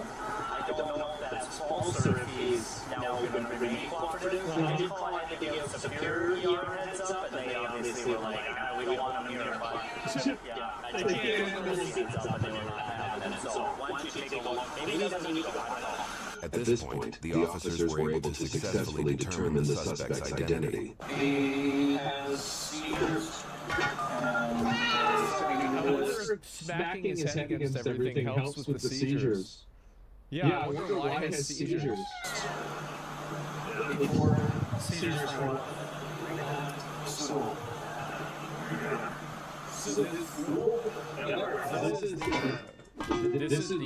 people that like I would just put them in a box, bro. Like these are the you know when I talk about 2%ers, I'm talking about somebody like this, right?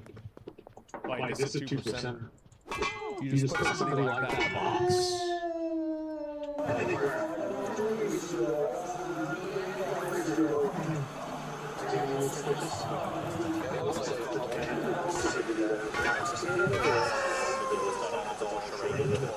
It's probably the most violent I've ever seen for officers for sure. Honestly, I prefer to transport someone with their veins on the back to cut off circulation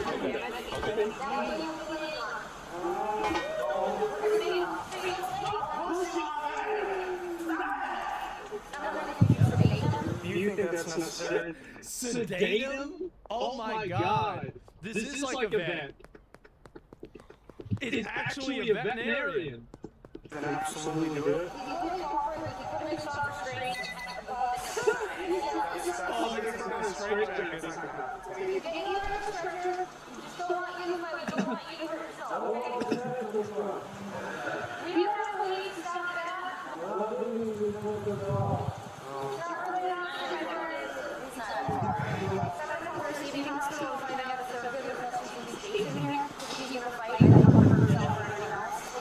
Yeah.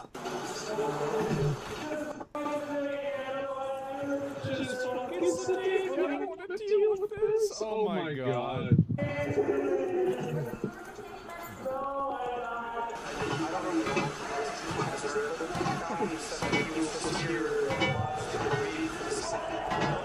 What the officer just shared is true. According to court documents, the suspect was involved in a previous incident.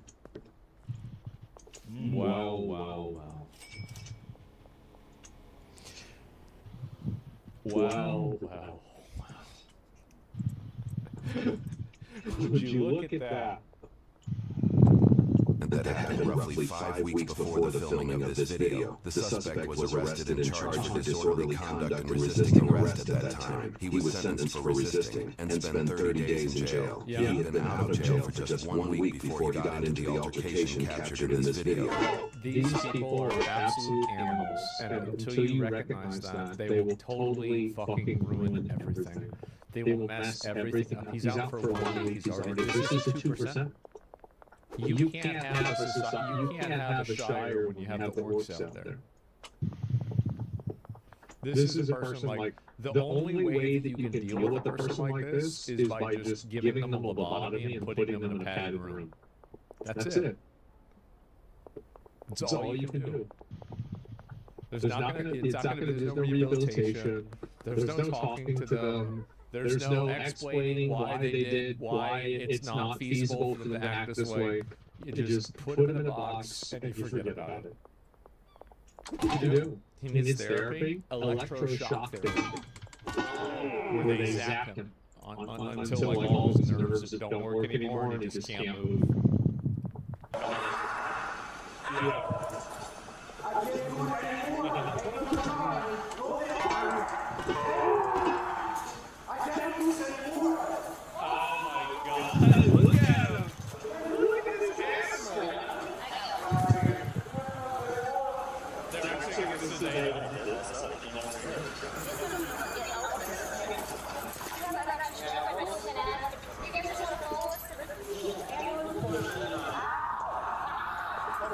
think about how much of your resources and your backpowers are going into micromanage this fucking animal.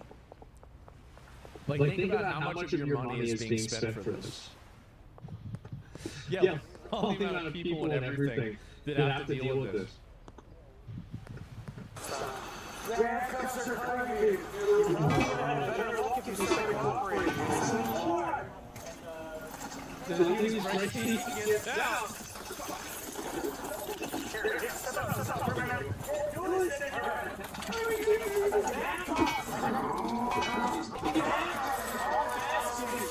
That's all I'm asking is to lose handcuffs. This is little bit.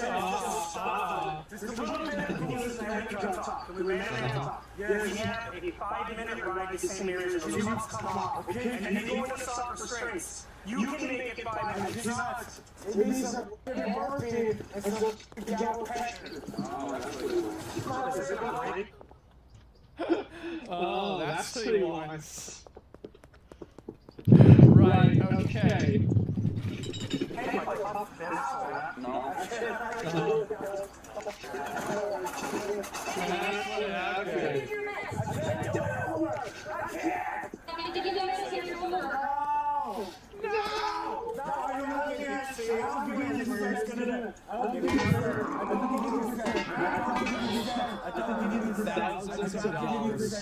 Thousands of dollars to save this animal. I do not give you consent to do that. I did not give you consent to do that. I'm sorry. You're sorry? You're sorry that you're going to lose your job. What's your name? What's your name? Alvaro. That's all you gotta know. What's your last name? You don't get to know that. You Yeah, don't get to you know know. that. Because you don't want to lose your job. What's your last name?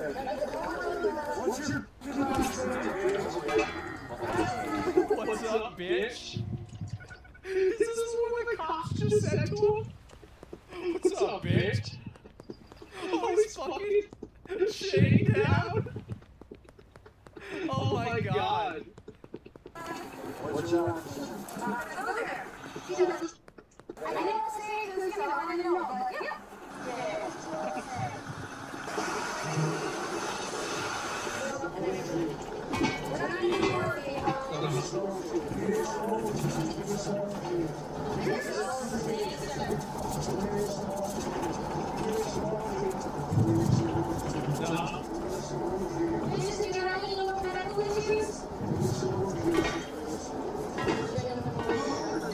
The suspect gave in for the rest of the trip, from the hospital to the jailhouse, likely with the help of his sedation. For this incident, the suspect was charged with 1 count of battery of a law enforcement officer, 2 counts of attempted battery of a law enforcement officer, and 1 count of resisting an officer. For his sentence, 1 count of attempted battery and resisting was dismissed, but read in, meaning he would not face a punishment, but those crimes would remain on his record. For battery of a law enforcement officer and 1 count of attempted battery, he was sentenced to 60 days of jail and 30 months of probation each. His sentence runs concurrently, meaning he will serve all sentences at the same time. However, based off clues played out by court documents on April 13, 2022, with just 1 day left of his 60-day jail sentence, he was charged for another incident for battery as a prisoner.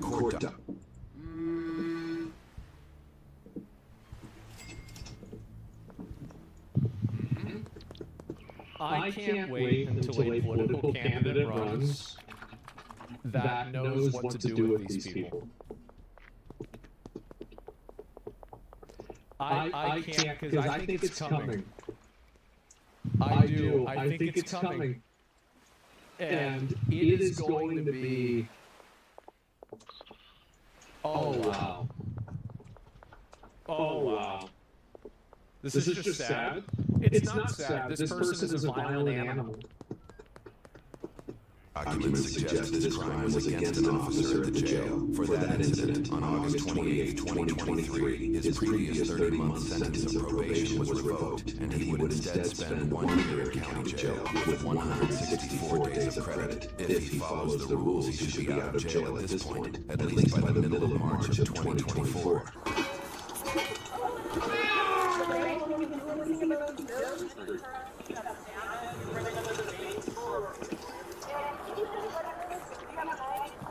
like trying to patch these not together. Oh my God. You know, if you have any like dad,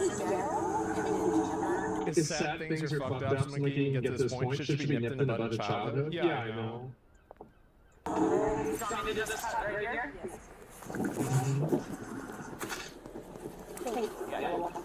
Oh my God. Wow.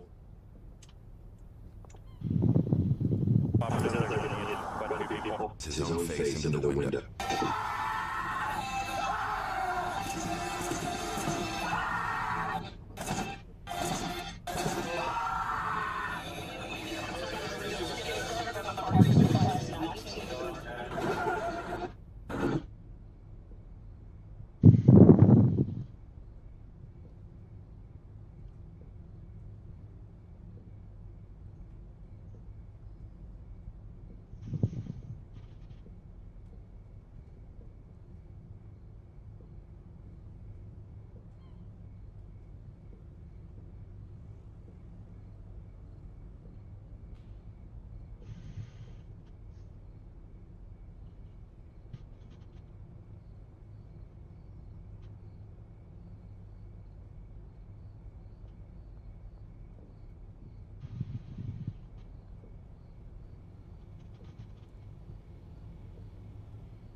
Keir Starmer has resigned.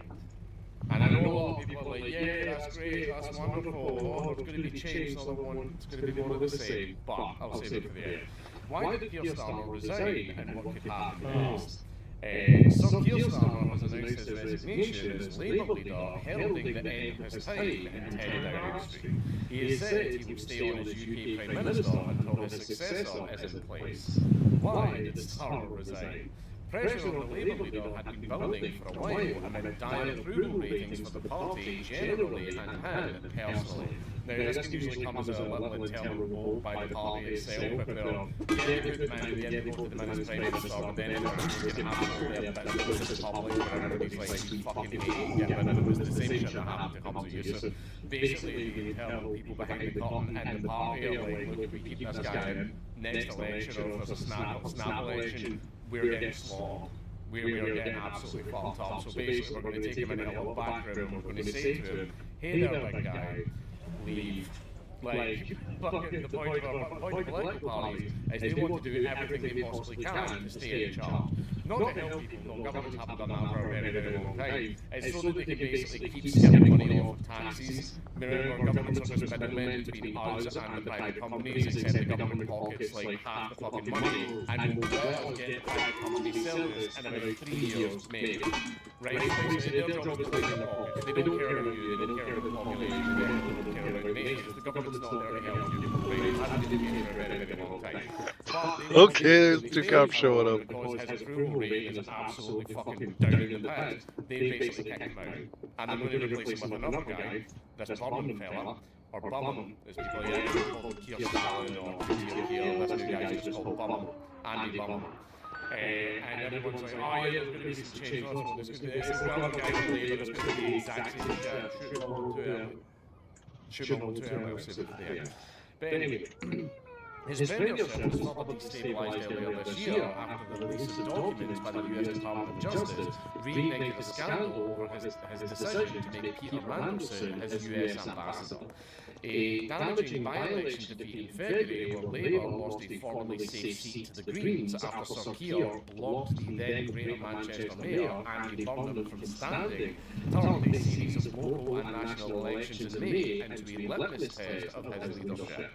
The results of those May elections were devastating. Oh yeah, fucking Reform just won almost every single council seat, like fucking Labour. Greens made a little tiny bit of gains, but Labour absolutely trounced they got fucking devastated in the council elections, prompting West Streeting to resign as health secretary as well as a clutch of more junior ministers.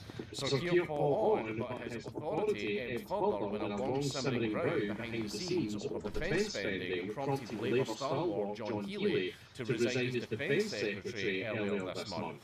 Andy won a decisive victory at the Makerfield by-election last week, where he successfully held off a challenge from Reform UK, cleared the path for him to return to Westminster and launch a formal leadership bid. After Burnham's election, Sir Keir initially insisted he would contest any leadership challenge, before concluding over the weekend that Labour MPs wanted someone else to lead them in the next general election, which hopefully will be very, very soon, when might new leader be selected. An official party timetable is yet to be announced, but in his resignation speech, Sir Keir said contenders to replace him would have between 9th and 16th July to garner the necessary support to stand. The party's rulebook says candidates need to be nominated by 81 Labour MPs, as well as either 32 of Labour's 634 local branches, or 3 organisations affiliated to the party, including 2 trade unions. If more than one MP clears this threshold, there would be a vote among party members and affiliated trade union supporters to pick a winner before Parliament returns from the summer recess on 1st September. But there are already signs that this may not be required.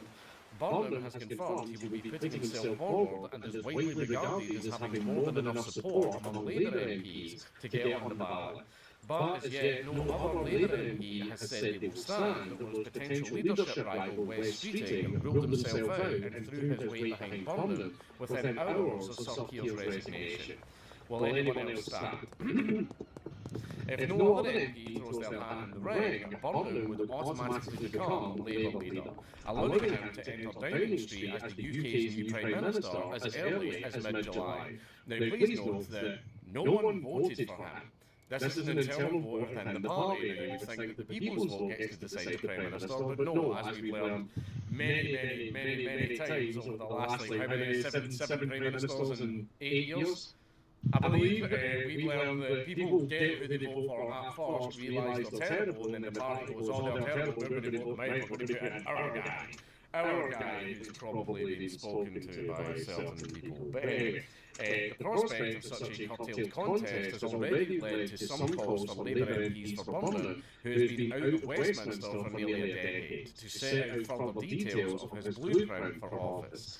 It has also raised questions over how Sir Keir would achieve his stated desire to ensure an orderly handover of power.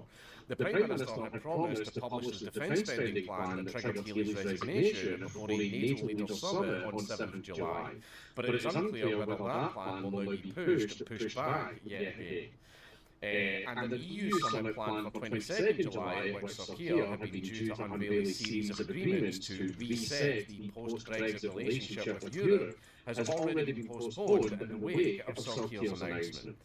So there we are, Keir Starmer is out. Now, and basically we're going to get more of the same. We're going to get this Andy Burnham guy. He's basically loves men in dresses, being in girls' toilets. It's more of the same.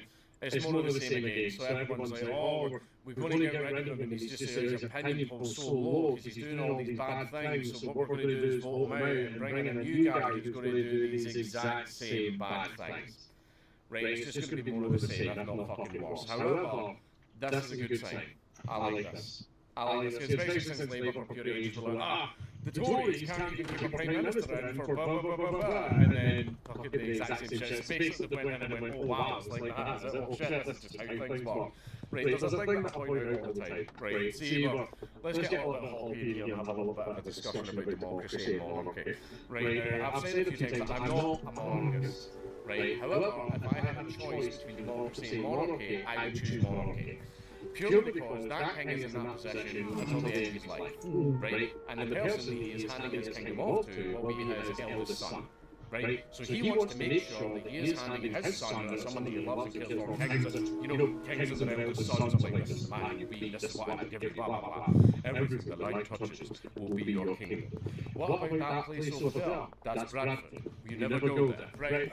But basically, the king and basically kings like to make sure that their people are happy. Because if anger builds up for way too fucking long, history has taught us that kings get fucking overthrown. Right, and no king wants to leave a giant pile of shit for his son. There you go, son, you deal with that, bye-bye. Like, no king wants to do that. That's your child, you love them, you want to make sure that they have a prosperous kingdom that they'll be inheriting. So it is in your interest and in the interest of your family to pass on something good, which means you care about the future and you want the future to be prosperous and safe and healthy. Right, I'll admit kings obviously have their massive downsides because eventually you get a fucking lunatic on the fucking throne. Right, but basically, but those ones usually just get fucking overthrown, right, unless people are pussies. But basically, they have a vested interest in making sure the country's working well and their son is inheriting a good kingdom. Politicians have no such scruples or needs whatsoever. They don't care. They'll go in, vote for all the shit that the little handlers tell them to vote for, fuck the country up, and then get their big fat pension, and then fuck off to work in a think tank for like 6 figures a year. And that's them, or they could become the fan of the fucking opera of British politics like fucking Tony Blair. Right, but basically, it's I call it the rage reset, or you can only do like 8 years total. Right? That's enough the rage to build up so much and so much and so much, and then what happens is we have an election, it's like, it's okay, everybody calm down, the bad man's gone, and then it's like, oh, okay, that's great, everybody. And settles. And then you get a new person in. And this new person does all the exact same fucking bullshit over and over again, and the anger starts rising, and then everyone's like, oh, okay, it's fine, we're voting in a new guy, it's fine, little rage reset.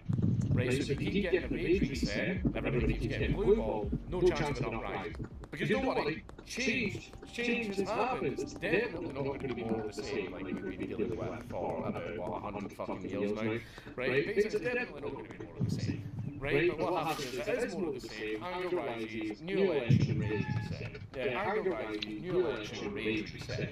Right, however, the timing of that has changed somewhat. Where Prime Ministers are lasting like a year or fucking 2 weeks in Liz Truss's case, right? Basically, the rage reset isn't working anymore. It's not working. Everyone's like, holy fuck, if these trends continue, we're going to be changing Prime Ministers all the fucking time. And the reason they have to do that, and the reason Prime Ministers are having to change all the time, is people, the rage reset isn't working. People are staying angry. People are now being very, very inquisitive and keeping a very close eye on everything the government's doing now. Because the government is interfering so much in everybody's life, so now everybody's watching what the government's doing. The rage reset's not working. It's still working. People are getting very, very angry, very, very quickly, and they're going, shit, we can't wait till the next election, shit's going to fucking happen, we're even training our police to fucking do riot drills against guys that are dressed up with Union Jacks and all that shit. They know that things are very, very fucking tense. Right, so the usual 4 years, 8 years isn't working anymore. It's not working anymore. You're now getting like a year or 2 years out of a Prime Minister.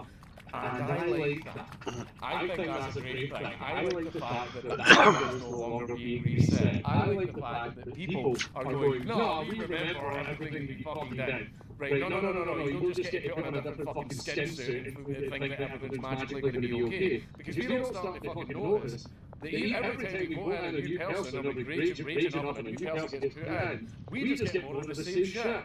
This is interesting. I'm starting to realise that this government thing isn't working in our best interest, so people are getting angry faster and the rage reset isn't working anymore. What does that mean? Well, let's just wait and see.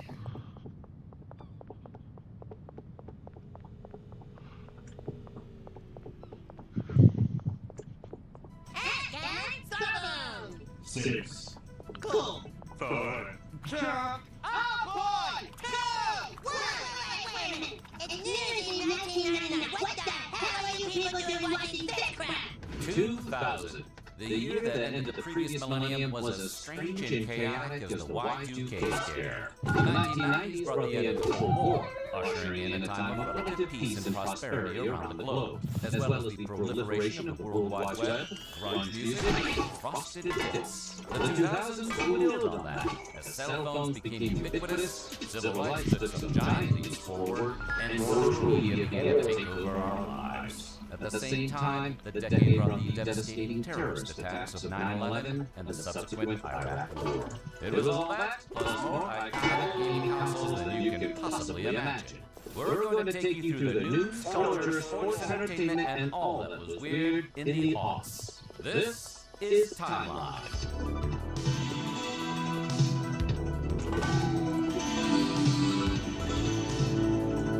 The real Slim Shady, please stand up, because this one is all about 2000. But before we get started, be sure to subscribe to the Weird History channel, and let us know in the comments below your favorite memory from the new millennium. Now, are you ready to see what happened in the year 2000?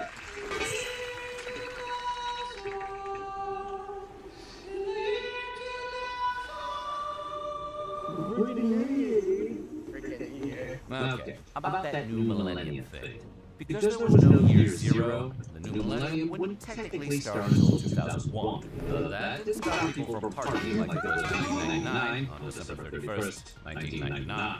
The excitement of a new century coming off the heels of the booming economy of the Clinton years and the seemingly infinite promise of the internet kicked off the year 2000 with an optimistic mood. The year ahead would see its share of tragedy and political controversy, but ultimately it would turn out to be more like a continuation of the positive and prosperous 90s than like the turbulent decade that was to follow. Alright, I'm logging out until the morning. I will see you guys in the morning. Probably playing 7 Days to Die, or I don't know. This video is sponsored by Motley. But I'll see you in the morning. 5% off lifetime access during their back to school sale at motley.app/weirdhistory.